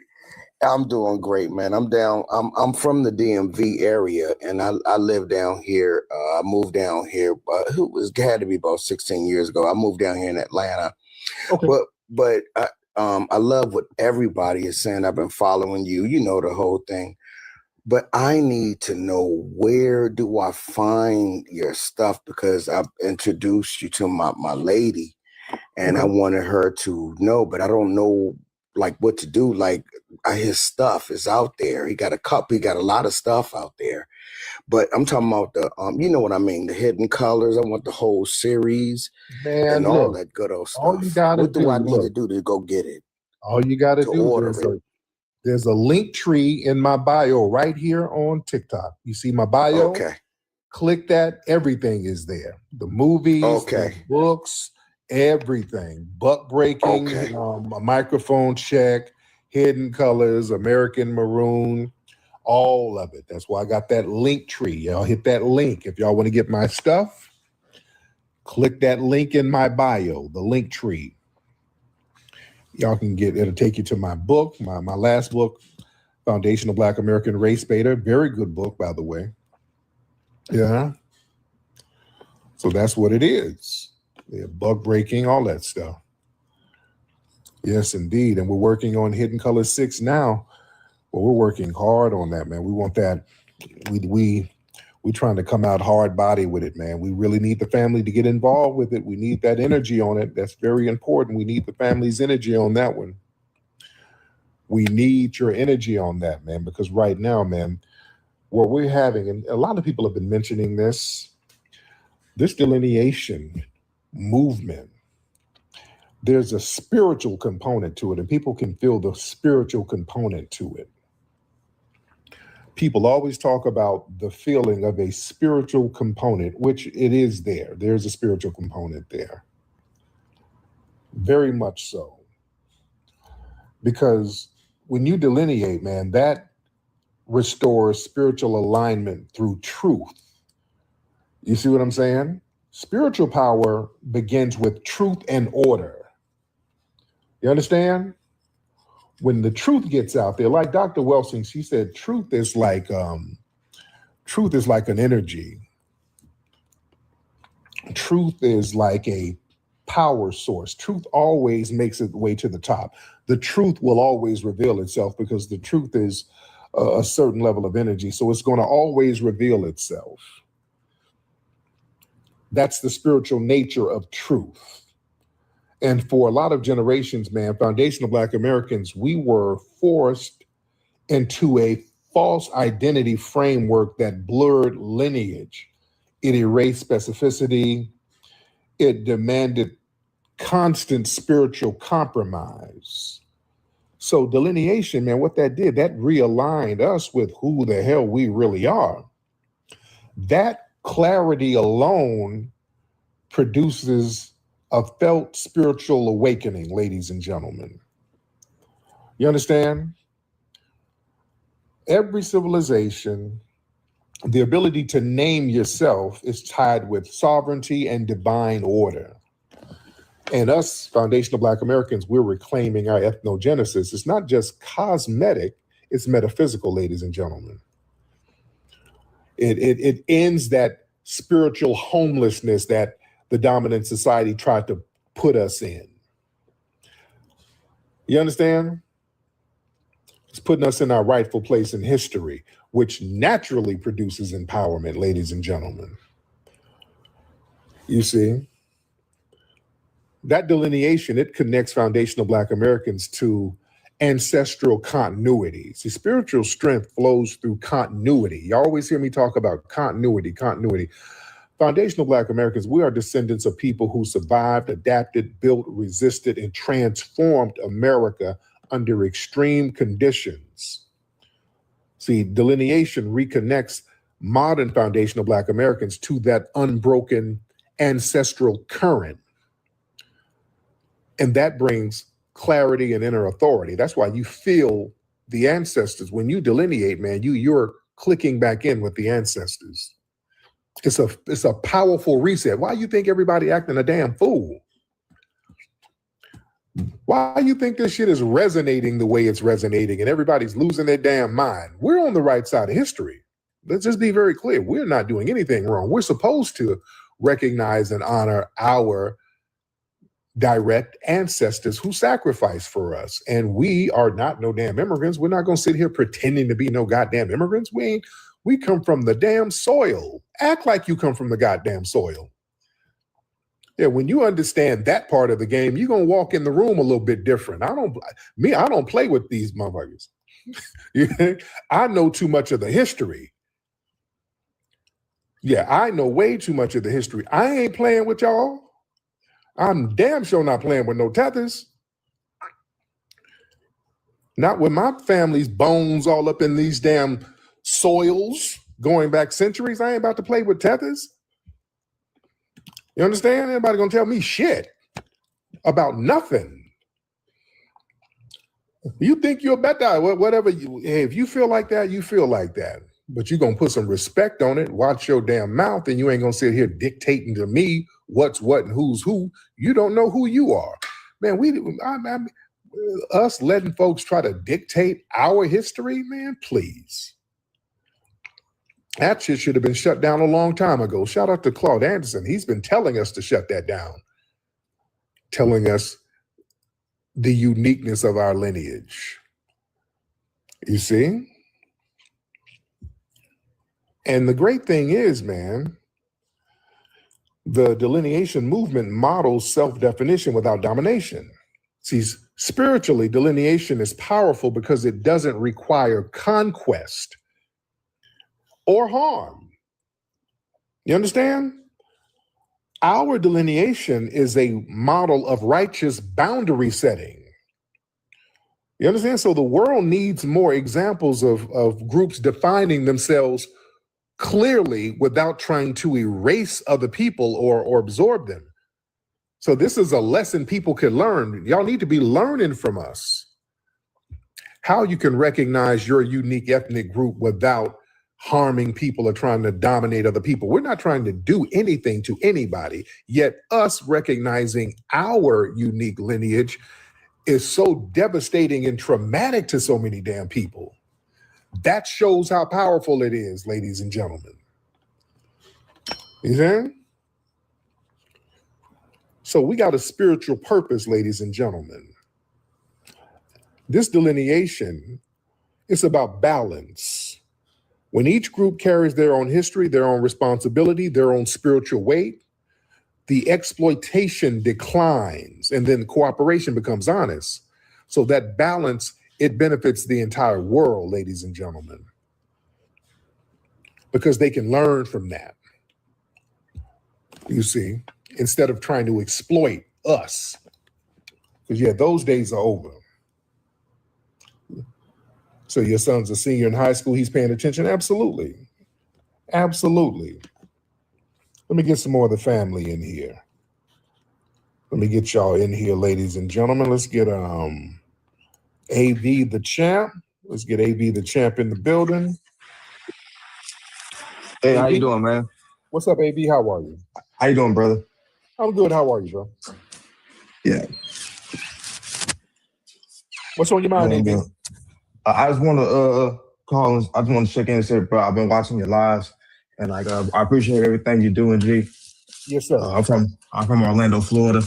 Okay. And I like one thing is like I've observed, right, is that why they all in our face? Because I claim FBA too, you know, like descendants of slaves.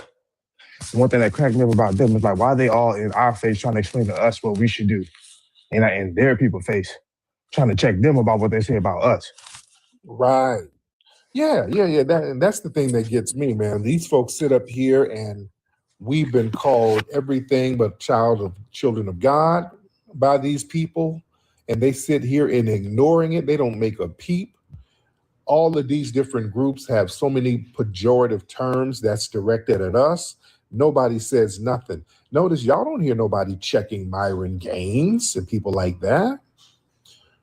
The people who just get online and denigrate us all day, every day, nobody sits here and nobody does anything. Nobody from their culture says anything.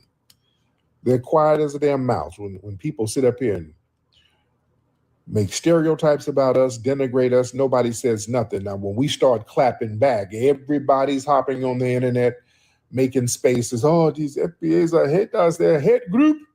They're a hate group. Yeah. It's all a bunch of whining now that foundational Black Americans are making people accountable. You know, erasing history is something that you have to do when it comes to conquest, domination, and destroying a people. If people knew who they were, and what they were capable of in the past, they will understand what they have a possibility or a likelihood of doing in the future. Foundation of Black Americans, we've always had a culture of resistance. We cultivated a culture of resistance on this land, and we've been resisting ever since we've encountered European domination. But nothing was really popping in Europe until the transatlantic slave trade, and that's where they amassed a lot of wealth. One thing that I think is unique about our culture as far as how we resist, how we fight back, is just the environment we were put in from day one. Being only 13% of the population, the white supremacists were very meticulous about keeping that population at a certain amount. There was never a period when we did not resist the encroachment of the white man. They have a natural behavior of authority no matter where they go. That's why they'll step up in front of us in the line at the store. We're not important. They don't even see us. We've never been able to excel. We've never been able to relax. We've never been able to just be, which means that existence is resistance. It must be something in our DNA, our historical background, to when something doesn't sit right with us, especially spiritually, in our souls and in our spirit, we just say no. We live in resistance. You know, from the moment we're born, we're in resistance. And it's handed down generation to generation. And so I think that cultural resistance is actually in our DNA, in our epigenetics, and then it blossoms out into the culture.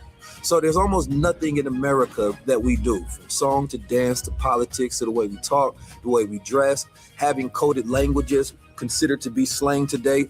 Everything about Black American culture is a form of resistance. Of course, they want to always downplay our contributions to the global tapestry because they continue to act like our number one export in this country is not Black innovation. Everyone understands that our resistance has been the cornerstone of what foundational Black Americans have always done. We are the life that breathes everything into this nation. The further back you go, the further Black you go. It's just simple like that, brother.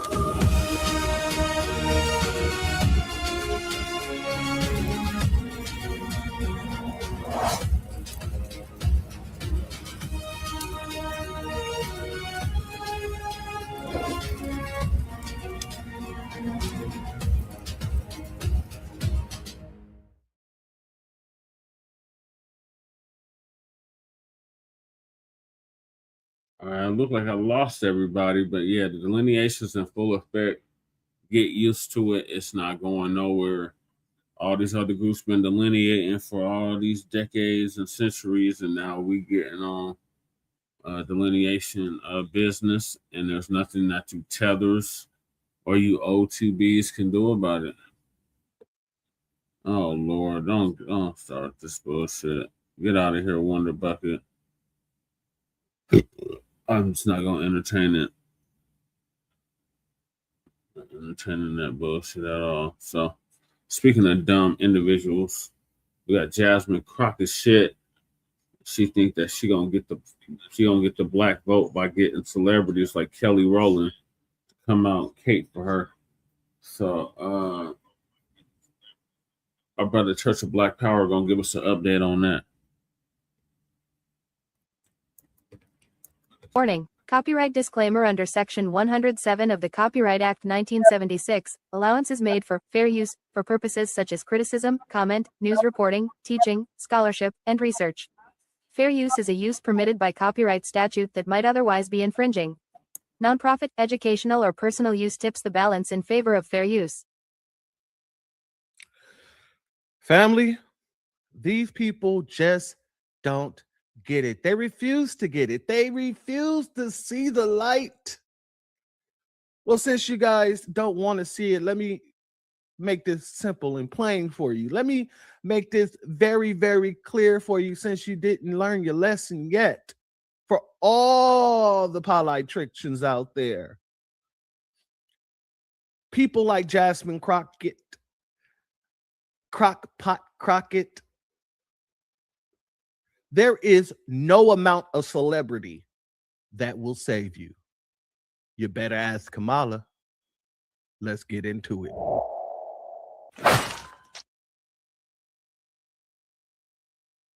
What it do, family and friends? Welcome back to the Church of Black Power. If you're not subscribed, go ahead and hit that subscribe button along with the notification bell so you can be notified whenever videos like this drop. Please make sure you're hitting that like, share, and hype button so we can beat up the algorithm. Make sure we get this message out to the ears that need to hear. And if you have not done so yet, please click the link in the description, go to change.org and put your signature on the petition for reparations, as well as hitting that other link and joining the Telegram group so we can help circumvent the shadow banning that, PewTube has been doing to the new black media. With that being said, family, I don't know what's wrong with these people.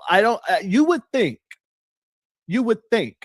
after watching Kamala spend billions of dollars on concerts and celebrities that these people would get it in their thick skulls that we're not moved by any of that.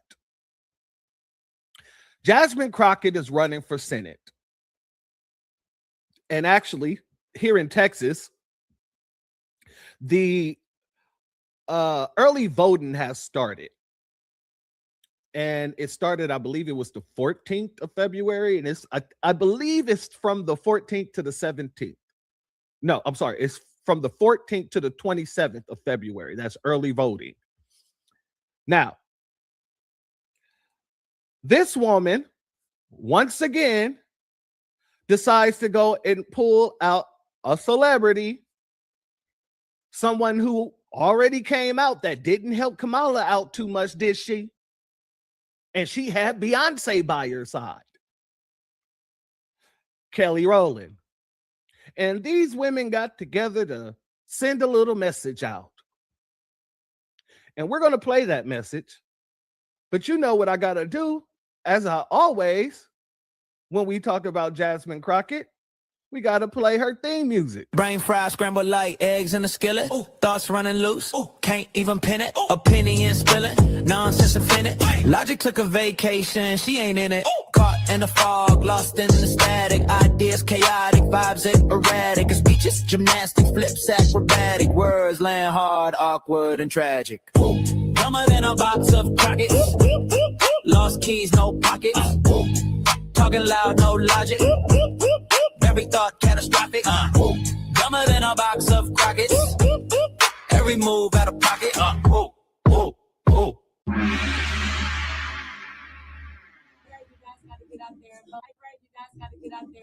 You know what to do. That's right. We are starting voting on February 17th. And you heard it from the Kelly Rowland. Let's get out of it. You have a voice, just go use it. Kelly Rowland just said that we have a voice and we just don't use it.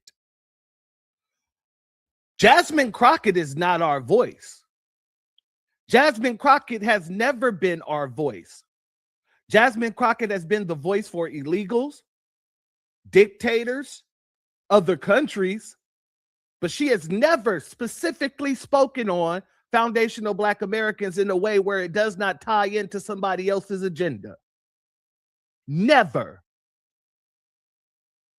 And so when she dropped this clip, I want to actually read what she put here.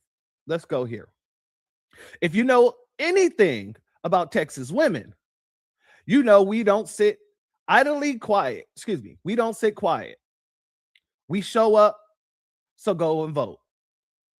Early voting ends February 27th. So I was wrong about the first part. It isn't the 14th. It's the 17th. It's the 17th to the 27th. There you have it. Okay. Now, number one, she keeps claiming to be a Texas woman. This woman is from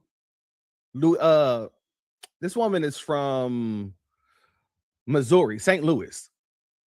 That's where she's from. As a matter of fact, she didn't move to Texas until 20 years ago. So while she's talking about being a Texas woman, you're not a Texas woman. You are quite literally a St. Louis woman, if anything, if not a tether. But let's go back here. How are you Texas tough if you're from St. Louis? Now, family, I've only lived in Texas for 7 years now. I moved here in the end. Well, really, it's 6 years because I moved in at the ass end of October. Yes, I moved out here in October of 2019. So technically, I've only really been here 6 years and 3 months. Well, no, 6 years and 2 months because it was the ass end of October. Anyway, I will never say, as long as I've been here, and it ain't been as long as her, I would never say I'm a Texan because I'm not a Texan. I'm a transplant. I moved from California. I'm a Californian in Texas.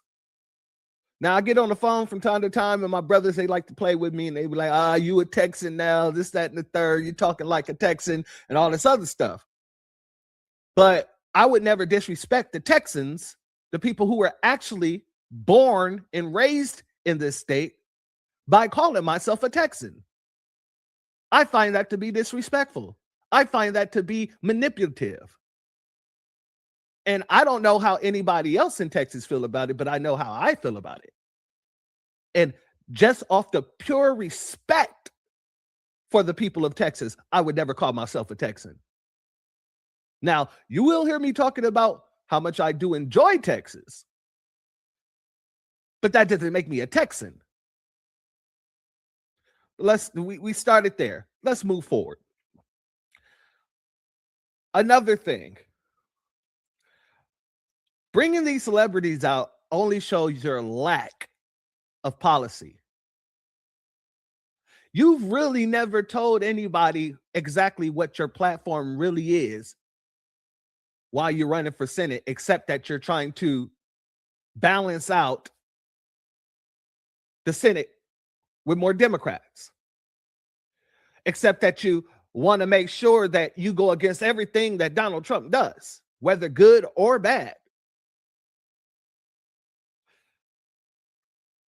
Jasmine Croccett has not proved herself to be a good politician, to be a good representative, to be a good anything. All she's proven herself to be good at is bootlicking for the establishment and anybody that they tell her to bootlick for, whether it is illegals, whether it is Zelensky, Canada, Mexico, or the dictator from Venezuela.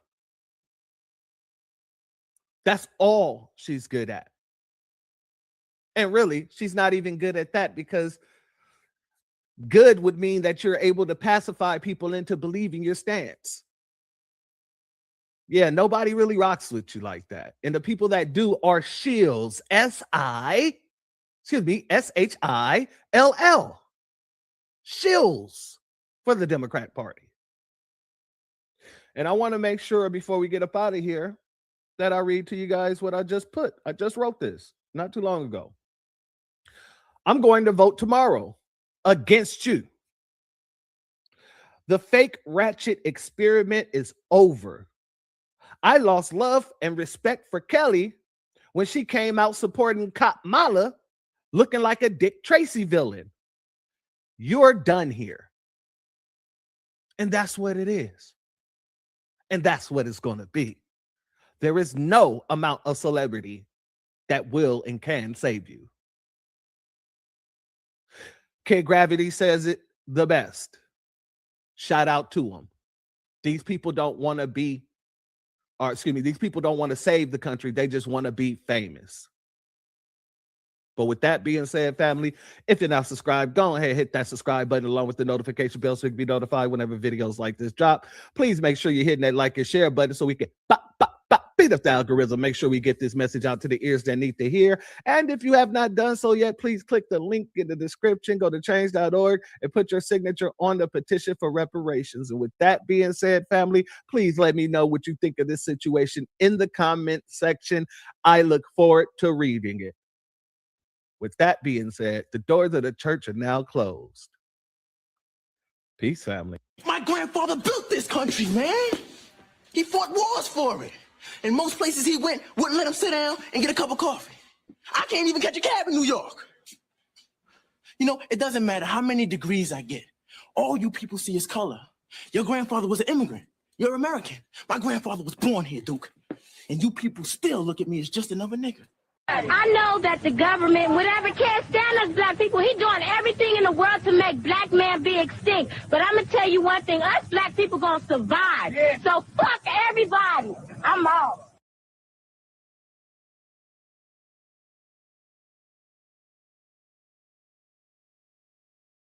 Dominate your industry with strategy that actually scales?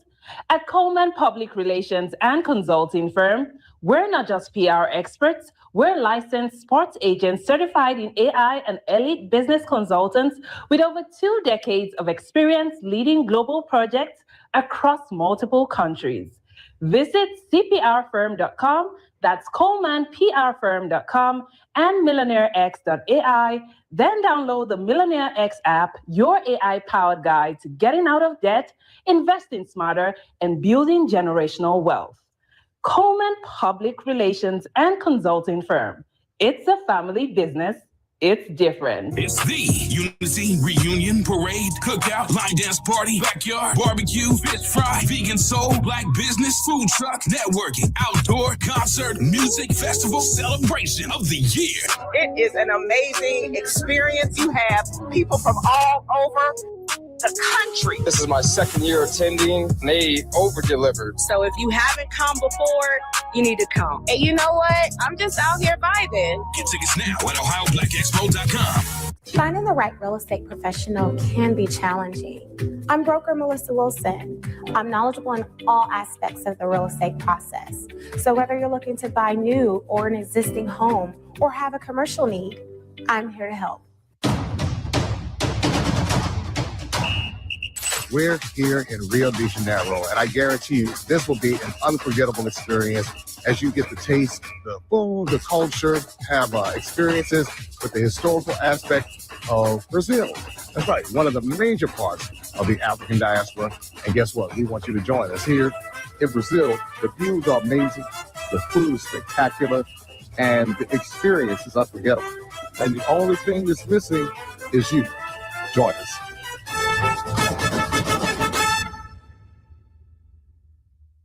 Listen up, because I'm only going to say this once. You walking around thinking you're free, but let me ask you something. Are you really, or are you still running on somebody else's programming? Philip wrote 2 books that are about to flip your whole world upside down. I'm talking about Passive-Aggressive Racism in the System of White Supremacy and 7 Steps to Decolonize the Mind. This isn't some soft, feel-good reading. This is the manual on how the system keeps you stuck and exactly what you need to do to break those chains. Philip laid out the game they're running and the blueprint to take back your mind. Because once you see it, you can't unsee it. So stop making excuses and go grab both books right now on Amazon. Your mental liberation is waiting, and it starts with these pages. Don't sleep on this. Get them now. After 13 years of exposing lies in the media, I discovered the biggest lie of all.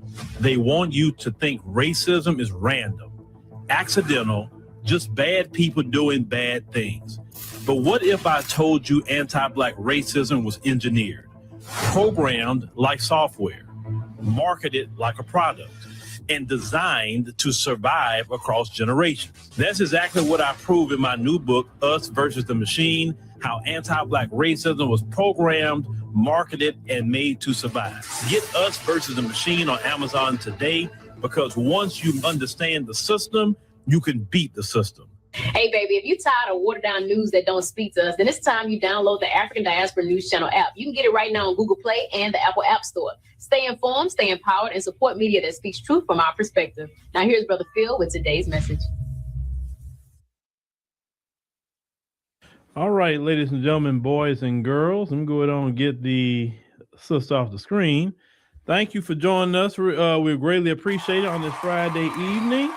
And we are happy you are here with us. We are happy to see you on Facebook and the app, definitely the app, and here on YouTube and other places. Let me just copy something real quick. So tonight we're going to talk about Jasmine Croccett, ladies and gentlemen. There was a video that went viral about a voter here in Texas. and what she said about Jasmine Crockett, and a lot of people feeling kind of a certain kind of way about what this lady said. For me, it's to be expected, but we're going to put a different twist on some things tonight, give you a different visual. It took me a little bit to get these visuals ready, but I feel it's worth it. That's why I took a little extra time to get these visuals together, ladies and gentlemen.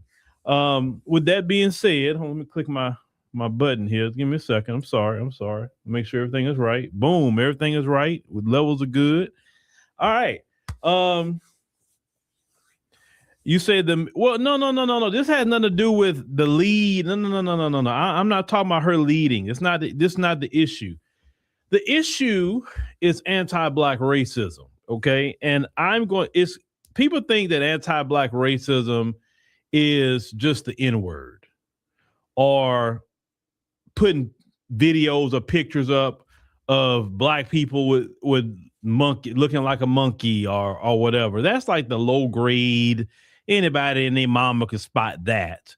But the type of racism that I like to get into more is that nuanced, that passive aggressive racism that I wrote about. That's the one you're going to actually experience more than the in your face, N-word, monkey stood things, watermelon, chicken, all that mess.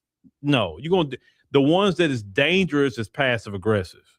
The ones that's out in the open, you know what I'm saying? A lot of us even just brush that off.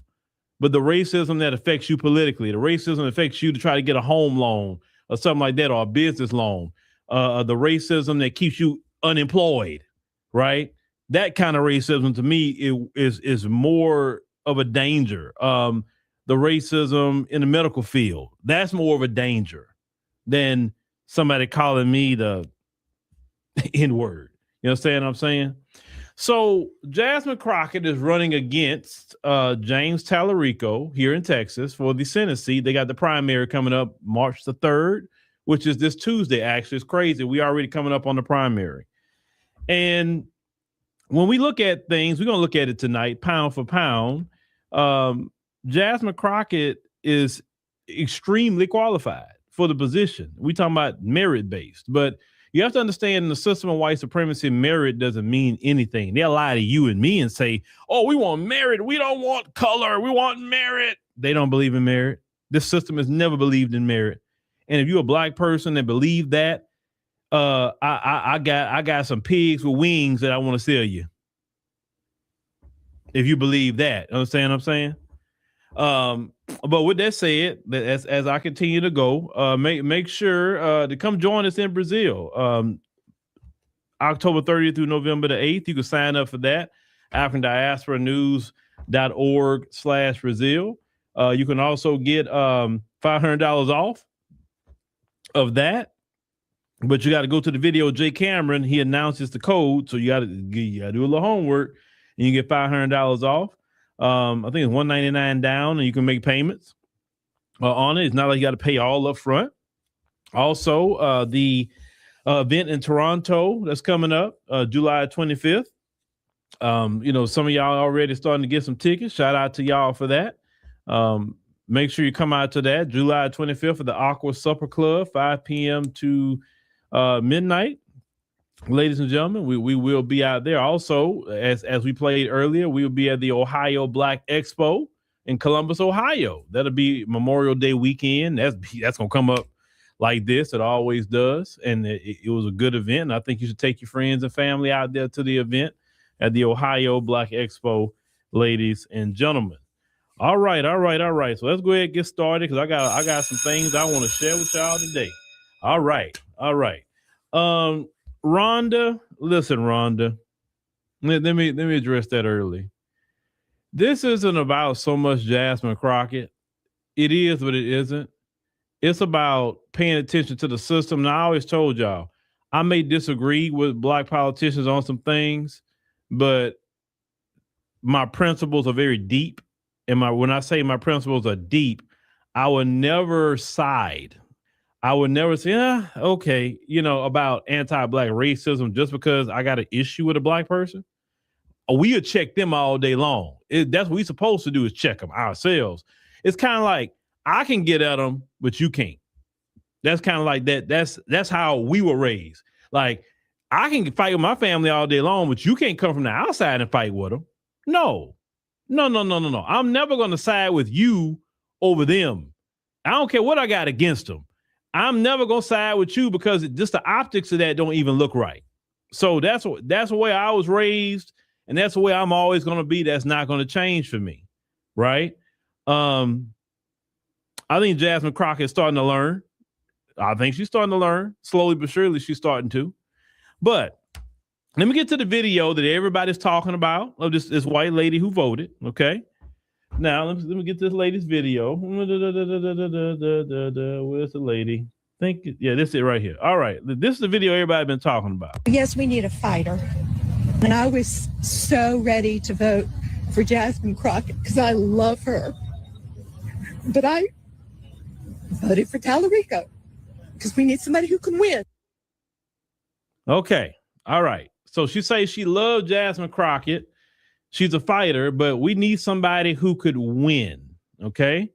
Now, you have two type of arguments. You have emotional arguments. You have logical arguments. And a lot of people, unfortunately, delve into the emotion instead of the logical. And, the logical things that we're going to try to present. Okay. Now, let's look at something. Okay. You need somebody who could win. All right. So let me see here. Okay, hold on. This is the right one. All right. So the question is, who's more qualified between James Tallarico and Jasmine Croccett? Who's more qualified? Hey, he's a former middle school teacher. He's a former director of Young, Invincibles. He's a state rep of Texas 50th District. Okay. Cool. No problem. That's great. Jasmine Croccett, she went to Rhodes College, got a BA in business administration. She went to the University of Houston School of Law, got her JD. She's a current U.S. Congresswoman. She's a member of the House Oversight and Judiciary Committees. She's a leading progressive voice in Texas politics. So James he's a state rep, and he shout out to him. And everything. Now, of course, he did go to Harvard. I want to make sure I put that on there. He did go to Harvard. He is educated in that area. So I'm not taking nothing from James, but he doesn't have the experience on the Hill like that. He really don't. So that's just a logical thing to me. It's like, okay, Jasmine has more experience. Now, what we're actually seeing and hearing, well, he's a little bit more soft-spoken. In the time of Trump, you want somebody soft-spoken? Trump will run over you. Trump he loves people that soft-spoken so he can run over and talk crap to them. And like, what are you talking about? Somebody soft-spoken. Do you understand the time periods that we living in? You can't look, the soft-spoken thing don't work. It don't work with let me not say it because I'm on YouTube. It doesn't work with bullies. It just don't work. What person you ever known who's been a bully on the playground and some soft-spoken person talked to them and they just stopped being a bully? This never worked. A bully only stops when they get punched in the face, basically. That's how a bully gets stopped. I'm just talking about in general. I'm not talking about nobody's name. In general, that's usually how it stops. That no person can come up to a bully and speak soft to them and they respond. That's just bottom line. Now, here's the other issue. If you think about the qualifications between James Tallarico and you think about the qualifications with Jasmine Croccett, okay? If you just think about that here for a minute, okay? What y'all say? Okay.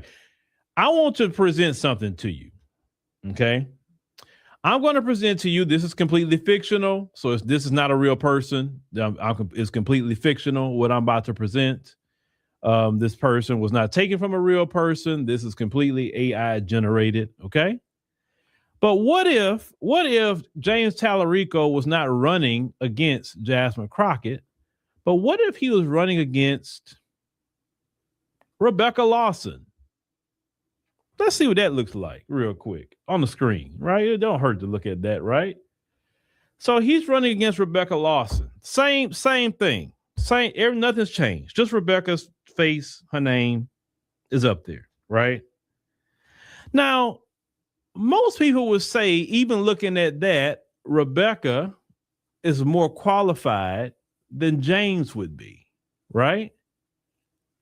Wouldn't we say that? But see, it wouldn't even be a conversation if Rebecca was up there. This wouldn't be a conversation. Wouldn't y'all agree? Wouldn't y'all agree this would not be even a conversation if Rebecca was up there? They wouldn't be mentioning James Tallarico, say, hey, she's too qualified. He don't really have the experience as of yet or whatever, right? She's a congresswoman. She's everything.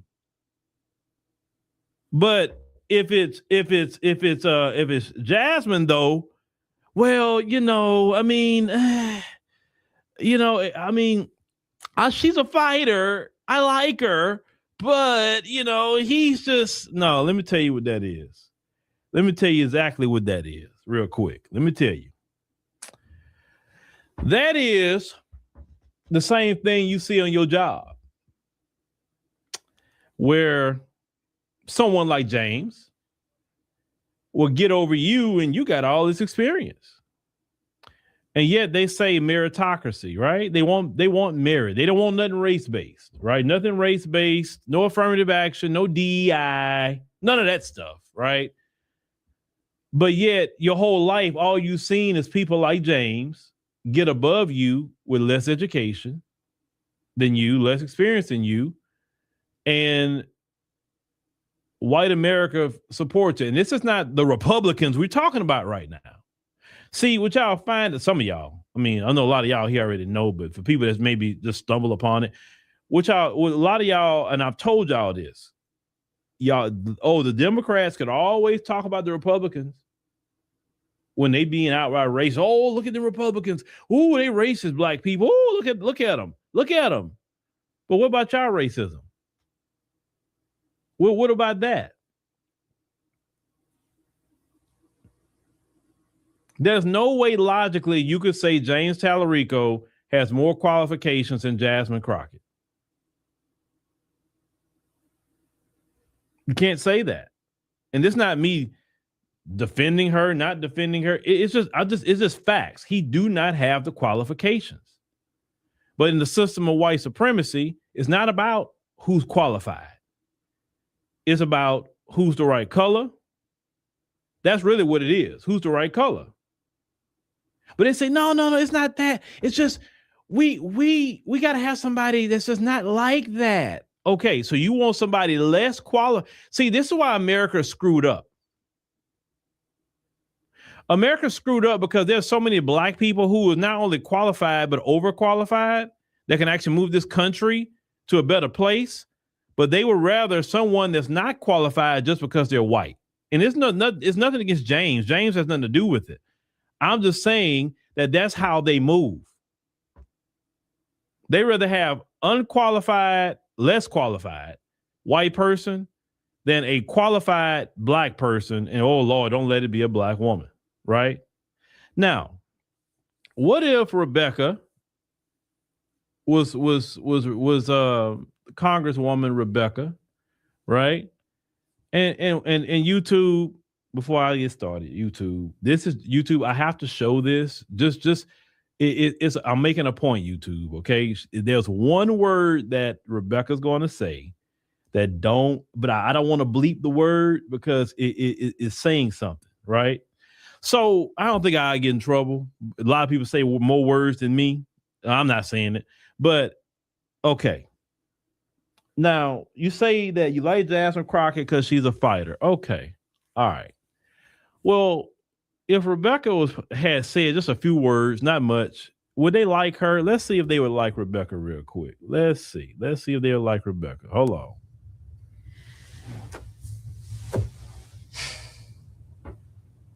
Don't play with me. What is the greater threat to our democracy? Trump is a threat to our democracy. If you could speak directly to Elon Musk, what would you say?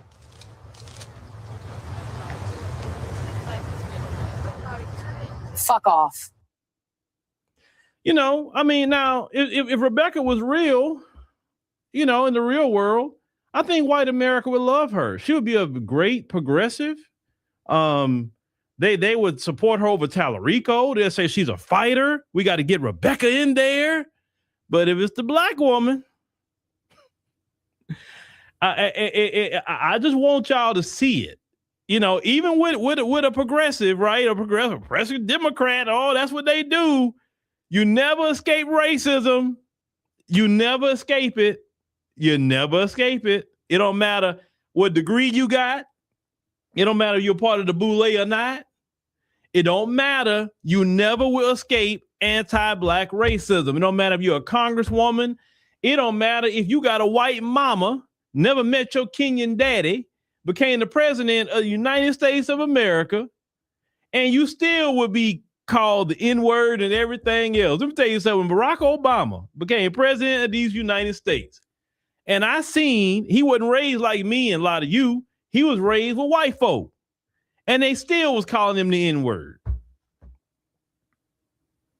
And the the tragedy of Barack Obama is that it never sunk in his head that, dude, it don't matter about your mammy. They look at you as a Negro, and you need to, in this position, start flexing now. And he never did it. He never flexed in that position. Barack Obama was the one that shown me that it don't matter what you achieve in this country. They always going to look at you. Matter of fact, the higher you go, the more, right? The more they're going to treat you that way. It's worse the higher you go. Now, a person like me, I don't care. What you say? Hold on. What did y'all say? I'm looking at something. Yeah. You said that Rebecca looked like someone they want to have a coffee, you say, or a beer, and that's what you get with people. You get people, especially, you say, well, yeah, them folks. Yeah. You know what I'm saying? So they don't want to, that's their thing. When you hear them talk, they do not think logically, they think racially. Always remember that. It don't matter where you engage them at, they think racially. Now, this is, I want to say once again, this is the Democrats. This is the Democrats. They think racially. When I told y'all talking about Gavin Newsom and them in California with the reparations bill, and I told y'all, I said they exposed themselves by doing that. They exposed themselves because they showed you in California there's no Republican could have stood in their way for it. They could have did reparations in California. Gavin Newsom wants to run for president, obviously. That's why he's going around telling people, well, I'm like you. I got a 960 SAT score and I can't really read a speech. He wants to run for president. And I'm telling you, if he jump in the race, it's on and popping with me because I'm going to be on him every chance I get. I'm telling you I am. I'm going to be on him. I'm not going to support him because I will never forget that stunt he pulled in California to my brothers and sisters. I won't forget that. He can jump in the race if he want to. That's fine. But I'm gonna be on him every night, hoping he say something so I can stream about him. You cannot do that what you did to black people. Now people can have disagreements about Kamala Harris or whatever. He could have became the president if he wanted to. That one decision he made could have actually maybe helped Kamala and helped himself. But he chose anti-black racism. Then right after Gavin Newsom did that, he ran to Fox News. He didn't even go to CNN. He didn't go to where it used to be MSNBC. He went straight to Fox News in front of Sean Hannity and say, oh, no, reparations is more than the check and all this other. He was quick to go run to Fox News and tell them about it to assure them that, hey, I am not giving them black folks no money. I'm letting all you white folks know I am not giving black folk no money, no reparations. Listen, but this is the thing. You exposed yourself because no Republican. Then what was the Republican? What was his name? I forgot the man's name. Bill something. I think his name Bill. He further exposed the Democrats by he was trying to put the bill on the floor and say, okay, yeah, let's put up a vote. So it won't them on the record saying you don't want reparations, and they kept fighting and shouting them down or whatever. Like the Democrats made themselves look bad in California. But Gavin Newsom is the one that I will never forget that about. And I don't want any of you to forget that if he decides to jump into the presidential race for 2028. There was some anti-Black racism. And I don't understand why y'all in Atlanta wasn't booing his silly behind if you was in there. Y'all should have been booing him.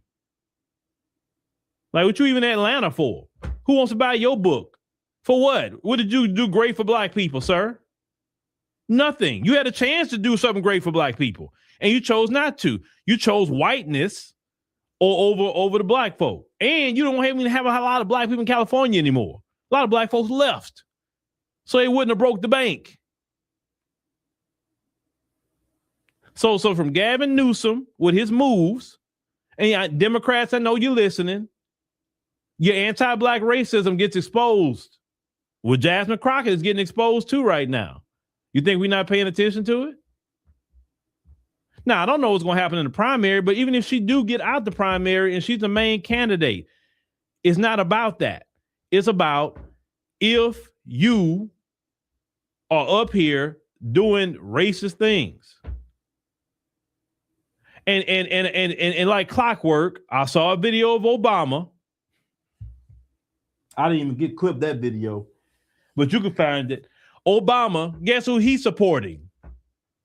Is he supporting the fellow Black woman? No, he's not. He's supporting Tallarico. And look, he may look kind of Black on the outside, but that is a whole white man. And he proves it every single time. He's a whole white man. Oh, God. And I'm not saying because his mama white that no, that's not, it's him. Because I met plenty of people with white mamas and they'll go upside your head for Black people. So it ain't because his mama white. He went over there to Chicago. There's a lot of Black people in Chicago. So let's say if you was around your white mama and them, okay, cool. But you went to Chicago, there's a lot of brothers and sisters in Chicago that can get you straight. And brothers and sisters in Chicago are solid. And yet, you went over there with Reverend Wright and all that, but what did you do? You betrayed Reverend Wright. You know you dirty when you go betray your pastor. Most Black folks not gonna go betray their pastor, put their pastor out there like that. What Black politician you know do their pastor dirty? Think about that. Even if we disagree with our pastor, we ain't like, Rev, I don't know, man. I'm gonna let God handle Rev. I don't know. Think about that. That is a whole white man. He is. You gonna support Tallarico over Jasmine Crockett? I'd just rather keep my mouth shut than open my mouth and say that. Now, his wife, Michelle, she's a Black woman. But my Lord, if she didn't rub off on him, usually your wife rub off on you some way, form, or fashion. Like, boy, because I'll never forget his presidency. It's a lot he could have done. And he let Mitch McConnell talk to him any kind of way. And speaking about Mitch McConnell, I seen him today in a wheelchair. They wheeling that man all over the Senate. I'm like, what the hell? What is this visiting angel stuff, man? Like, y'all, like, we seriously need some term limits. I'll say term limits. I'm not going to use age, but I'm going to say term limits. If the president got 2 4-year terms, I think the Senate needs 2 4-year terms. I think Congress needs 2 4-year terms. And they out. We get some fresh faces, new ideas. It'll make it a lot easier for voting. Not because Congress, every 2 years you're voting, that doesn't make sense. Every 2 years you're campaigning, it doesn't even make sense. How is it good for the president, but it's not good for the rest of them? I think federal judges and the Supreme Court too, they only need to serve 1 10-year term. 10. After 10 years, you out. You can't be up there 30, 40 years in the Supreme Court. No. You need fresh ideas to come into the court. On the federal court level, I mean, federal judges, you need people to cycle people out. At least if somebody's bad or corrupt, you only got to deal with them 10 years, and then they're out.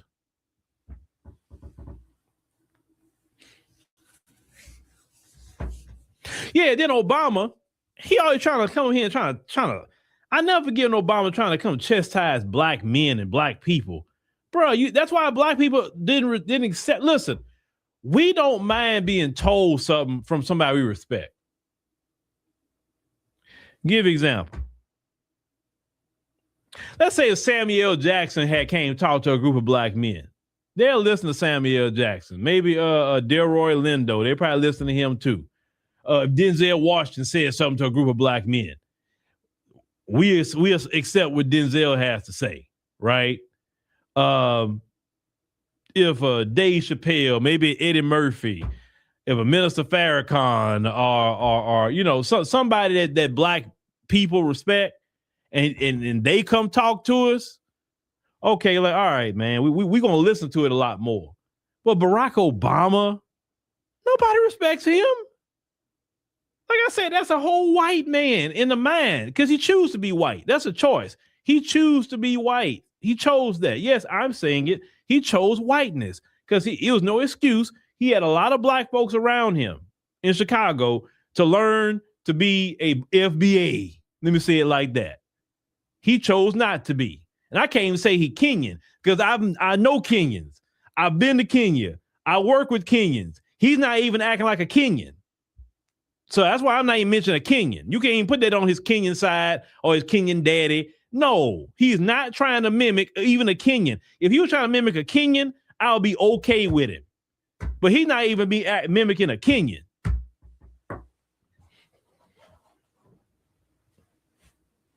He would never be accepted as a white man. Never. I mean, I know it's half his lineage. I get it. But he'll never be accepted as a white man. That's just not going to happen.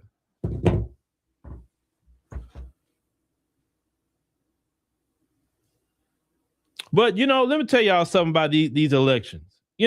I think what should happen, it's just me. It's just my opinion. You can do what you want to do if you live in Texas. It's just my opinion. I think black folks should go, or whoever should go and go vote for. I think they should. Let me tell you why. I usually start supporting you when they get racist against you. Then I start supporting you a little bit more. I said, oh, they be racist against you? What happened with you? Why they don't like you all of a sudden? What happened? I'm always going to ask that question. What happened? Why they want the white guy over you? They say, oh, he's from the valley. He grew up in the valley. Let me tell you something. There's two types of Hispanic. There's a white Hispanic, and then there's the Hispanic. Okay? And the white Hispanic, like the ones that lead LACC and things like that fought to be white, the white Hispanic, those types, they are no earthly good even to their own community. If you talk to Hispanics in Texas, they will tell you that. I've talked to many. I've worked with many Hispanics. They have told me that, hey, we got some people, just like, like one job I used to work at, I was the only brother on the crew. He was the only Mexican on the crew. And when I first went to that job, he came directly to me. He said, man, I'm so happy to see you here. I said, okay, how you doing? What's going on? He said, man, this whole crew is full of, I'm going to repeat what he said, full of them white boys, man. He said, oh my God, I'm so happy you here. Now I got somebody I can talk to. I'm like, all right, cool. So I'm going to show you the ropes and everything. He did. And me and him was like this. We covered for each other and all of that. Good dude, good family, and everything. No issue, no problem. We worked together for a very long time. And we would be kind of talking different, things about Hispanics and black people, and, sometime in the truck.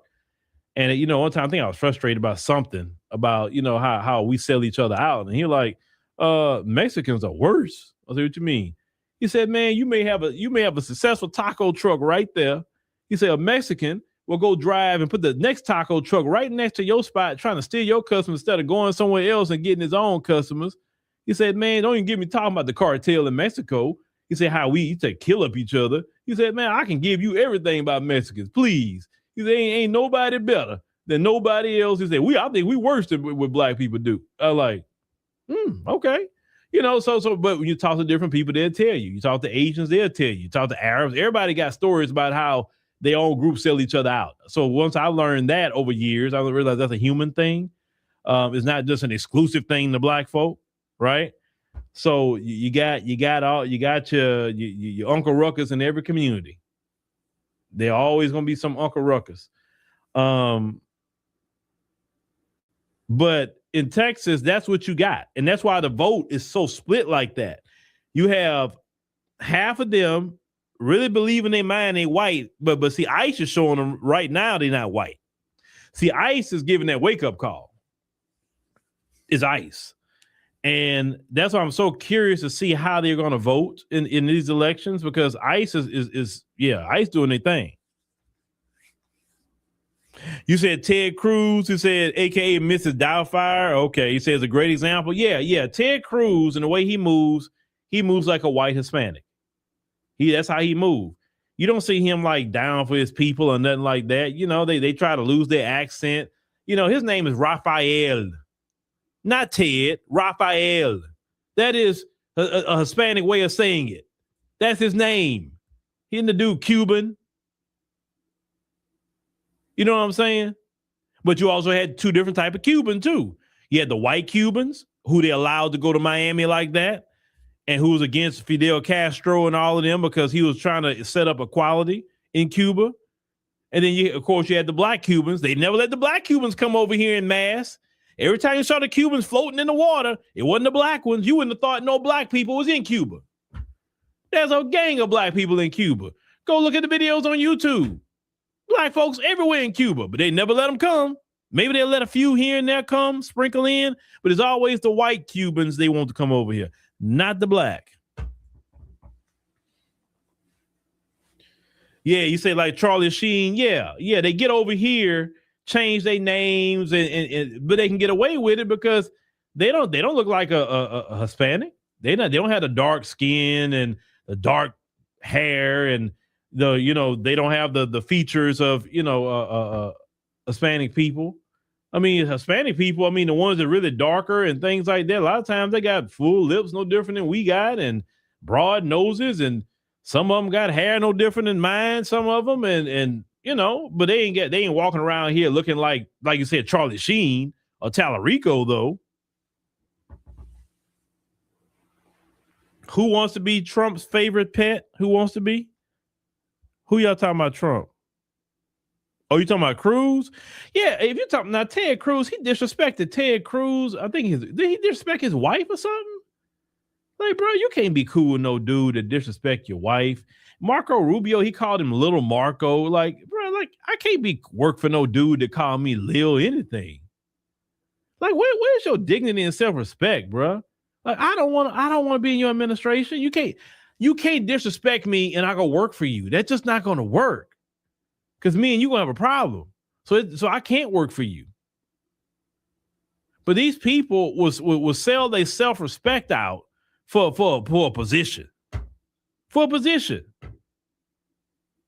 Marco Rubio, his name was actually a lot better prior to him getting in this administration. There's no way. Listen, let me tell you something. The Bible teaches that a good name is worth more than precious rubies.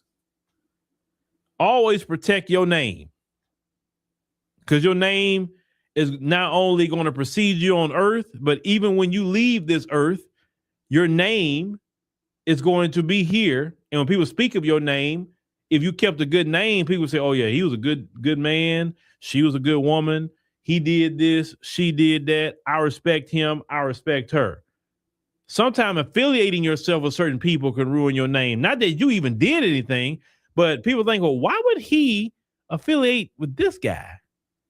That don't make sense. What's up with that? He don't see the issues with this person? If you gonna go work for a guy like that? It'd be like me going to do a business deal and partner with a dude that beats on his wife or cheat on his wife. And it's well known he does it. Y'all be looking at me like, Phil, I know you know that dude beat his wife. I know you know the dude always cheating on his wife. Why would you go work with that dude? Y'all wouldn't accept me to say, hey, well, I don't know. It's his business. It ain't got nothing to do with me. Y'all wouldn't accept that. Y'all wouldn't accept that from me. He said, nah, Phil, I can't rock with that, bro. I can't rock with you on that. No, that's not cool. So you cool? Oh, you cool with that? So that means that. Well, what about your wife then? You doing something like why are you cool with that? You know, anybody, it never be a legitimate thing to ask. You don't tie your name to certain people because it can ruin your name, and you had nothing to do with it. There's certain people I won't fool with. There's certain people that I won't let come on my platform, or if they say something out of line, they out of here. Why? Because you're not gonna mess up my name or anything else attached to it. You're out of here. If you think you will come over here running something when you ain't got no business running, you out of here too. Because I'm not putting up with that either. I'll give you a warning first, though. I'm not mean, but you're not gonna come running nothing here either. Go run your own house. Go run your own platform. You're not running this one.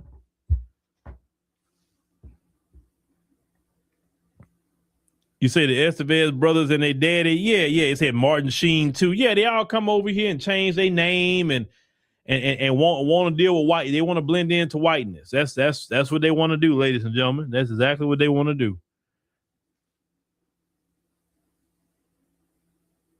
And see, other groups get offended with us because it's just like the Myron Gaines thing too. That's another one. We never assimilated. That's assimilation. We've never assimilated into whiteness as a group. We've never changed ourselves to try to fit into whiteness. And that's one thing other groups look at us and be like, that's why they got a problem with us too. If you really want to know that, they see us and we never assimilated into whiteness. We don't be up in their face like that. We don't think the world of them or whatever. You know, you won't see a bunch of Black American women on a video with the Russian guy, right? I'm just calling it what it is. You won't see not a bunch of them. Now you may have some that's silly, but it won't be the norm because a Black American woman ain't like, no, you know, I don't want to do with you. Now you can pay for something if you want to, but I ain't giving you nothing. You could trick off your whole check, but you ain't getting nothing, you know. And hey, make them trick off. Don't give them a thing. Anyway, we've never agreed to anything. We always resisted. And when you see a group of people who never had to sell themselves out, never had to change their names or whatever the case may be to fit in, you're looking at a group of people that got dignity and self-respect about themselves. They never had to do that. And then you look internally at yourself and like, why didn't I do that? Now I'm standing next to a group of people who never did that. And it's like you selling your soul to the devil. And instead of being mad at yourself, you're mad at Black America. That's really what a lot of it is. I'm going to be honest with you. That's the reason why we do have problems with other cultures sometimes. Because a lot of them had to give up a lot to come here. And they give up a part of who they are to be here, to assimilate into whiteness. If you're going to assimilate into whiteness, you're going to sell your soul. Black America didn't sell our soul. That's where a lot of the anger comes from. But y'all not ready for that conversation.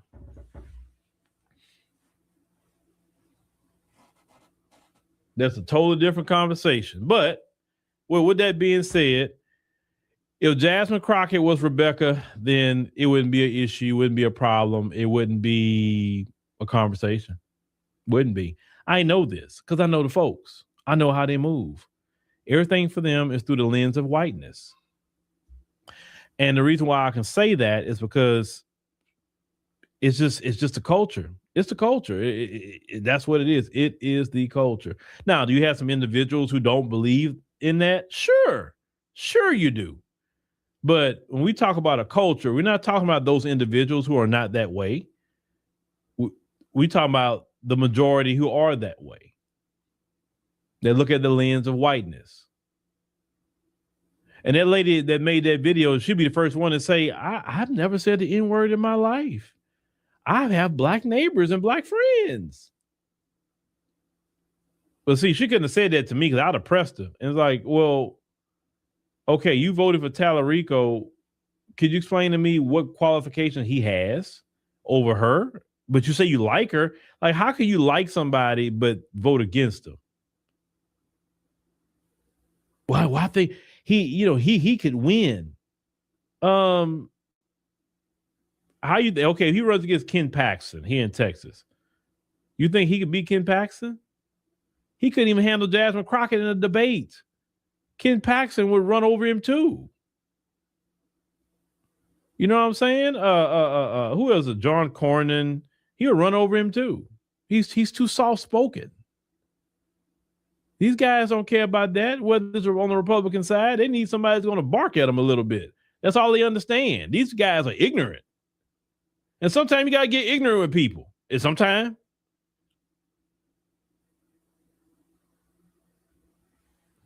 I can understand if he had like out debated Jasmine Crockett and made her look like, oh, wow, man, Jasmine.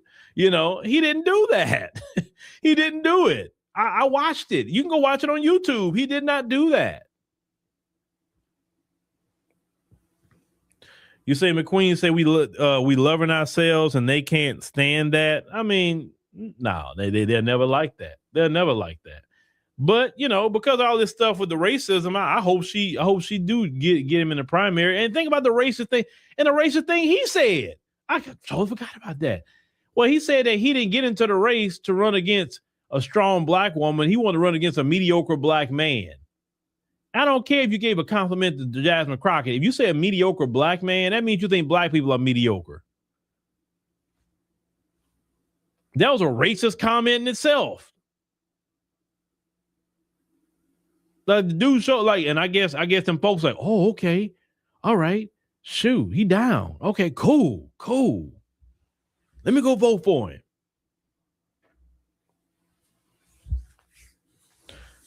You say sometime when they go low, you have to go lower. Yeah. That's what Eric Mays has said. Eric Mays said the same thing.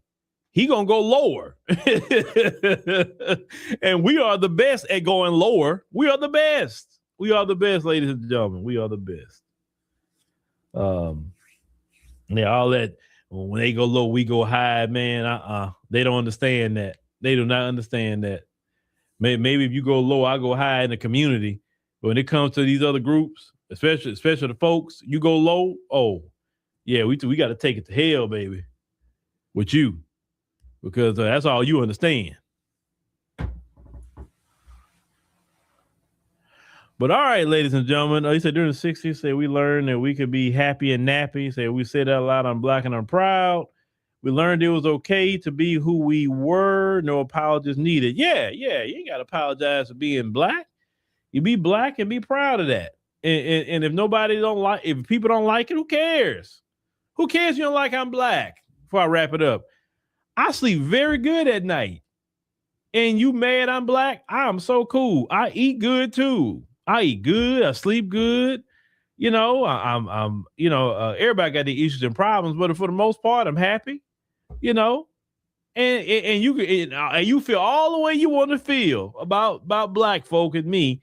Trust me, I'm not worried with any of you. And that's how y'all listen. Life is so simple. Life is simple.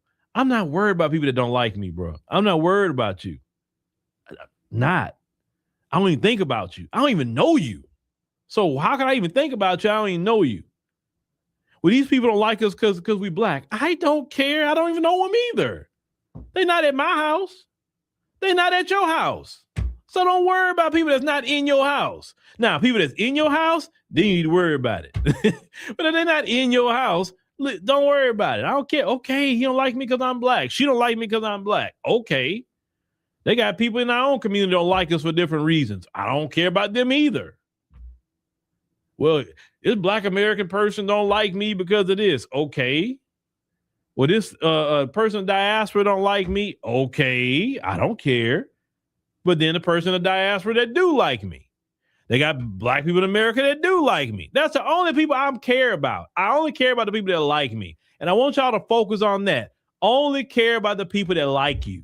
Don't care about people that don't like you. There's no reason to give your energy to people that don't like you. Who cares about them? They don't like you for whatever the reason. Color, gender, they just don't like your look.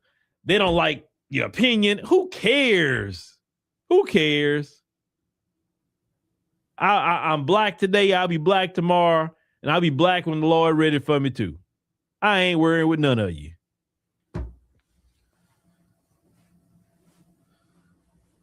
That's right, Ron. They don't pay your bills. Ain't none of them people that don't like you paying your bills. They ain't putting the food on the table or in your mouth. They not putting a drop of gas in your car. Forget everybody that don't like you. Forget them. Don't worry with them. Don't worry with them, no matter who they are. You don't like me? Bye. You can go on by your business. Matter of fact, you ain't got to leave. I'll leave. You ain't got to go nowhere. You start getting too funny style, I need to leave. Because I don't want to be around people that don't like me, and I don't want to be around people that betrayed me either, or even about to. I'll leave. All right, ladies and gentlemen. Thank you for joining us on the stream tonight. Really appreciate it. Make sure you subscribe. Tell your friends.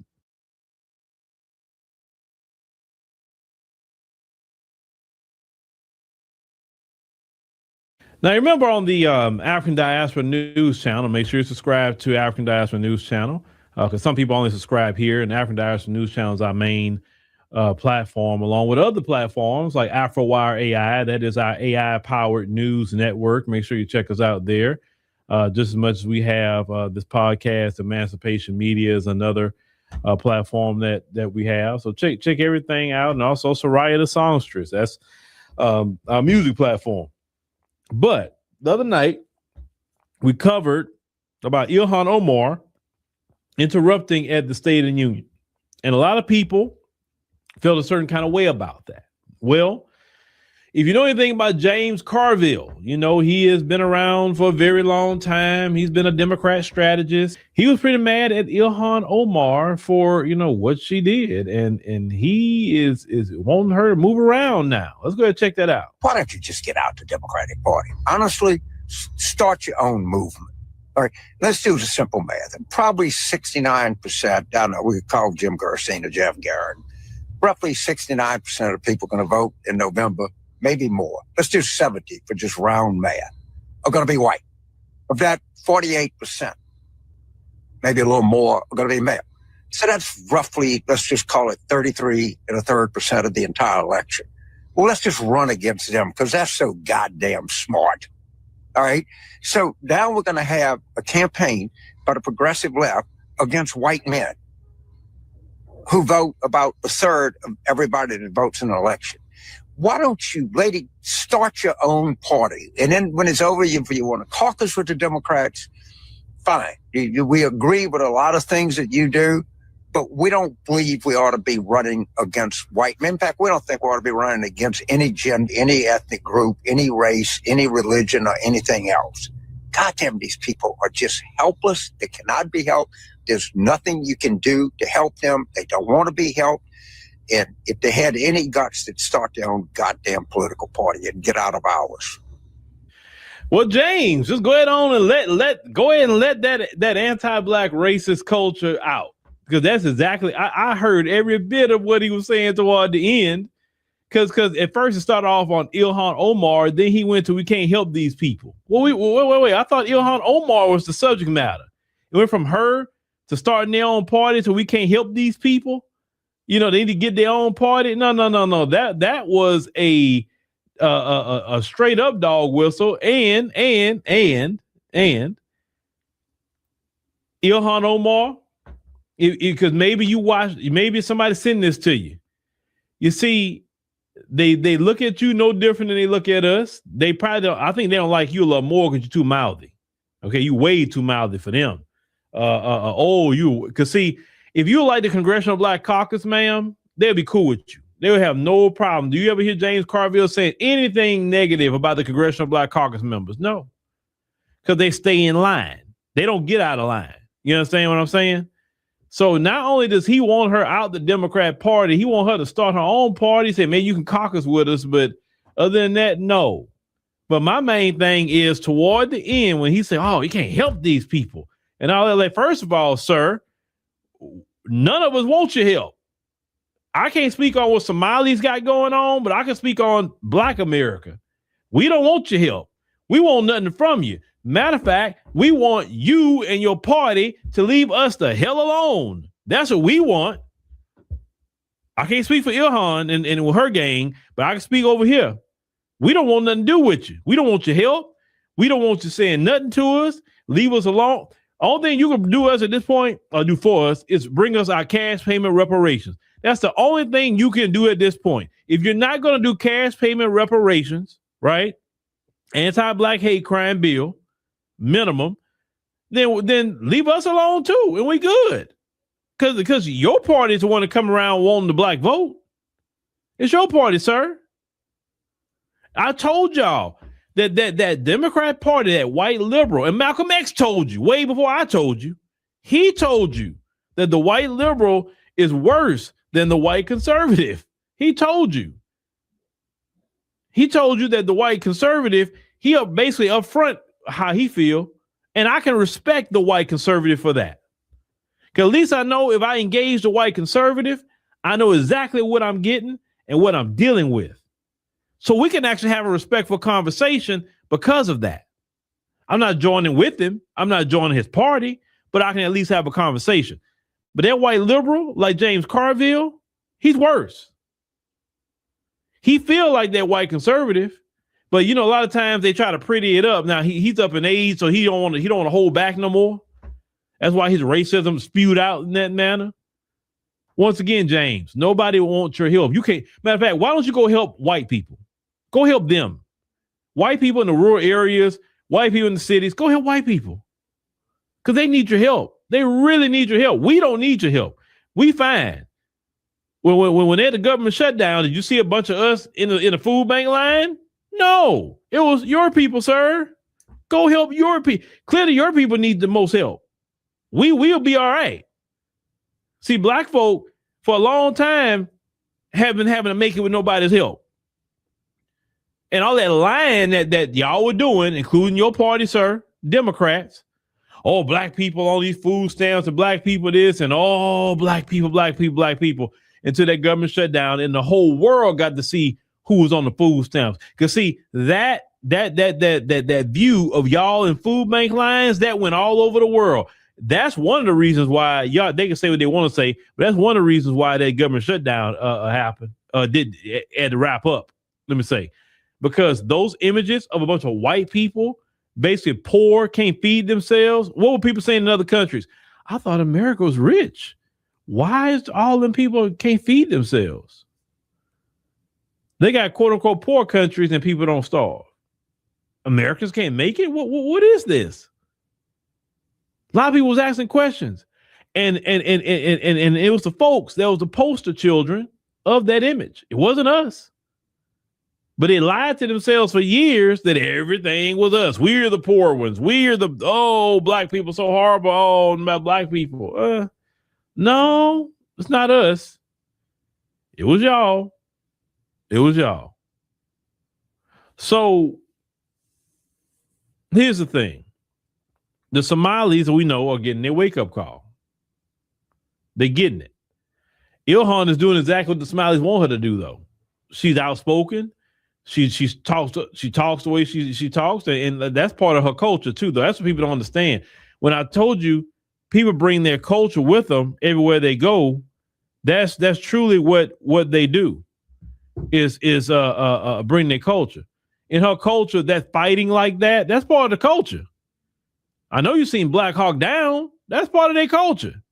So she's really not doing nothing no different than what her culture do. Y'all didn't know that before she got in Congress? But James isn't the only one that feel that way about, well, I'm going to say not just Somalis, but Black people. We try to help these people. Like, no, trust me, y'all need more help than we do. Y'all do not need to help nobody but yourself. Go help yourself. You understand what I'm saying? But yeah, that's the liberal for you. You know, but oh boy, they couldn't. Well, and Trump posted that thing on there about the Obama, the monkey thing. Oh boy, oh look at Trump. Oh my God, look at this racism. Oh, he's a racist. And I'm like, you just as racist. What are you talking about? You're not better than him. At least he's upfront what he does. He don't hide. Whatever he got going on, he don't really hide it unless he's trying to hide his participation with Epstein. He hides that best way he can.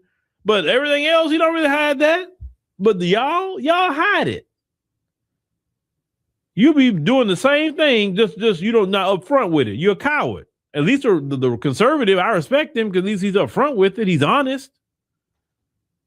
I'll tell anybody, give me an honest anti-black racist any day than some dishonest, trying to deceive me, acting like you my friend. No. Because not only you can't stand me, but you're a liar. And that's even worse. I can respect an honest anti-black racist than a lying anti-black racist. You can't respect a liar. That you cannot respect nobody who lies. Because what's the old saying? If you're gonna lie, you're gonna cheat. And if you're gonna cheat, you're gonna steal. And if you're gonna steal, you're gonna kill. Everybody know that from the old school. Well, you can't don't gonna be around me lying. If you don't like me, let me know. I'm cool. Like I said, I'm not gonna lose no sleep over it, but hey, at least I can respect your position. And I know not to be around you. But anyway, ladies and gentlemen, let me know what y'all think about old Carville. He wants Ilhan out of that party. Oh boy. And because he don't want you making white males upset. Like white males, the only people that's gonna vote in the election. Just thinking about that.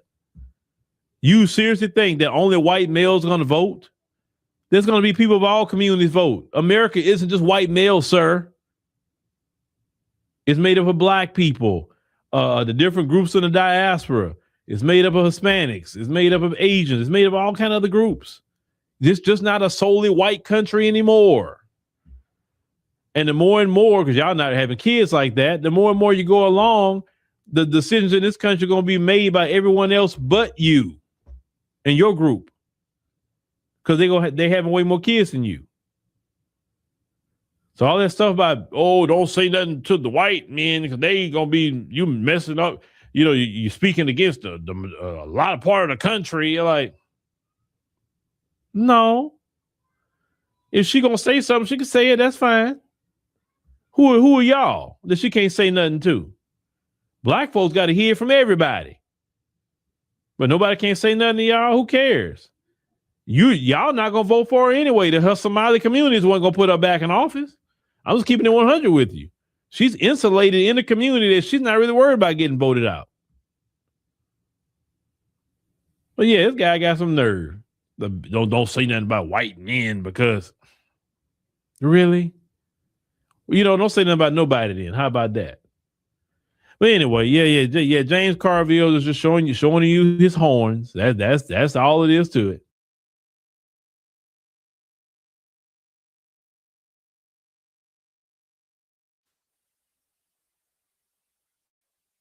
At Coleman Public Relations and Consulting Firm, we're not just PR experts, we're licensed sports agents certified in AI and elite business consultants with over 2 decades of experience leading global projects across multiple countries.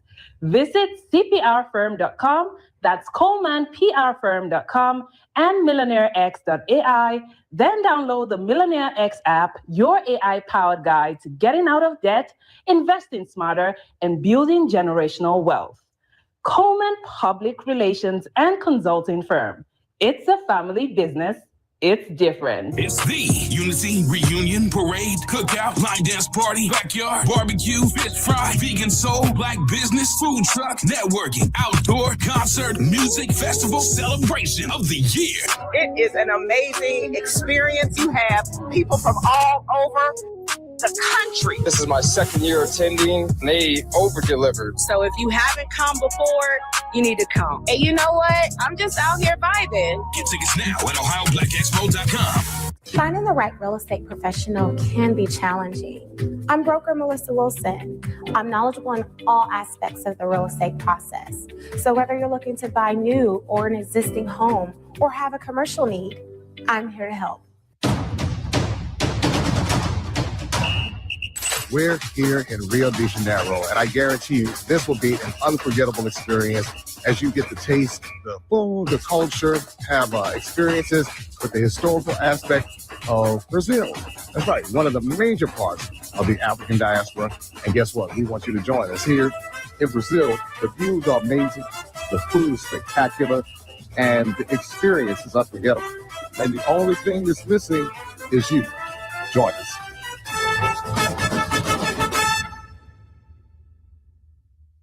Listen up, because I'm only going to say this once. You walking around thinking you're free, but let me ask you something. Are you really, or are you still running on somebody else's programming? Philip wrote 2 books that are about to flip your whole world upside down. I'm talking about Passive-Aggressive Racism in the System of White Supremacy and 7 Steps to Decolonize the Mind. This isn't some soft, feel-good reading. This is the manual on how the system keeps you stuck and exactly what you need to do to break those chains. Philip laid out the game they're running and the blueprint to take back your mind. Because once you see it, you can't unsee it. So stop making excuses and go grab both books right now on Amazon. Your mental liberation is waiting, and it starts with these pages. Don't sleep on this. Get them now. After 13 years of exposing lies in the media, I discovered the biggest lie of all. They want you to think racism is random, accidental, just bad people doing bad things. But what if I told you anti-Black racism was engineered, programmed like software, marketed like a product, and designed to survive across generations? That's exactly what I prove in my new book, Us versus the Machine, how anti-Black racism was programmed, marketed, and made to survive. Get Us versus the Machine on Amazon today, because once you understand the system, you can beat the system. Hey, baby, if you're tired of watered-down news that don't speak to us, then it's time you download the African Diaspora News Channel app. You can get it right now on Google Play and the Apple App Store. Stay informed, stay empowered, and support media that speaks truth from our perspective. Now, here's Brother Phil with today's message. All right, ladies and gentlemen, boys and girls, thank you for joining us on the stream. Greatly appreciate it. Make sure to click the follow, like, and subscribe button. We greatly appreciate that. So tonight, we're going to be talking about one of y'all favorite congresswomen, Ilhan Omar. Ilhan Omar has definitely stirred some stuff up. Democrats at the State of the Union as well. I watched the State of the Union, so you didn't have to. So when I saw all this stuff transpiring and going down, I said, uh-oh. So we appreciate y'all joining us tonight. We're not going to take too long. As always, going to jump right into it because, some of these topics I get in the final moments right before we get started with this thing, right? And we got it. All right, few things real quick. Thank you for all the new people who have downloaded and joined us on the African Diaspora News Channel app. You're right there to see our new upgrade. Will be coming shortly. Matter of fact, I'll be having some more information about that probably tomorrow or so. But when I was told everything is going according to schedule, I'm excited about that. Also, make sure to join us at the Ohio Black Expo. As you saw, we'll be there. So far, me and Sister Demetra, that is confirmed in Columbus, Ohio. They put on a great event at the Ohio Black Expo. Please go out there to the Ohio Black Expo. Bring your family. I think it's a good event to go to, ladies and gentlemen. Also, we talk about Toronto, Canada, July 25th at the Aqua Supper Club. Make sure you come join us there at 5 to 12 a.m. It's a simple AfricanDiasporaNews.org/Canada. And then, of course, we know the Brazil trip coming up in October. The 2-city tour. Make sure you go get signed up for that at AfricanDiasporaNews.org/Brazil. Very, very simple, very easy. You want to make sure those links are very easy for you to get to. And those links will take you right to where you need to sign up at, where you're getting the ticket for Canada, or you're trying to get on with Brazil, ladies and gentlemen. All right, let's go ahead and get started. I know y'all time is precious. I know that, and I want to make sure we maximize your precious time, because if we look up, tomorrow's Friday, and we be going to a new month. When Sunday? Will we start in March? So yeah, it's not long. And then when they got the primaries coming up this week, at least definitely here in Texas, March the 3rd, the primary. So I don't know if people are going to participate in that or not. You can decide what you like to do with your right to vote.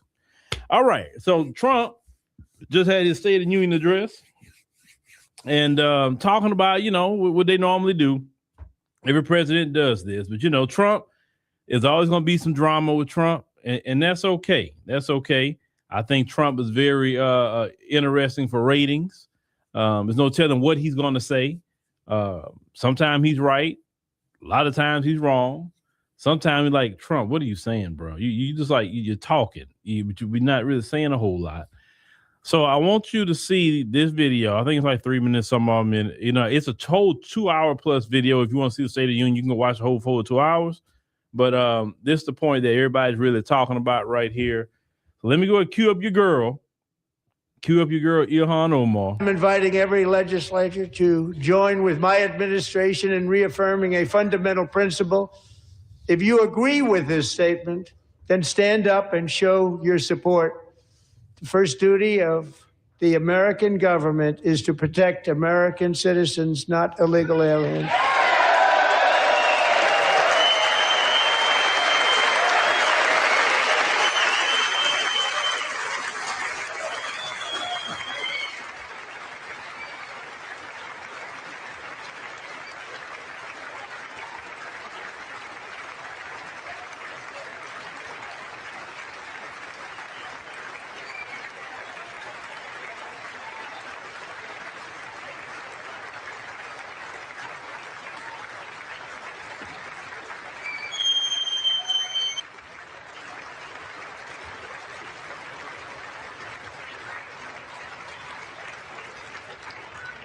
Isn't that a shame? You should be ashamed of yourself not standing up.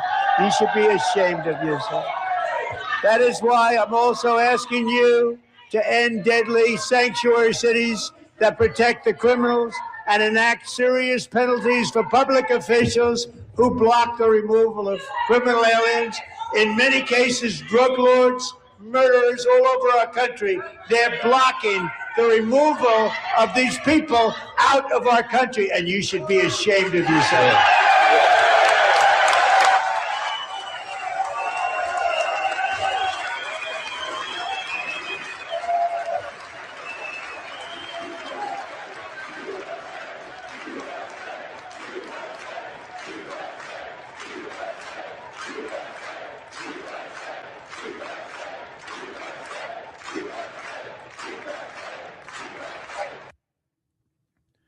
All right. So I just want to make sure y'all saw that. Now, two things. So Trump, and unfortunately, the Democrats fell for it. Trump put the Democrats on the spot about defending American citizens. And sometimes you got like, okay, I may not like the dude, but optics is very important if you understand optics. And if you say as a congressperson or senator that we should defend the citizens of the United States of America, I believe I would have stood up. I would have stood up because that's what I'm here to do. I'm not here to defend people. They really put themselves in a bad position saying that, okay, y'all going to do the same thing y'all were doing during the Biden administration? Are you going to go back to flooding the country with a bunch of illegal immigrants? Why didn't you stand up at least on that part? You could have sat down for everything else, but at least that part, like a fundamental thing that you should do for the country. If you look at California is overran with illegal immigrants, or overran with it. And what happens when they get their numbers up? A lot of times they get hostile. And a lot of black people know that fact from definitely in LA. But that party have built itself off of illegal immigration, minority coalitions, and the delineation movement has broken their minority coalition, because there's no minority coalition without Black Americans. Now, let's get to talking about Ilhan Omar real quick. And the reason why I wanted to talk about her, I got two parts of what I want to say about her, just me personally. I will say this much. A side note from what she did, I addressed that. But once again, I'm going to say what I said, I think, the other day. Why can't we have a Congressional Black Caucus member to act that way for Black Americans? Why can't they scream about reparations? Why can't they scream about an anti-Black hate crime bill?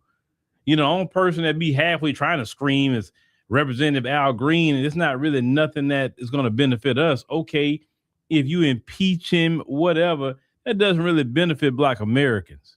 You really don't. So you're not screaming and yelling and putting signs up against Trump, Al Green. You know, he's a congressman from the Houston area. That doesn't do anything for Black people, sir. Nobody care about you yelling and all that mess that you be doing. Look, I don't care if you yell and get put out because you stand on business for Black America. You're not standing on business for Black America. I don't know what you're doing it for. Maybe your Democrat flunkies have told you to go out there and do it. You be the crash test dummy. You're like Jamal Bowman and went pull the fire alarm, being a crash test dummy. I would told them white ones, say, no, you do it. I'm not doing that. You yell at him, you go pull the fire alarm. They're not going to have me. No. You got privilege anyway. Mr. White Liberal or Miss White Liberal, you do it. Now, I'm going to chill and just watch you do it. They're not going to react to you like they will react to me. So we don't have an Ilhan Omar figure. And I, you know, the time they want to stand on business, what is her name? Representative LaMonica McIver. What's her last name? Y'all help me. Is it McIver? Is her last name? I know her name is LaMonica. Well, she went up there trying to get access to the ICE facility, and they told her she couldn't go in there at the time, and so she go in there and catch a charge. She didn't catch a charge for Black Americans. She didn't catch a charge trying to go into the jail and see how the conditions are in the different jails in this country who could be federal. No, she wouldn't do that for people who aren't even citizens of this country and caught a charge. If you're going to catch a charge, at least, and that's why Black America, ma'am, that's why Black America is not defending you. I'm not going to do something at that level, and I don't make sure that I got the blessing of Black America. Like, no, I'm not doing that. I'm like, do y'all look at y'all skin? Do y'all see who y'all are? You're behind Black in this country. You're a Black person. And as a Black person, you better look out for other Black people. But you don't do it. And see what we at today, see the civil rights generation, they can't come out here no more like they used to. A lot of them have went on to glory, like the old people would say. And a lot of them are in their ages, they're not coming out there like that anymore. Maybe they doing mail-in ballots. We don't know. But they can't come out there and defend y'all no more. Reverend Jackson, he's not here anymore. You know, the minister, he's very up in age now. You know, I mean, he's not really coming out as much anymore. And the minister's done enough. I mean, he don't need to come out anymore. I mean, seriously, he's done enough. But you don't have people to come out here and defend y'all like that no more. Now you got this generation that look at what you do, look at your motive, and look at who you're serving and say, wait a minute, you're not serving Black America. So since you're not serving Black America, we can't support you. We're not on this. We're going to just sit up here and be the political slaves for everybody else and not even be for our community and what we need. If you're going to serve Black people, then you stand down and 10 toes down for Black people, like Ilhan Omar stands 10 toes down for Somalis. And the geek surgeon is right. These politicians don't realize or understand it's a new day. We're not supporting you if you go out there and be a crash test dummy for other groups. You're on your own. And I want to make, because I know some of y'all politicians watch this show, some of you Congressional Black Caucus members, I know you do. So I'm going to put you on notice. The notice is this. If you go out there being a crash test dummy for other groups, you're on your own. It's just that simple. You're not going to have the support of Black America. Now, you may have the support of your inner circle, but you're not going to have the support of Black America, because Black America is focused on what we need and our issues and our problems. Because if we don't take care of us, nobody will. Okay. The Honorable Elijah Muhammad told us a long time ago, we need to do for self. And we haven't been doing for self. We've been doing for everybody else but self. And what a lot of you Congress people have been doing is doing for everybody else but self, but Black America. You in every agenda but the Black agenda. You just being a Black manager of white supremacy.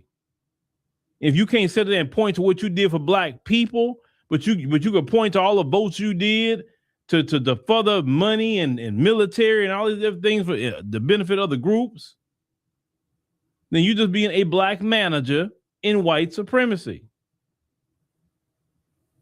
Now, we know Ilhan Omar getting her little bag. We know that, but at least she stands up for her people. I'll give her that much. I'm going to give her that. She fights all day for Somali.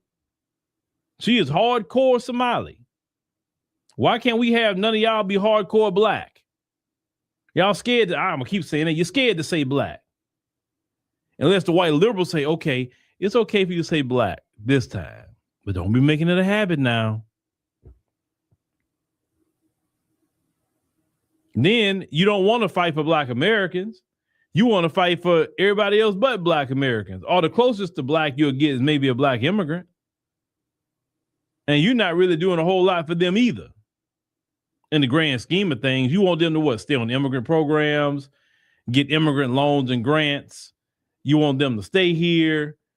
But you're not really doing, because if you did for Black America, Black immigrants would benefit. Now, I'm gonna play Ilhan one more time, and I'm gonna get to the other thing that people were saying. So let me get Ilhan herself back up here. I'm inviting every legislator to join with my administration in reaffirming. Hold on.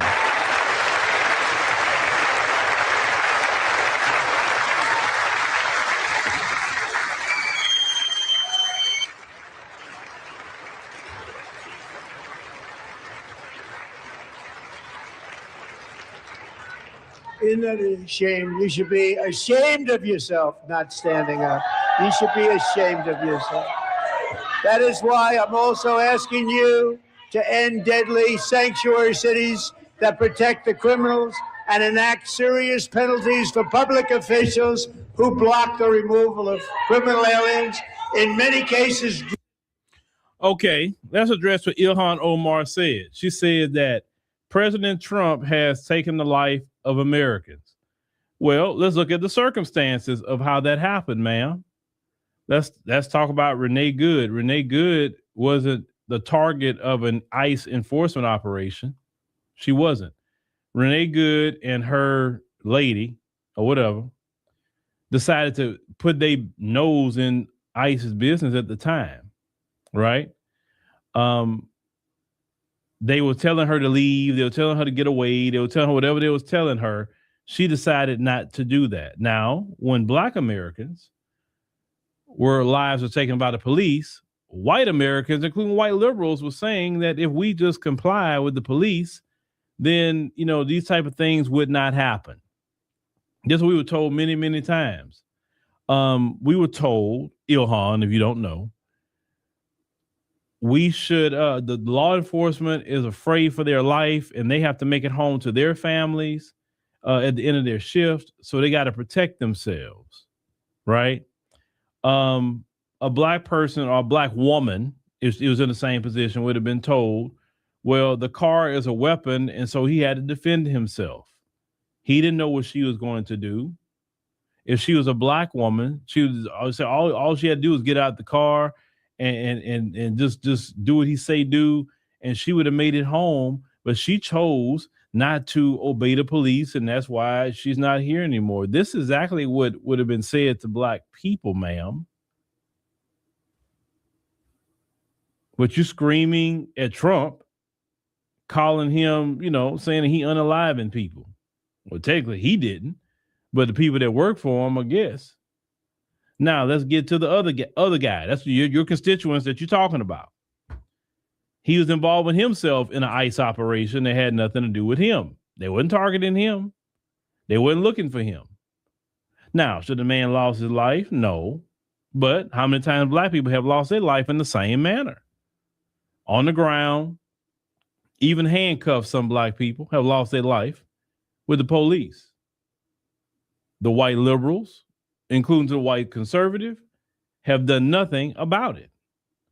So what ended up happening is that, you know, the leopard is eating your face.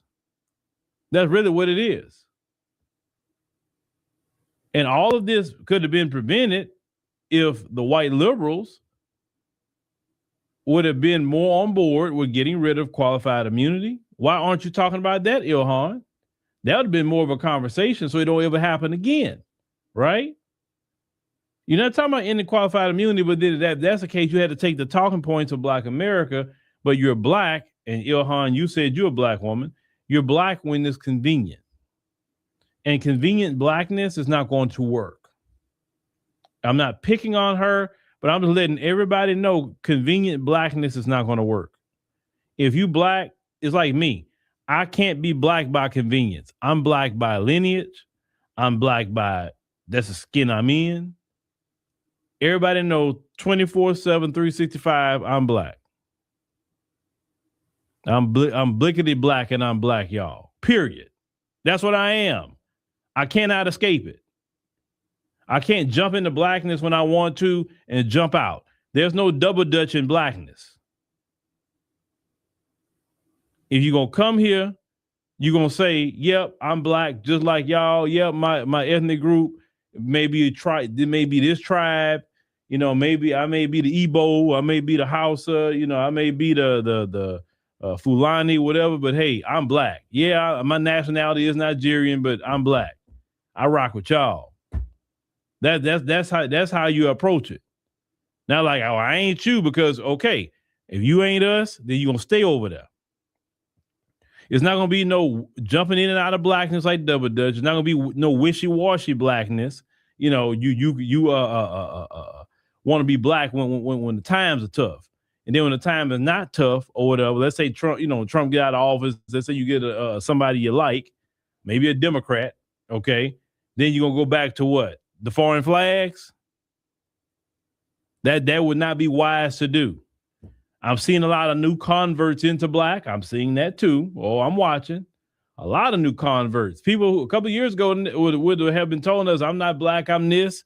Now everybody black. Wow, we have gotten, man, it's amazing how when delineation happened, boy, everybody want to be Pan-Africanist now. Everybody want to be black. Everybody talking about global blackness and, hey, we all black. Yeah, I may be from this country, but I'm black. I don't know what y'all talking about. I'm black.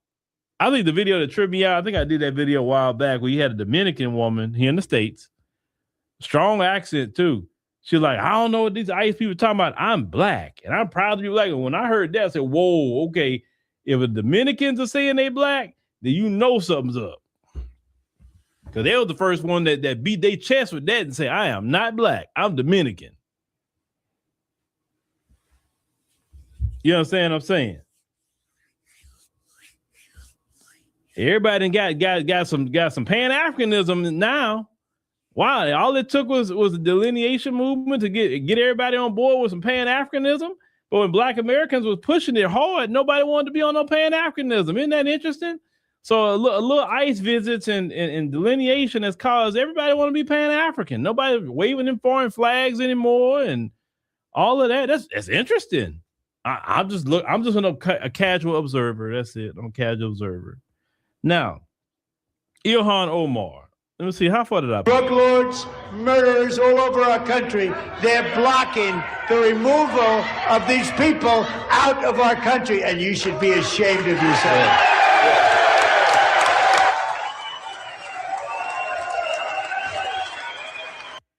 Now, I will say this much. That scene would have never happened in her homeland. What I mean by that? I could not even get a position in the Somali government and then talk crazy to the president of Somalia. I couldn't do that because they'd have took me on out of there, and I probably wouldn't have been seen no more. They probably would have disappeared my black behind. That's interesting. And so the second part of this is this. There's a lot of people who feel that maybe it should be revisited about foreign born people being in Congress. And let me explain to you why.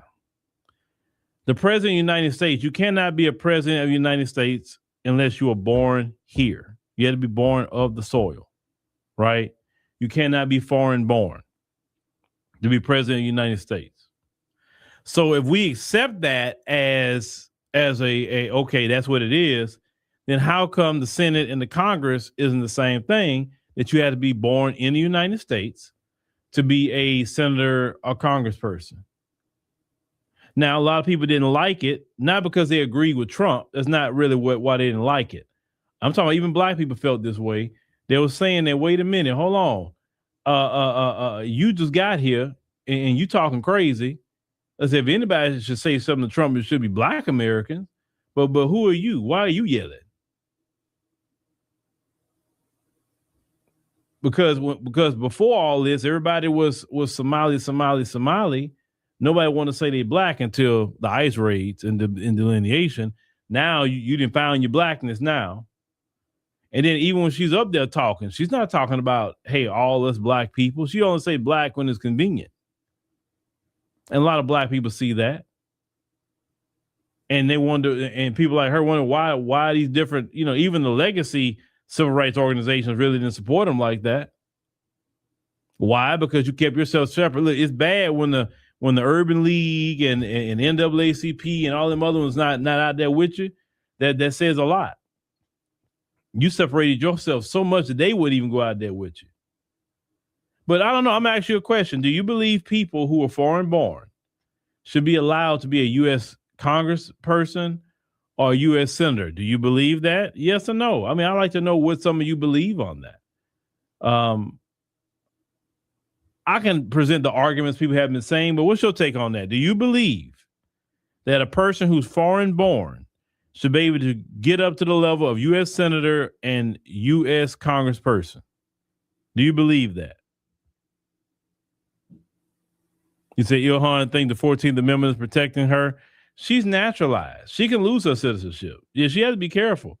And the thing is, you playing with Trump of all people. You know how petty he is. He don't forget anything. Okay, so some people say, see, I'm seeing the word no, nope. You say they should have that law in place, but now their children will get into office. Well, I mean, but if their children's born here, that means they can get into office. The key is they have to be born here, not because they have a foreign birth, but I mean, just because they come from parents or the immigrants. No, I mean, if that's the case, just about every person that come from these different countries, include the white ones, wouldn't be in office if you want to go on that line. You say another person say no, not at this point. It's a foreign born, no congressional job. Okay, well, maybe that's something that should be brought up about foreign born people being in that position. I think it's worthy of a great conversation. And no, so here's the problem, or what some people are saying about being foreign born, especially if they hold another citizenship, being foreign born. Some people say that, well, they have a dual allegiance. They can't really advocate for America like that because they is not as invested, because if the going gets tough in America, they just like, well, the hell with it. I'm going back to my homeland. I ain't got to go through nothing. I ain't got to deal with this. And they can just pack up their bags and leave. So they don't have to fight as hard for certain things if they don't want to, because they got another place to go. That's what a lot of people are saying. Now, I personally believe even certain positions, you shouldn't be able to hold a dual citizenship. I don't think you should be able to hold dual citizenship in Congress. Now, I think if you get a permanent residency, it's okay. You can have all the permanent residencies you want, but when you go get a citizenship, you are swearing an oath to that nation And it's a real deal when you get to become a citizen. Now, permanent residency, people say, well, you know, it may make you say this and that and the third. Yeah, but permanent residency is not the same as a citizenship. It's not. And I don't want to cut people off from having access to different countries that they may want to go to or live or whatever. I want that to be open. And once again, this only more so directed at a congressional position or a Senate position. Sure, I may even say some judges too, Supreme Court and all them places, is that you should be born in the United States. And even if you are a U.S. citizen, you can only have a permanent residency or whatever how many residencies you want in other countries, but you cannot become a citizen of that said country if you're going to serve in these positions. I think that would be actually good. You say no, don't allow them to create policies either. Yeah, you say foreign born, no allegiance, because like put it like this. No matter what country you go to, even the African continent, I can't just show up and just become some big political leader in their country. Because most time they look that they go frown upon. They're like, dude, you're not even from here. You just so if I show up today in whatever country, and 10 years, 20 years later, now I'm in their parliament. What do I really know? What do I really know? My ancestors wouldn't be there for hundreds of years. Now America is a lot different, but over there they don't even want to entertain a foreigner like that. You look at places like South Africa. Let a Nigerian talking about he gonna go run to be in the South African Parliament. Watch how far that go. Watch how far that go. Go let an Ethiopian or whoever go try to get in the Parliament of Kenya. Let's see how far that's gonna go. They gatekeep very hard their positions in their homeland. But over here in America, well, you know, we're a nation of immigrants, so we this and let me tell you something. I'm gonna keep repeating this. That nation of immigrant thing, that's why we have the problem. No, just to hear me out. When people immigrate, they bring over their cultures. They bring over their mindset. Okay? So what's wrong to one group of people may not be wrong to another group of people. Certain smells are normal to certain people. Maybe being musty is normal. They smell it all the time. They don't even smell the must. But maybe another culture, like they believe in being extremely clean, wearing deodorant, putting on lotion, doing all kinds of things. And your very pungent odor that you don't even smell because you're so desensitized to it. And that's part of your culture.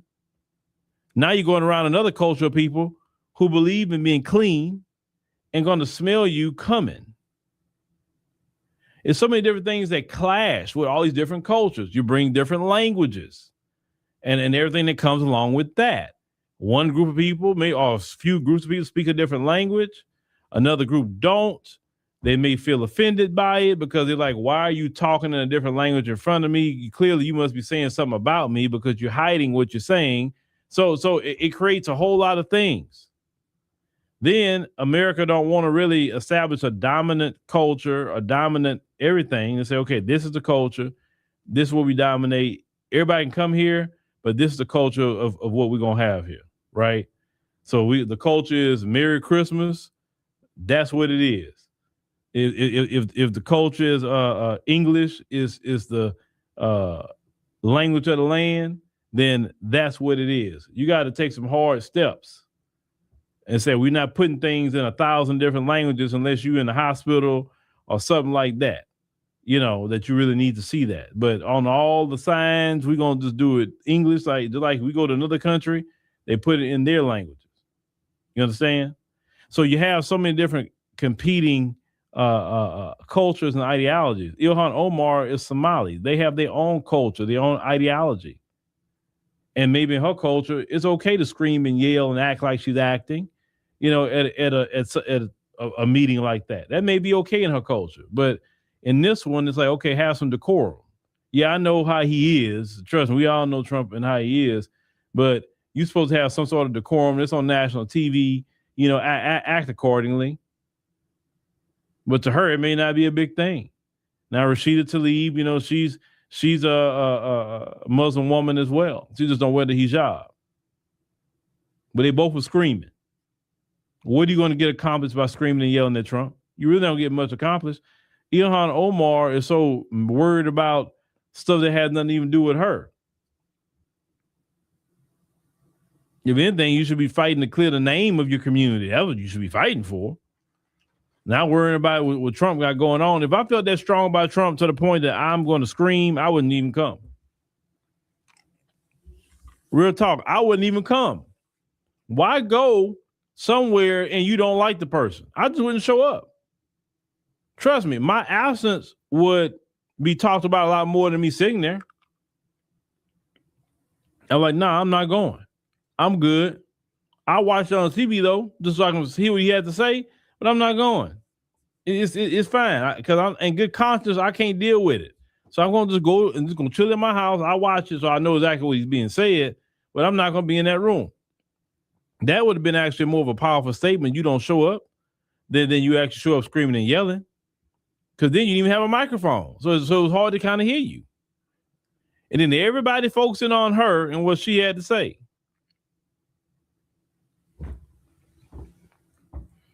You say Trump is the epitome of ratchetness. Oh, yeah. Trump, Trump is trailer park. He trailer park with some money. Trump is the type you can't buy class. That's that. But even though he's like that, he still outsmarts the Democrats sometimes. Once again, for them not standing up when he said defending the citizens of the United States of America, and they didn't stand up about it, that said a lot.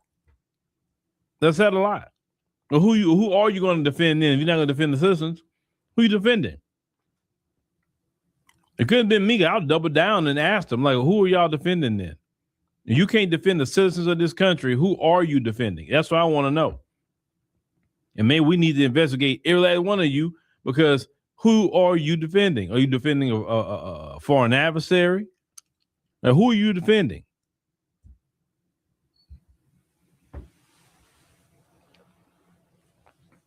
Now, Carlette say you would give him that satisfaction, you would stay home. That'll be the more powerful thing to do. Instead of yelling at him, like, just stay home. Trust me. They'll look over there and they'll say, wait a minute. Oh, shoot. She didn't even come. Oh, he didn't even come. And then they're going to interview him like, why didn't you go to the State of the Union? Because I didn't want to be in a room with him like that. And I was going to say something out of turn, so it's best for me just to watch it at home. I wasn't going. That'll be more of a story. McQueen say, Trump, he's funny. I give him that. He is funny. He's funny. You know, you're not going to get another president like that, though. You're not. So enjoy while you got it.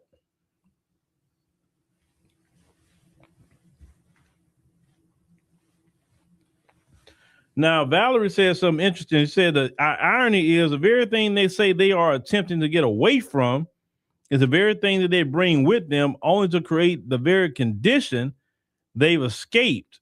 Say hypocrites all. Well, Valerie, in that comment, what you were describing was culture. People bring their culture with them, wherever that culture may be, and they recreate that same culture wherever they go, just like you and me. No matter where you or me go, we still going to be foundational Black American. And we're going to take that culture wherever we at throughout the world. We're not going to change our culture because we were raised in this culture. Well, they were raised in their culture. And they're going to take their culture here to America, and they're going to replicate their culture here. And their culture may be a culture that is very, anti-American culture, or Black American culture in particular. And so that's where the clashes come at, is that those differences of culture. So yeah, you say they may escape one thing, but they go and recreate the same conditions because that's in the culture.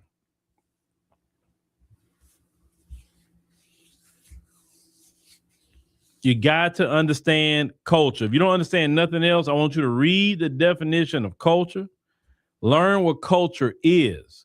And this is why you see people doing the exact same thing for thousands of years, is because it's their culture. when you have a child and you teach that child all your culture, and then that child grew up in that culture and they have their child and they teach their child. That's how it is. That's how culture is passed down to each generation. And yes, even being musty is passed down too. Because being musty is part of certain people's culture. Because they don't even smell it. That's how much it's part of their culture. It's not in our culture. Thank God. That's why if a black American is musty, we're looking at him like, bro, why you smelling? Man, you can't go put on, go take a shower or something, put on deodorant, bro. We ain't, no, you're not being around me like that.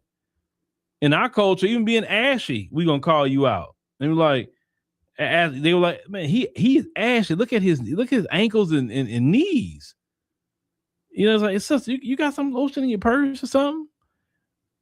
I got Bath and Body Works to smell like a girl. It don't even matter. At this point, he needs some lotion. Man, don't be coming out here around us looking like that. As black Americans, we'll tell you don't come around us dressed a certain way. We'll get you right. If you have messed up, we'll point you out to a good barber or a good hair beautician. That's a part of our culture. And we take that culture everywhere we go. You said my side profile? What is my side profile? What is that? I know who Buster Douglas is, but what do you mean my side profile? What is that? Can you educate me on what a side profile is? Now, Cynthia says she thinks Ms. Omar should go back home to her country to disrespect their leadership while figuring out her and their culture, it said, and civil rights for her people. She's not going nowhere. She is not going to Mogadishu. She is not going.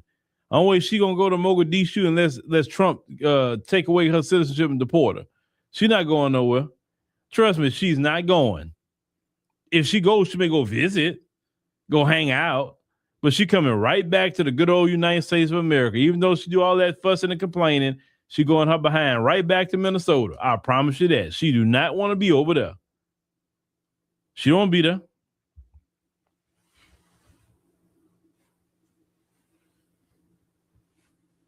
Shoot, you'll go to Somalia before she go.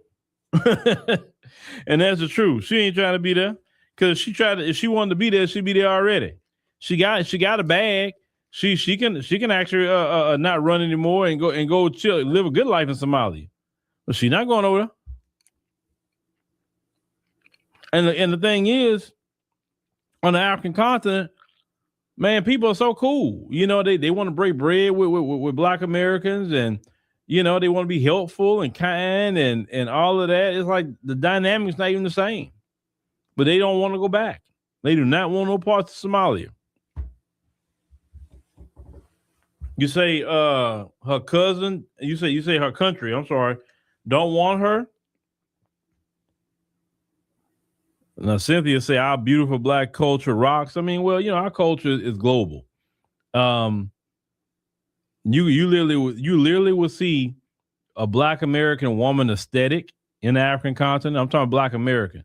You will see a black American male aesthetic in the African continent. Like I said, in South Africa, they be saying the N-word to each other. I'll never forget that dude that said that to me. I was like, whoa. I'm like, it don't even sound right with that accent. It just don't even sound right. The accent just throws me off. Like, you're not saying it even right. That accent just throwing me off, brother. I was like, you chill out with that. It's just the accent. I was like, it's a certain way we say, if we're going to say it, we say it a certain way, and it can mean multiple things by the way we're saying it. Okay?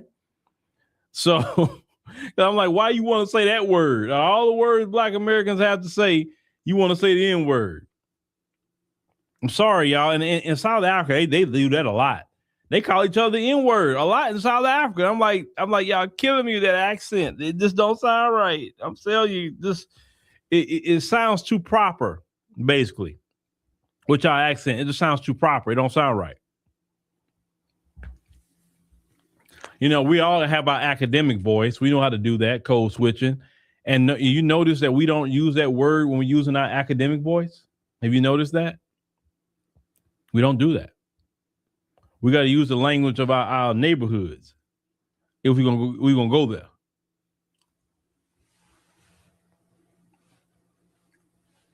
Oh yeah, her people out there in what's that place? East Lee. That East Lee in Kenya. Yeah, that's her people out there heavy. Yeah, now Michael Blackson, that's funny. The way he say is funny. He's using an exaggerated West African accent. It's funny when he do it. It's very funny. But just when I heard it out there with that accent, it just didn't hit. It just hitting for me. Now some black people may be impressed with that. I'm not impressed with it, even if Black Americans telling me that. So I'm like, I mean, we can find. I mean, I don't like you call me that word. I really don't. I mean, hey, you can call me Philip, call me brother, call me whatever. I just don't like that word. Cause the reason why I don't like that word, I'm gonna tell you why.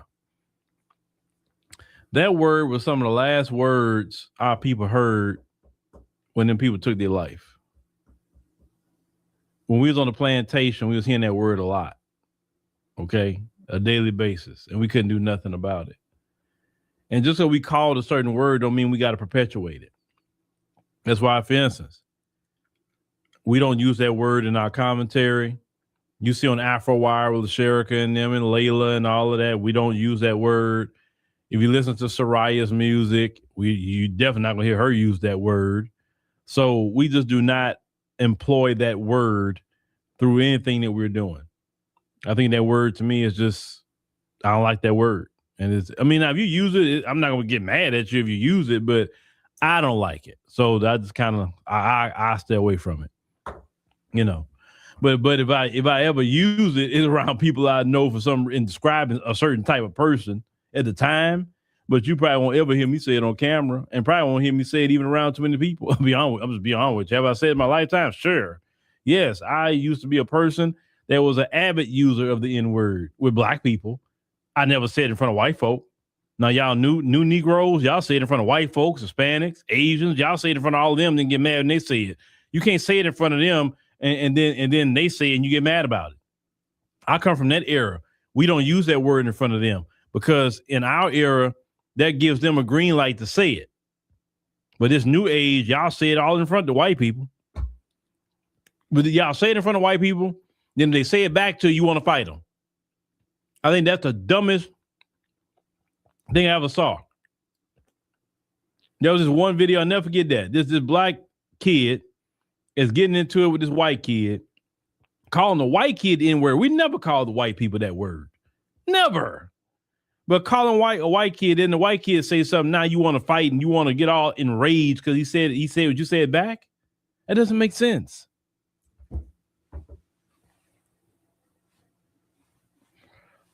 Well, McQueen, you said that it might slip out if somebody gets you mad.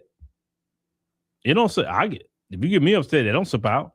Because what I've learned over the time, when you use certain language, it's going to slip out. So if you don't use certain language, it's not going to slip out. So the key is controlled anger. Learn controlled anger. Anger is not sinful. But uncontrolled anger turns into sin because you're going to do something you're normally not going to do. So even if you get upset, stay in control. You got to stay in control at all times because people sometimes get you upset to get you to say something on camera, to get you to do something to lose your job. So you got to know how to control your anger at all times. Sometimes you can't get mad about a whole lot of things. Sometimes you got to laugh. I think the older I get, the more I laugh at things. I ain't going to lie with you. Things that I used to get mad about maybe 5-10 years ago. Now I'm like, whatever, okay. I don't get mad about it. And I think that's just getting older and just seeing life more clear and what matters and what don't matter. Yeah. So anyway, hold on. Brother Phil, love the YouTube, the ADNC, thanks for education. I appreciate it, Rhonda. Appreciate it. I don't understand why every other word out of some black folks' mouths is that word. King Noble, I'm gonna say ignorance. Ignorance. I don't even want to hear music like that too. That's why once again, I keep telling people that's why I created Soraya's music and all of that is because I was tired of the toxicity in the music. I was tired of hearing the N-word in the music. I was tired of hearing about baby daddy number 4, drug, body parts, And I'm a firm believer, instead of complaining, why don't you create something different and create an alternative? That's why I tell people, you know, go subscribe to the Soraya the Songstress channel. Go ahead. We always put music up every week, every Friday. Wednesday we do a teaser of the song of the week. Then Friday we put a song out. Okay, we'll drop the next single, official single on the 6th. I think the 6th. Then the album on the 13th of April.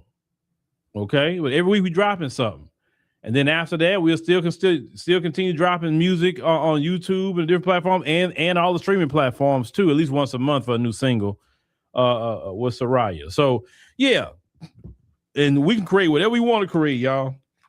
We don't have to be vulgar. We don't have to say the N-word. We don't have to be disrespectful to keep it real with nobody. Okay. All right, y'all. Well, thank y'all for joining tonight. I greatly appreciate it. And go ahead and check out LaSherica on AfroWire. Peace, family. It's your brother Chase back at you again with another reaction video. And check it out. As you can see by the title below, we back at it again, family. We back at it again. We got to do a little bit of straightening on this Saturday. A little bit of straightening. You know, we back on these tethers bumpers, and we've been on the Haitian tethers bumper heavy this week. And a lot of them have been on TikTok, on Instagram, on YouTube, doing some explaining. A lot of them have been trying to make this woman who referred to Black Americans as dirty Black Americans an anomaly. But as I showed you in my previous video with the other Haitian woman, the years and years of disrespect that has come from the Haitian community. And many of them are showing it again in real time. See, the more and more they talk, the more that disdain for foundational Black Americans comes out. And you're going to see it again today, family, with this gentleman we're about to break down, okay? But before we do all that, family, make sure you like the video, you subscribe to the channel, and you hit that bell icon. And also, family, this will be the last day to take advantage of my free giveaway for Black History Month. You can either get my book, 19 White Men Who Admitted They Were Indigenous Black People in America, or you can get my book, 30 Black Wall Streets the Mainstream Media Never Told You About. Link is down in the description below. Don't miss out, family. Don't ever say your boy didn't never try to look out for you. You dig? But with that being said, let's get into the video because we got some straightening to do. So y'all remember the podcast where the Haitian woman was calling Black people, what she called them, dirty Black Americans? Mm-hmm. So I have a Haitian friend and I'm going to get his take on that topic. 1 second. Okay, so this is my Haitian friend, Carl. He's from Haiti. So what do you think about the girl calling people dirty Black Americans? You're Haitian. What do you think? Why was she calling them dirty Black Americans? She said because that's what we are. Just to say it? I guess she wanted clout. I don't know, but you're Haitian. Can you explain that? Do they really call us that? No, she called y'all that. Just her. I've never called anyone a dirty Black American. I don't know why she called Black Americans dirty. She probably had a bad experience with y'all. As do most Caribbeans do have bad experiences with Black Americans. Have you ever had a bad experience with a Black American? All the time. But you don't consider them as dirty Black Americans, though, do you? They just, I feel like Black Americans lack unity. I feel like I can meet a Haitian of any age. Hang in there, family. I know. I know. We're going to cook. We're going to turn up the eye on his ass. But, okay, go ahead. From any background, and automatically when they find out I'm Haitian, they're protecting me in the room. Some way, somehow. They're looking out. They're making sure. Are Black people? Huh? Are Black people or you're out the Haitians, Caribbeans, okay. Jamaicans, Trent, like they see another Caribbean in the room, they looking out for them. Just like white people could see they friend applying for the job, they gonna make sure the white friend good. Just like the Spanish people stick together and they family members want to live in the same house and always be together. Vivi hang out with all her sisters all the time. Foreigners stick together. So you saying Black Americans don't stick together? They be against one another. Oh yes, it be for the may the best win. It be a doggy dog world. They're not. They're not about unity. They're not about unity. Okay, hold on. We gotta pause it right here. We gotta pause it now. Let me cook for a second, family. Now, many times, family, I'm gonna be honest with you. Every night, I reflect on the videos that I post, what I say in the videos, the research that I give the family, because I never want to purposely give any of the family any misinformation. And I'm truly not on here to attack any other ethnic group, especially Black ethnic group. But after every reflection at the end of the night, and I think about what I say, I never regret it. I never regret it because of individuals like this. In the logic that some of these tethers use and they have. Let's review what he just said, family. He just said, Black Americans, we have no unity, but Haitians do. Huh? Family, we can easily debunk this by looking at Haiti. Sir, if you're so unified, if Haitians are so unified, why is a dusty, crusty Negro that is nicknamed Barbecue running your homeland into the ground right now? If Haitians are so unified, why can't y'all get together to pave the damn roads in Haiti where 3/4 of your roads are unpaved? If Haitians are so unified, why are your beautiful Haitian babies walking around eating mud cookies, which is a part of the culture in Haiti? If Haiti is so unified, how is it that y'all only make $4 a day while standing on top of $20 billion worth of mineral resources? Why can't y'all get together to do something with the natural resources that's underneath your feet? Why can't y'all get together to have stable electricity and consistently clean and safe running water in your homeland? Better yet, why are you here? She said you're from Haiti. Why don't you go be around your Haitian brothers and sisters? Since you're so unified, no one forced you to come here, sir. Make it make sense, family. Is it me? I'm asking the family, put in the comment. Is it Brother Chase? Am I just missing something? Okay, I'm always open to learn. Am I missing an angle he's trying to present? It makes no sense to me. Talking about, us Caribbean people. Even when you look at the Caribbean, who he said Jamaican here, us Jamaicans unified. Unified what? These folks can only access less than 1% of their beaches because the tether class has sold out all their beaches to private corporations and foreign entities. That's unity, where the native population can't even access their own beaches? Huh? You unified as a Haitian, but you can't even go to the other side of the island without getting your ass whipped or deported? Remember, family, Haiti shares the same island as the Dominican Republic. Both of them share the same damn island. Them Haitians know what's up when they cross that Dominican line. They deporting Haitians right now, family, out of the Dominican Republic by the droves. Got them locked up, waiting to be deported. But you're unified? Caribbean people are unified? Don't nobody rock with the Haitians like that in the Caribbean islands. So stop it, sir. Look up things like the Parsley massacres. See what the Dominicans did to the Haitians. Unity in the Caribbean? Niggas joking. This is a comedian. Y'all get over here and y'all turn into comedians. Caribbeans, Africans, all of y'all get over here and do your best Michael Blackston impression. And then on top of that, talking about we lack unity while you sit up in a city built by Black Americans. This Negro is in Atlanta right now, family.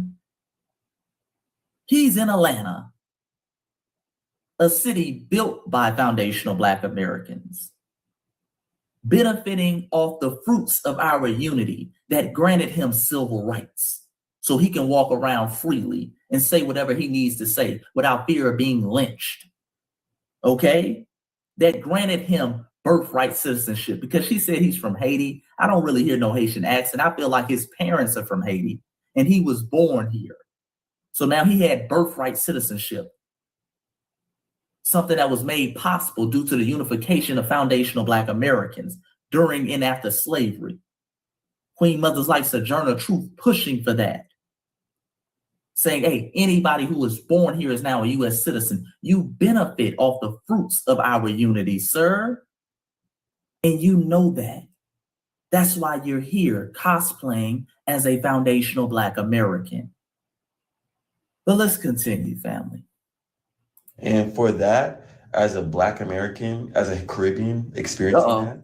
Oh, he had a little slip up, family. These niggas be slipping in and out of cosplaying. As a Black American, I mean a Caribbean, he forgot what role he was playing for a second. I told you, boy, they stay cosplaying, okay, when it suits them. From a Black American, and you're always used to Black people always like wanting to be one, and then you see like the Americans are not like that. It's like, wait, I thought we was on the same team, you know? Oh, Lord, the projection, family. So let's get this straight, family. Let me know if I'm wrong. The Caribbeans and Africans, when they came here, they all saw themselves as Black. They were one big Negro. They didn't have no tribes. They didn't come here and say, me no Black, me Dominican. No. They didn't do all that. They came here and they said, we're just Black. We're just Black. We're one big Negro. And it was us who said, no, you not Black. Or was it the other way around, family? Boy, the projections. He's doing it now in real time. You saw that slip up? Me as a Black American, I mean a Caribbean American. When it's something negative, they always delineate and make sure they let you know, hey, I'm Caribbean. However, when Black Americans are doing something positive or Black Americans are about to receive some type of tangibles, all of a sudden, I'm Black too, y'all. We as Black people, okay? They love double dipping. As long as wherever the positivity is, that's what they are for today. If everybody is recognizing Haitians as hard workers and the model minority, I'm Haitian. The moment we're talking about Black history, which is supposed to highlight Black American history, well, I'm a Black American too. I'm technically, I'm Black and I'm from America. I'm a Black American too. Yeah, us Black Americans. Okay? They love double dipping while projecting the negativity onto us. But let's continue. Still didn't give her a reason to call us dirty Black Americans. And Yeah, then when they asked her, I what wouldn't. did she say?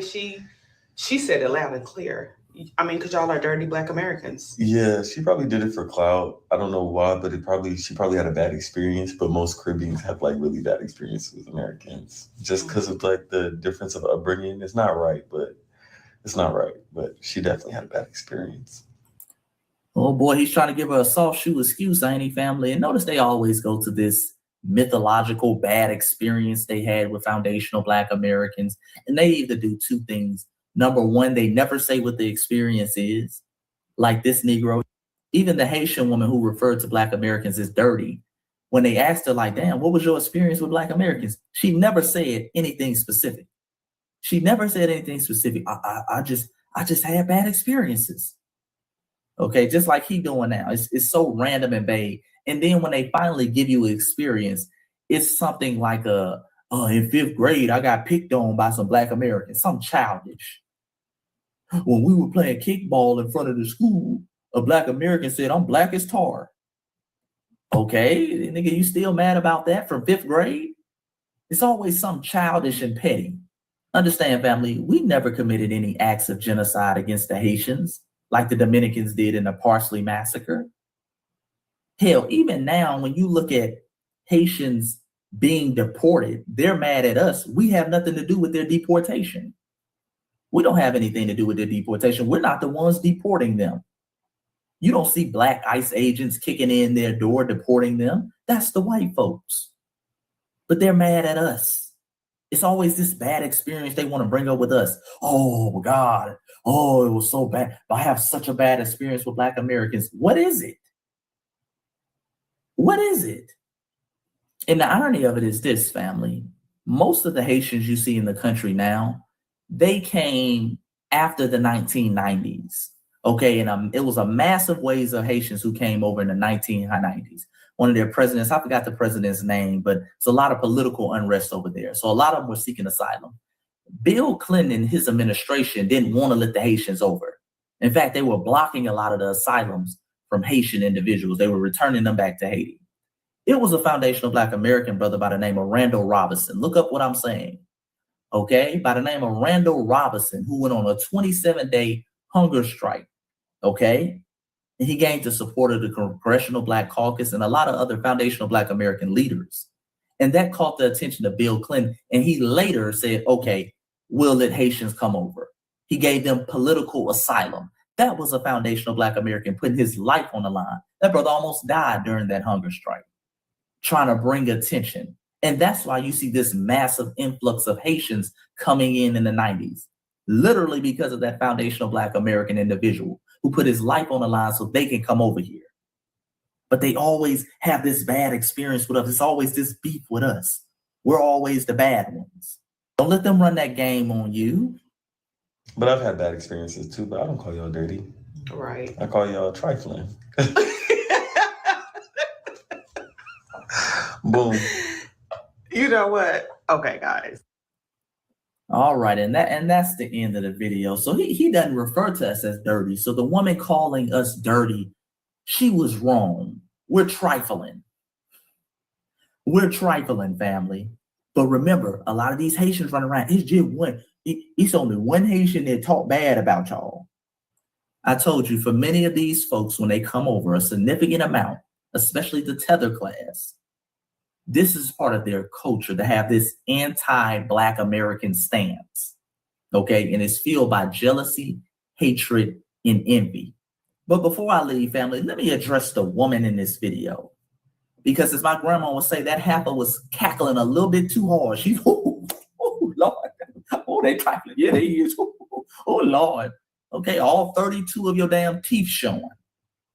All right, because I was watching this video and something didn't sit right with me about her spirit, because I know my beautiful, resilient, foundational Black American sisters. I know how they move and operate. And even if they're not knowledgeable enough sometimes to speak on certain things, they're going to at least give you some pushback. You know, when that tether was sitting up there talking, you know, FBA system be like, hold on now. Don't come for my people now. Hold on now. FBA sister going to push back. She gonna ask some damn questions, okay? She never did that. She was up there cackling and kind of, you know, just continuing to let him move with this certain rhetoric.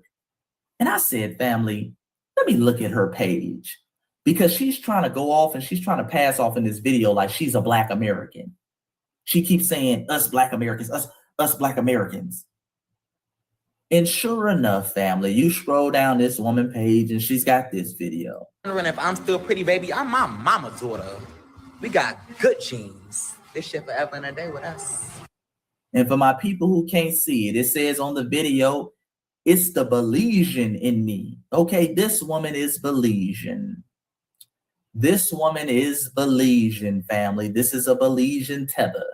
They're sitting up here having a little tether dialogue.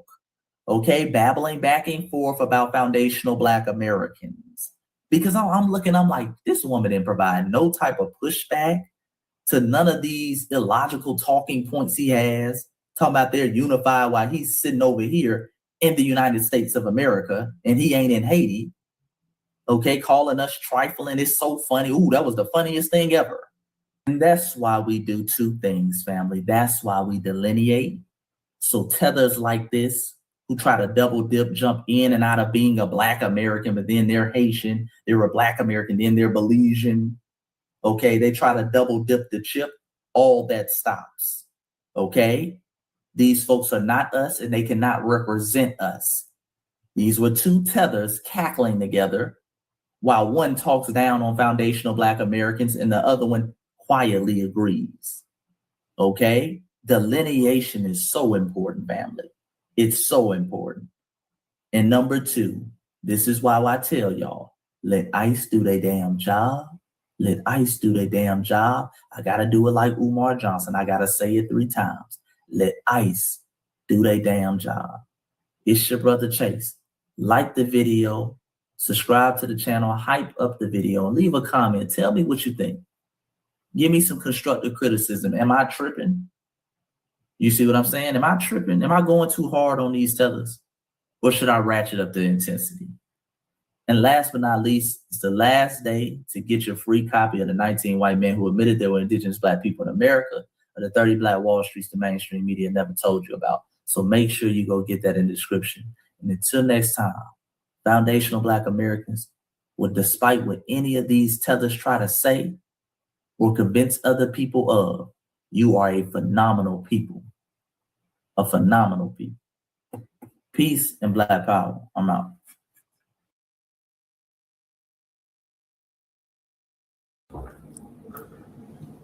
Peace, love, and reparations. Welcome to Black Star TV 2.0. It's your boy Black Star. Come in and hit that like button, that subscribe button if you're not subscribed to the channel, and please share this out to all your social media platforms. What's going on, family? I want to talk about something today about, I heard somebody on Tariq's show the other day. They said, y'all always talking about we're taking your jobs, we're taking your jobs. And when Tariq answered, he said, no, we don't be saying that. I actually do be saying that, because they are taking jobs. They're not taking the best jobs, but they are taking jobs. And this goes into, watch this. If 5 million Americans move to Ghana, we're going to displace people. That's just a fact. 5 million people move to China from America all at once. Yes, you're going to displace people. That's just inevitable. So to say that you're not taking things from us is not true. So I want to break this down and break this video down of this brother speaking on Africans and how they are, the money that should be going to foundational Black Americans are actually going to Africans. Please go to change.org and hit that link in the description, and please, family, sign that petition. I appreciate it. So I had to come back and do a part 2 of the USADF, or the United States African Development Foundation, which is business funds only for African businesses. And I can say that because the fund specifically says that the business has to be 100% African owned and 100% African managed. Not African American, African. All right. These people have had this fund since 1980, and they have been dumping hundreds of millions of dollars inside of it. Okay. I wanted to see how much money these people have received recently, and I came across the GAO, which is the Government Accountability Office, and they said between the years of 2019 and 2023, our government has used our taxpayers' dollars to give African businesses and startups $141 million. And this was spread out over around 1,050 businesses. So if you break that down, that means each one of those businesses roughly received between $134,000 and $135,000 for their business. But this is the people that gaslight Black Americans. They tell us that they work so. Family, I know people that start businesses as myself who can't get a dime. A dime. Family, listen. Yeah, and they definitely gaslight. I'm glad he's about to speak on that, because we all know that the first thing, oh, you lazy niggas, we come over here with $2. Even the Hispanics, they all say this, but they're all getting resources, and they know that they're getting resources, but they don't ever want to tell us about it. Hard, and we're lazy. They tell us that they're successful and we're lazy. They tell us that they're so educated. Why can't we do it? We can't do it because they're pulling our money away and giving it to y'all. $141 million. Black Americans, when we want to go get a business loan from the SBA, which many Black people are denied, right? Yep. Typically, that SBA loan is about $10,000, which is nothing to run a business. $10,000 plus, you're going to have to pay interest on that money. This money that they're getting within this fund, they don't pay interest. They don't pay tax. They don't even have to pay it back. Free. They get it free. We have to set up GoFundMes and beg family and friends to support our businesses. Facts. That's a fact. But these people are getting the machine of our money behind them.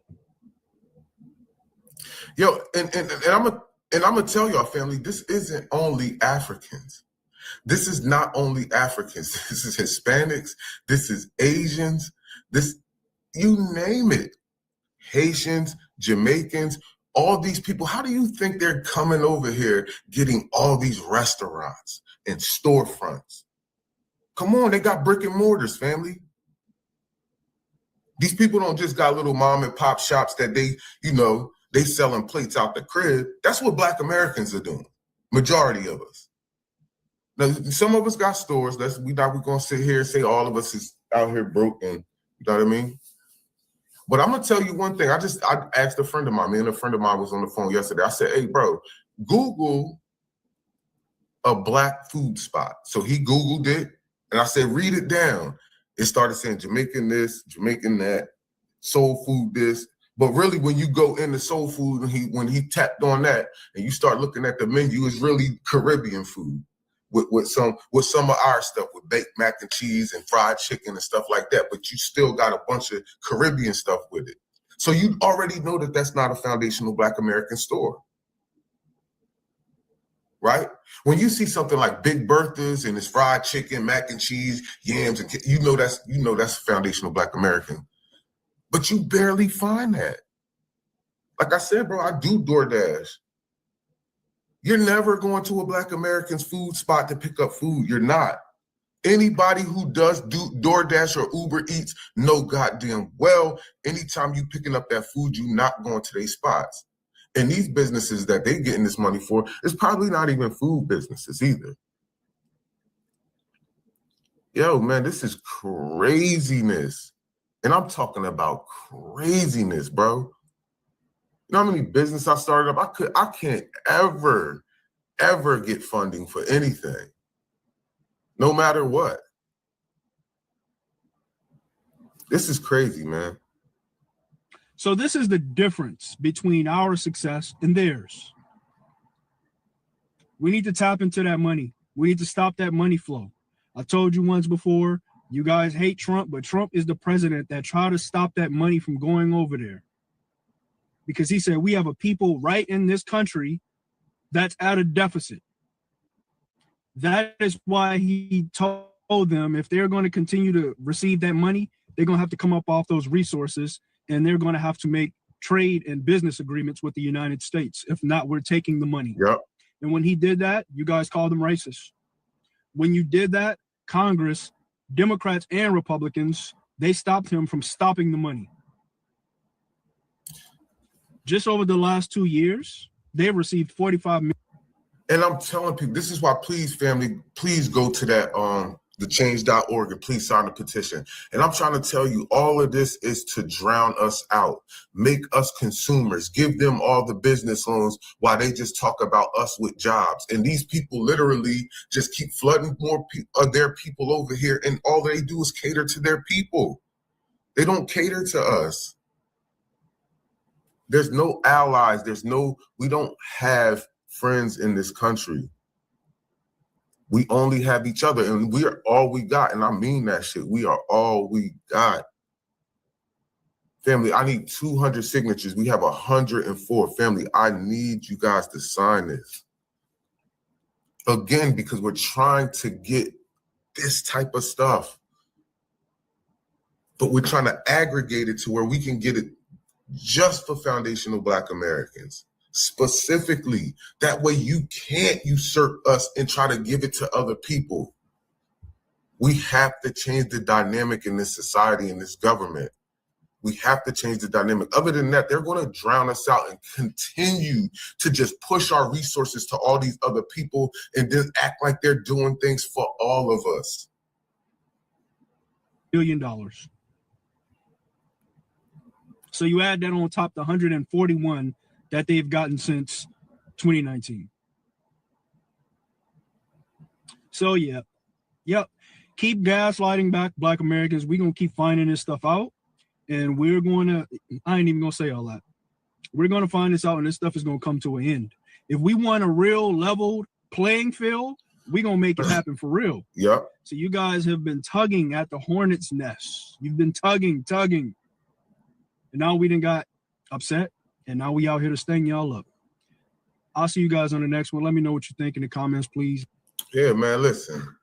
Family, these people run around gaslighting us, calling us lazy niggas, lazy acatas, all of this stuff. Jarreers, we everything under the sun. We paved the way for all these people to get here, for the government to literally just exclude us from the resource. And I told somebody the other day, White Supremacy 101, their number one rule is to always keep Black folk economically deprivated. Foundational Black Americans, you got to keep them economically deprivated.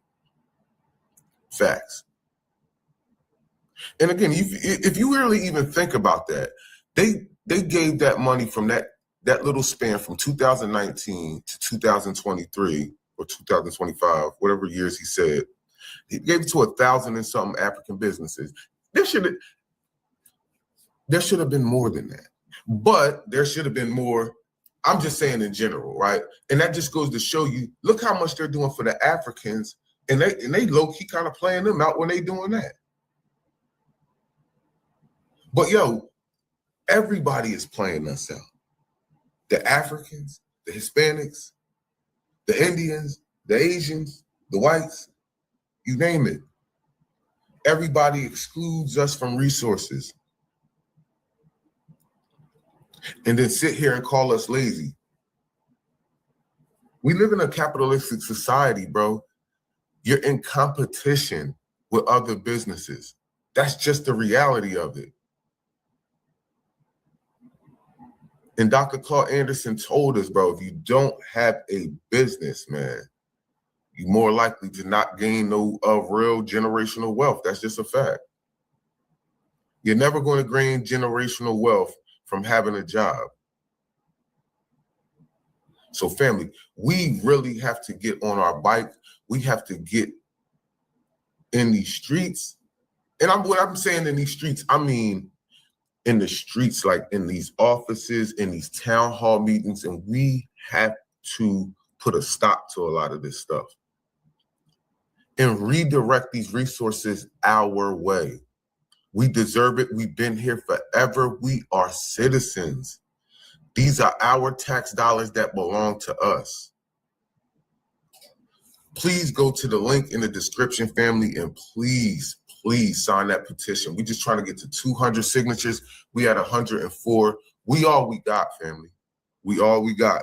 Please sign that petition. Peace, love, and reparations. I'm up out of here. Y'all have a blessed day.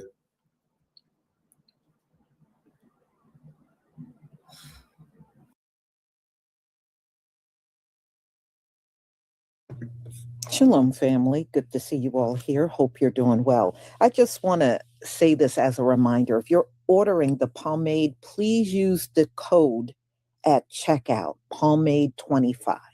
Type it as one word, and you will get the 25% off. Because I see orders in there, but y'all did not use that discount code. Use the discount code, pomade25. All right. So we're going to talk about Americans, and it was an article that came out in the Wall Street Journal. And a lot of Americans are fed up, and many of them are now leaving, and they're saying this is in record number. So it's a lot of things happening, not just this. And yes, some of these people that are leaving are from our community that don't want to be here anymore. So America will be celebrating 250-year anniversary. It's supposed to be a big celebration going on in Washington, D.C. So that's going to be on Independence Day. So here's the article that came out. And it's funny how people are fighting to get here, and then you got Americans that are fighting to get out of here. And y'all, what's going to shock you is it's not just the young, but the elderly people are getting out of here too. And let me explain why. Let me just go down because it was something here. Now, you know, elderly people, especially when they get so old and their family put them in the nursing home, a lot of times here in America, what they will do is they will give their homes to whatever nursing home they're going to, and that takes care of their daily care for the rest of their life. Or they got to give up their money, they got to give up their homes. And usually that's how it's done here in America for elder care. Well, it's not quite like that in other countries. A lot of our elderly, y'all, are leaving. And guess where they're getting the same elder care? Mexico. Many of the elderly are relocating to Mexico to get elder care. They don't have to give up their money. They don't have to give up their homes. They don't have to do none of that. And the cost for elder care is cheap. So a lot of our old people are foregoing getting into living assisted apartments or going into a nursing home, and they're now opting to go over to Mexico for their care because you get the same care for a fraction of the cost. So it's pretty bad when your elders are leaving. Usually once they retire, they just kind of chill out until their time come, and then they go on to green pastures. But now, they're not giving up nothing. They got a problem with giving up everything to go into a nursing home in America. In America, it is damn near impossible. A lot of people can't afford it. This is why people will have their elderly parents at home just caring for them, because it is so unaffordable. You know, it's an arm and a leg. So that's happening. A lot of Americans are getting, you know, condos and apartments, and they're relocating to Mexico because the cost of living is just cheap. And that's not the only place they're going. They're going to other places around the world as well. You know, I was looking at another article. A woman left from here and she went to go live in Scotland and said it is so much affordable to live in Scotland than to live in America. So this is going for all age ranges, all racial groups, and even elderly people. So it's really interesting what's going on. But y'all, isn't this also biblical? People leaving the land and either going back home or just going elsewhere? Yeah, this is very biblical. Very. And they're saying that the people that are leaving now, it's in record numbers. In record numbers. All right.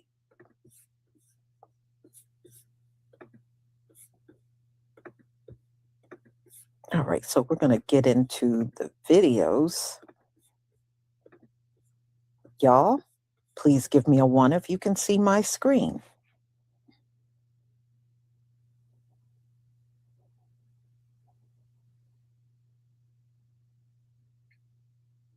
Thank you.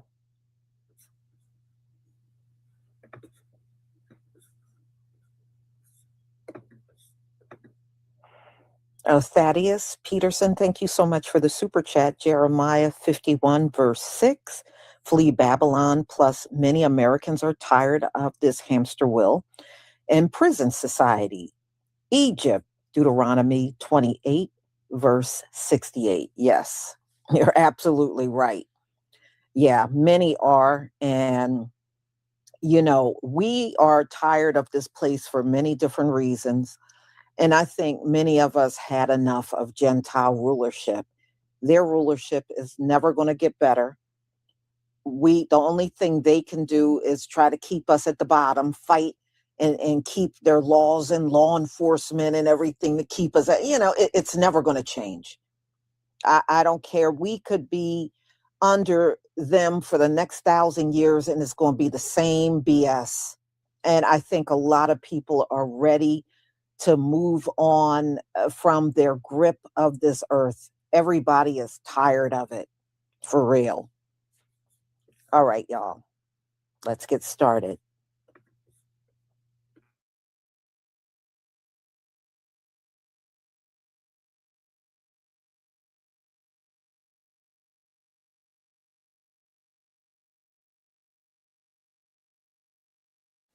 This is something we got to talk about.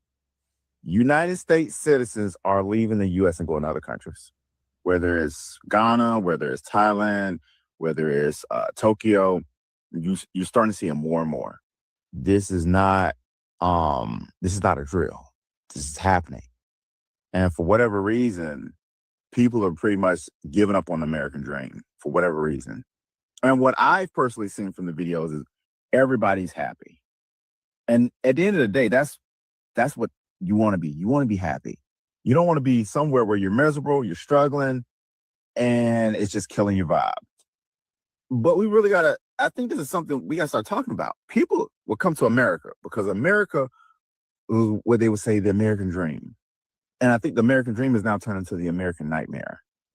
And when you look at these other countries, if you're cultured enough, you'll see that, man, the places are beautiful. They have the same thing, if not more.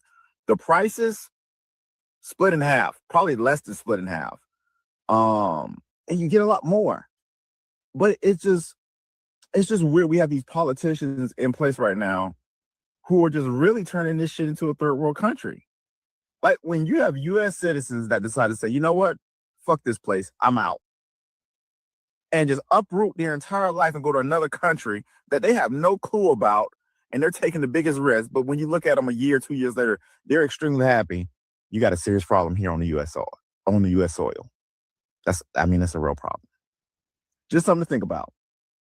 Hopefully this is over to somebody. Chris with the jumps. So I saw a statistic today that more women than ever want to leave the U.S.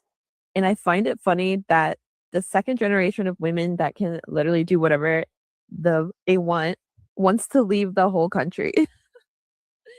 A new data show that Americans are heading for the exits to get the hell away from the current administration. The trend of Americans considering emigration under Trump's second term is much more serious than that vague, I'm going to move to Canada sort of thing. You know, we often hear it more from people on the left than on the right.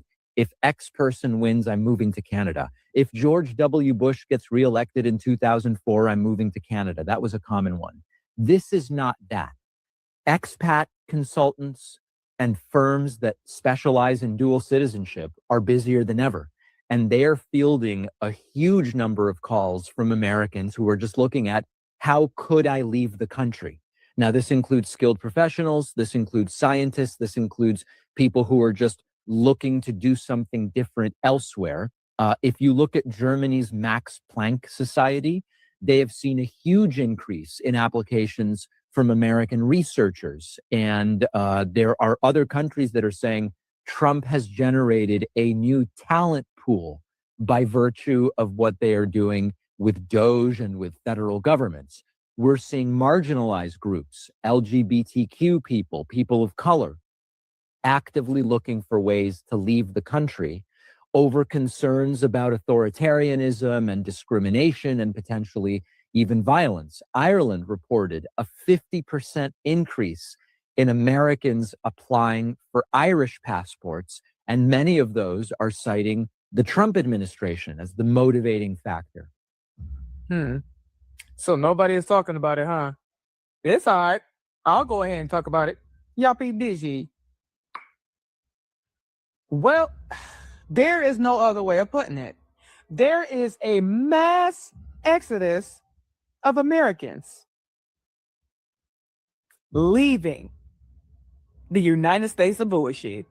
Let me say this one more time for the people in the back. There is a mass exodus of Americans leaving the United States of bullshit. I have just seen a video of this real estate agent.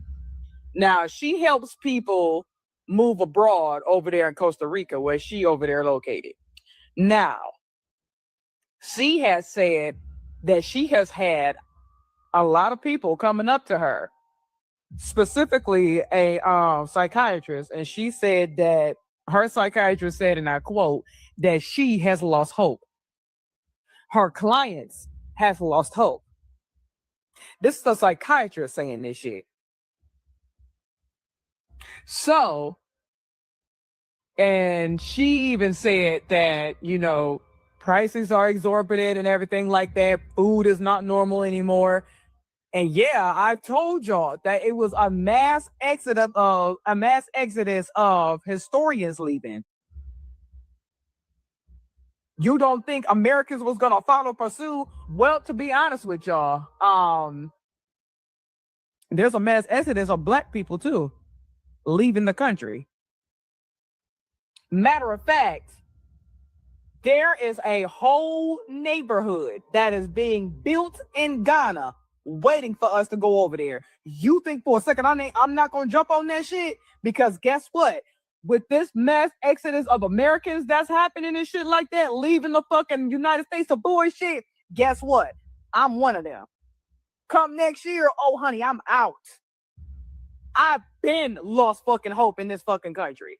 I've been done lost hope. Like, this was even before the Trump administration even stepped foot in they fucking shit. I've been lost hope.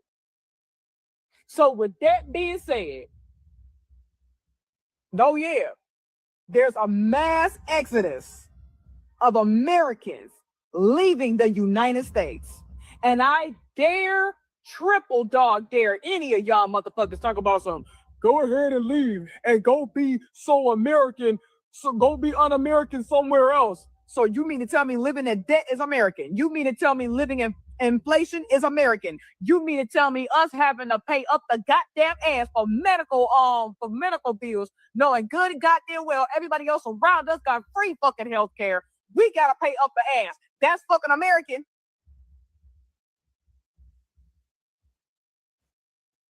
We're the ones that gotta wait before shit gets fucking better. Bitch, ain't shit getting fucking better. Shit is getting fucking worse. Why do we gotta fucking deal with that shit?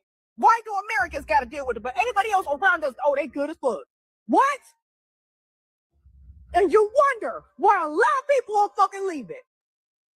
Girl, fine. I'm so glad I got my motherfucking passport. Now it's just a matter of fucking time.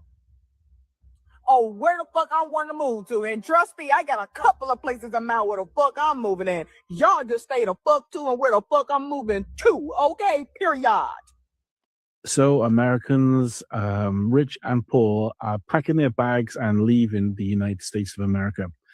From the first 6 months of this year compared to the first 6 months of last year, Americans moving to other countries has increased by 90%. That's right, 90%.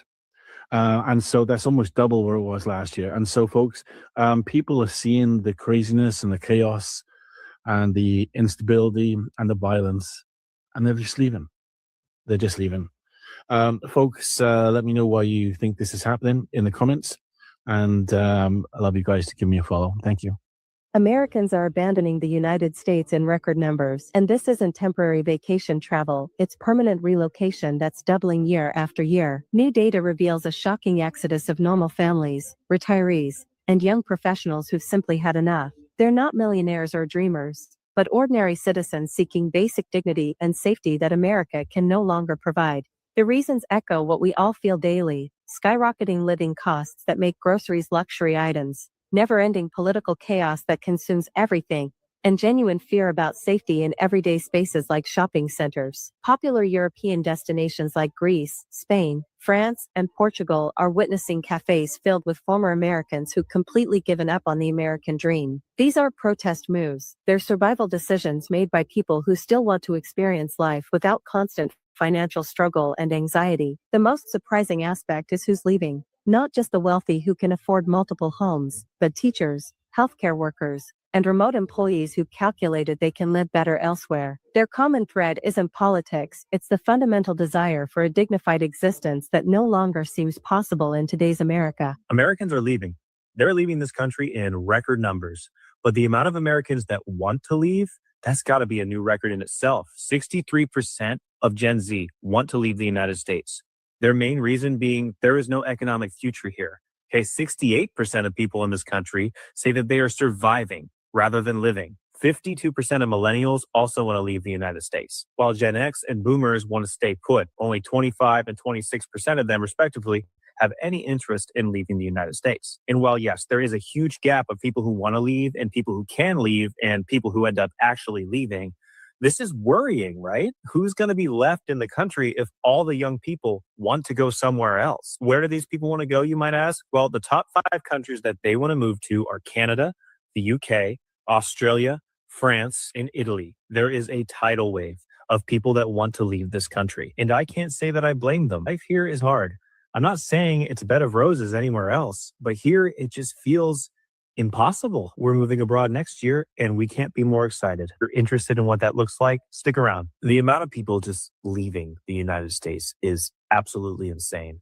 I could sit here and read you all the numbers about how 4 in 10 US adults are planning to relocate, how more people than ever are emigrating from the United States, and how for the first time in over 50 years, there's going to be a net outflow of immigrants rather than an inflow. It is just astounding. But the amount of immigration lawyers and relocation experts and foreign governments who are just swamped with Americans because there are so many people moving that I don't even think the true number is really documented. And it is just going to show that there is a movement happening and it's out of the United States. And whether that's political, economical, or something else, like just looking for a better quality of life, a better pace of life, better work-life balance, there is something happening. And I think a lot of people realize the sinking ship that we are on and they're getting off. I'm not trying to cause a panic or anything like that, but I think people realize the way things are going here, how it's not improving, how it's not going to get better anytime soon. And they are taking the nuclear option of taking their American dream somewhere else. Because the American dream now is to leave. Just look at the number of Americans who live in Mexico, Spain, Portugal, France, etc. It is growing and growing and growing. And I think this is going to have ramifications from foreign governments locking down immigration in the future. Anti-American sentiment is on the rise, unfortunately. And who knows, maybe the government here increasing taxes on expats. I know they were supposed to get rid of the taxes on expats. And instead of doing that, they actually increased the fee of money leaving the United States. So, our government doesn't really like us leaving the country anyway, because it really is the biggest form of protest. You're taking your dollars and you are moving to another place and saying, I am removing myself from this American system. I myself am moving, and I am moving to Portugal next year. I couldn't be more excited. Follow me if you find that interesting. And please let me know if you're leaving, if you're thinking of leaving, and if you are, where you're going. Because even though things are bad here, economically, politically, whatever, I think most of us aren't running away from something as much as we are running towards something. And that something is a better life.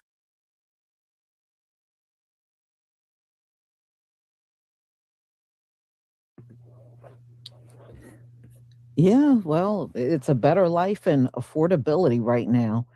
There's a lot of people that are upset about how out of control inflation is in America. It did not improve under Donald Trump.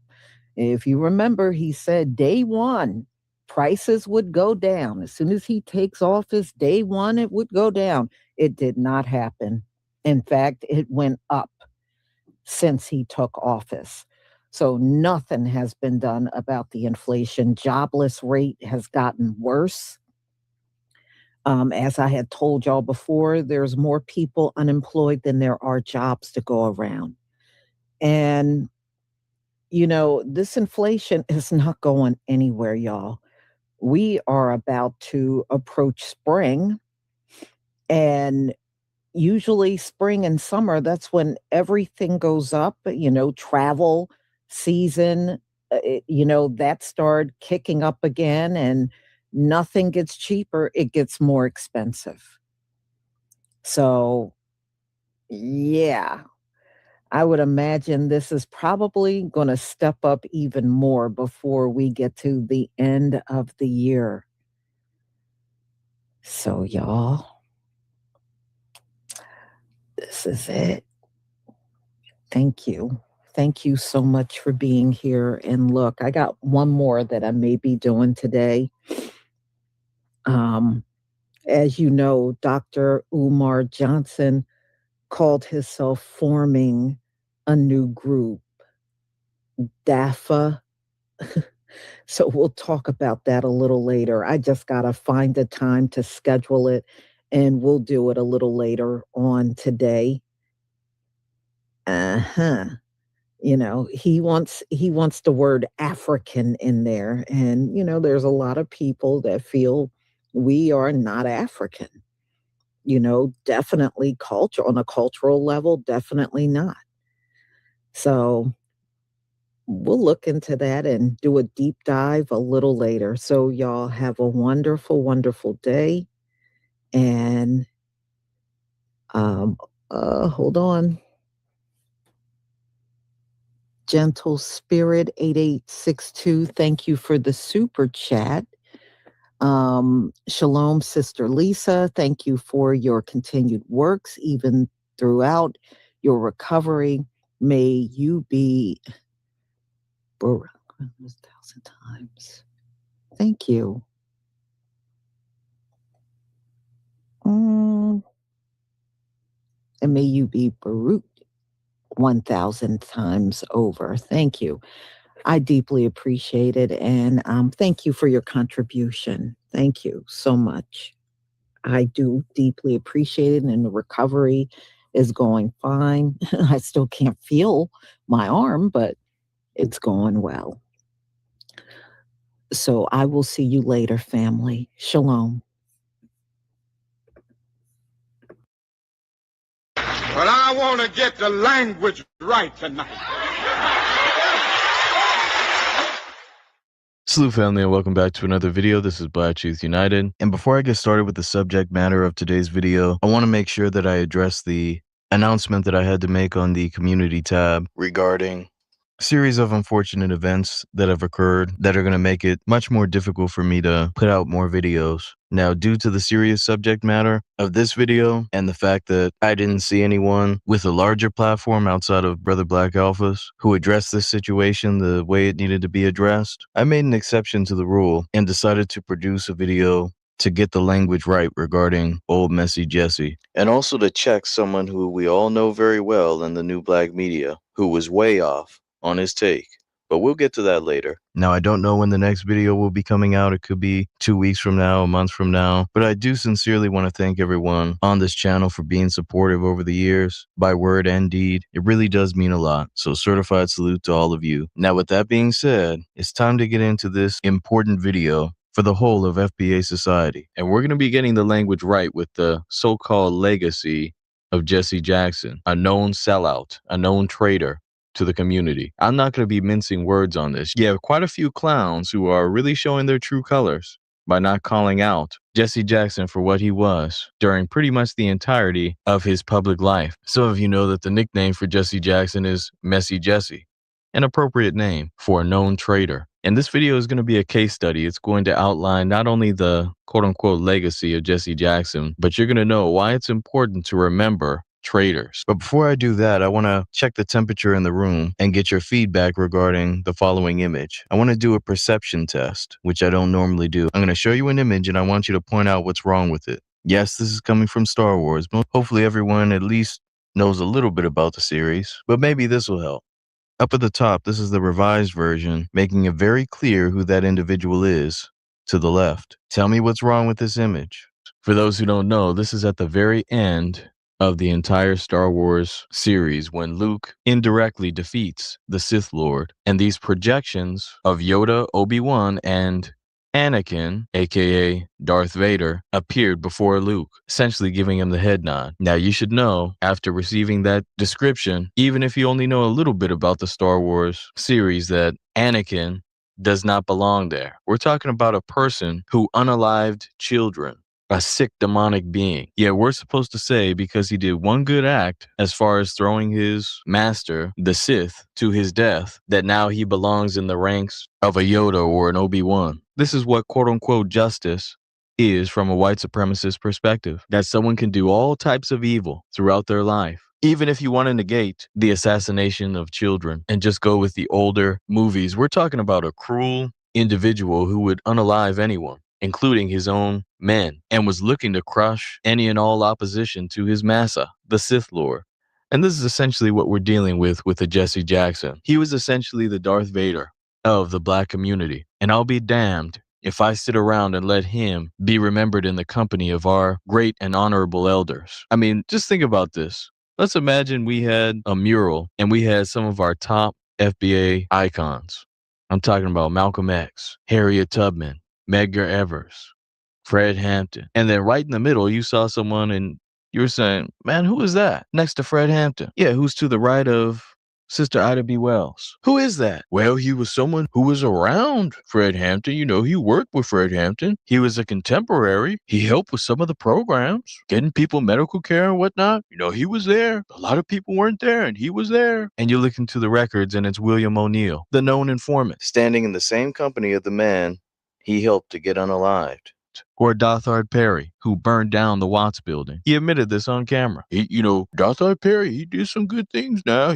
He was there. He was building. He was on the front lines. Just silly talk. Jesse Jackson doesn't deserve to be remembered or even mentioned in the same breath as the FBA writers that I mentioned before. I essentially look at it as no different than putting up a William O'Neill. And this is the problem. If we do not properly address the bad behavior and properly check it in death, that's right, even after death, then you're allowing for the white media and others to rewrite the history. This is what they were attempting to do with John Lewis, trying to make him an icon, when we know all he did was push for other groups, including doing sit-ins, pushing legislation, bringing bills to the floor for other groups. This is why you have people referencing Shirley Chisholm as if she did something significant for us, when she was used as a tool to push the gender divide, which was essentially a wedge to split up the black man, the black woman, and the black children from being together. You have people literally referencing Shirley Chisholm as a non-FBA icon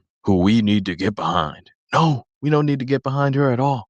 And it's essentially the same thing as Jesse Jackson. Now, I know I'm going to get some soft-hearted people in the comment section saying, oh, man, you shouldn't have gone that hard, man. What would Jesus do, man? Well, let me show you biblically what was done when you had unrighteous individuals who sabotage the progress of the chosen people of God, which it's obvious FBAs are. Here we are in 2 Chronicles chapter 21. This was a wicked king named Jehoram who caused the people to sin, resulting in them having many problems. Now the Most High God got pissed off, gave him an incurable disease, and now let's see how the people treated him upon his death. Verse 19, and it came to pass that in process of time, after the end of 2 years, his bowels fell out by reason of his sickness. So he died of sore diseases. And his people made no burning for him, like the burning of his fathers. He was not honored in death. It wasn't meant for him to be compared to some of his forefathers like King David, who was after the Most High God's heart, by the way. It wasn't meant for him to be honored as his fathers were honored. This is important for those who are not a benefit to the community to be remembered as such. Then if you read in verse 20, you can see that he departed without being desired, and that he was not buried in the sepulchre of the kings. This is the punishment after death for those who don't do right by their people. This is biblical, and so it is with Jesse Jackson. I'll be damned if he's honored like other people in his death. He's going to be treated like the traitor he was. And by the way, some of the people who are tap dancing around criticism of Jesse Jackson are the very same ones who attempt to call out the Boule bootlicks and the Boule butt kissers. Yet now all of a sudden, when it comes to properly addressing one of the top dogs, pun intended, of the boule, now all of a sudden everyone has cold feet. Nah, I'm not having it. Let me give you another example. For those who don't know, the boule and the various Greek organizations, the quote-unquote Black Greek, a contradiction, are nothing new. If you read the Bible, the section that goes from after Malachi and before Matthew, aka the Apocrypha, it talks about the Greek captivity which came before the Roman captivity, which Christ was living through. And in the book of Maccabees, it goes into great details about the wicked men who persuaded many, saying, "Let us go and make a covenant with the heathen that are round about us. For since we departed from them, we have had much sorrow." These were the sellouts of those days, making covenants with the heathen, just as they do in these Black Greek letter organizations. This is 1 Maccabees chapter 1.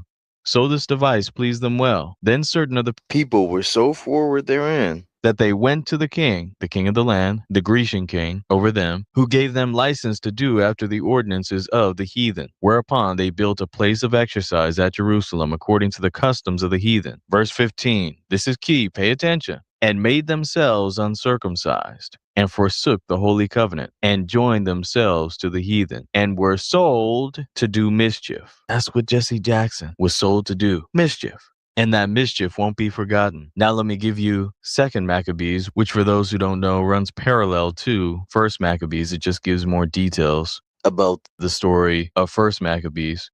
But it talks about a particular individual whose name is Jason, ironically, who was laboring to be high priest, but he was doing it through underhanded means. He was going through the Grecians to get that title instead of going through it the right way through his people.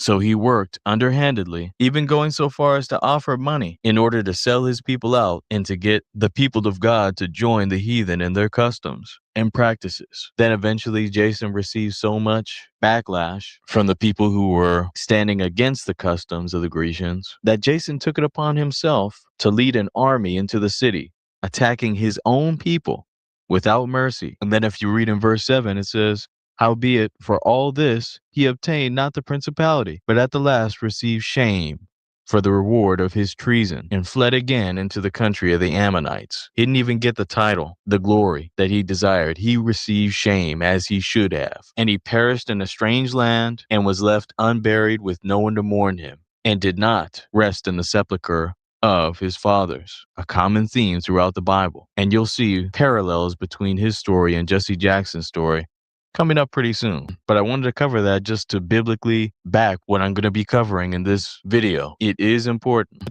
Now let's get the context of Messy Jesse. He was born in South Carolina in 1941. In 1960, he begins his activism. Some of that was good, by the way. I'm not one of these people who will discount a few good things that a person does just because I dislike them. I'm willing to tip my hat for a few things that Jesse Jackson has done, but we're going to make sure that we go over the multitude of things he did to destroy our community. Now, of course, you can see a few other details there, but Jesse Jackson didn't really become a big thing until after the death of MLK Jr. And there were some questionable things, to say the least, regarding Jesse's involvement in that. But I'll say that for the end and let someone who did deep research into that take you down that rabbit hole. For this first part, I want to go over the various decisions, the various actions that Messy Jesse took to collaborate with the white supremacist system to sabotage and destroy FBAs. Those who were actually doing things progressive, because he was very friendly with his fellow Boule brothers and sisters. But I digress. Now, while most of the MLK assassination details will be reserved for the end, I do want to get one point which does add context to how Jesse Jackson rose up in the civil rights movement. And this will be told by a brother whose name is Hosea Williams, who was around at the time. Some of you may have heard this testimony, but it's very important that we play it now. Fair use, fair use. I started crying, and then I heard Jesse Jackson say, he told me, Jesse, take our people onto the mountaintop. And that didn't bother me, even though I know Jesse got nowhere near him. And then Jesse said, I held his head in my hand while he died. And that didn't get to me. And then Jesse said, look at my shirt. And I looked around, sure enough, and Jesse Jackson's shirt was drenched in blood. And I realized the only way Jesse could have gotten that blood was stooped down on that floor at the Lorraine Motel and raked that blood off that floor and put that blood on him. And I went crazy. I really tried to kill Jesse. They grabbed us and all that, but that hurt me so bad. The other thing was, when Abernathy came back, says no need of prayer, no need of cry, no need of nothing. He is going, it's over with. He's going to glory. And we called the meeting, a staff meeting, and Jesse claimed to have been ill. And Abernathy told him, Jesse, go ahead to the room and relax. Jesse had to have run like hell that room into that airport because he got out of Memphis to Chicago. All us feeling, everybody was still in the motel, cut the televisions on the next morning. That was Jesse Jackson in Chicago with that same bloody shirt on, telling that same lie. I've never respected Jesse since that moment. There's a reason why the thumbnail is what it is. Messy Jesse, if nothing else, took MLK's blood and put it on him, using it as a prop to push himself into a prominent position in the civil rights movement. And this was not just corroborated by brother Hosea Williams. There's going to be one other brother before this video ends who will corroborate what Hosea Williams just said. But it's sickening. And these are things that we have to remember when it comes to Jesse Jackson's quote-unquote legacy. Now, of course, some people have pointed out the illegitimate child, which I won't dwell on too much. But just know, a lot of people, including family members of mine, lost a lot of respect for Jesse Jackson when they found out that he had an extramarital affair. You can like this or not, but sexual discipline tells you a lot about a character and can make or break your reputation. But again, I won't dwell on this too much. I'm already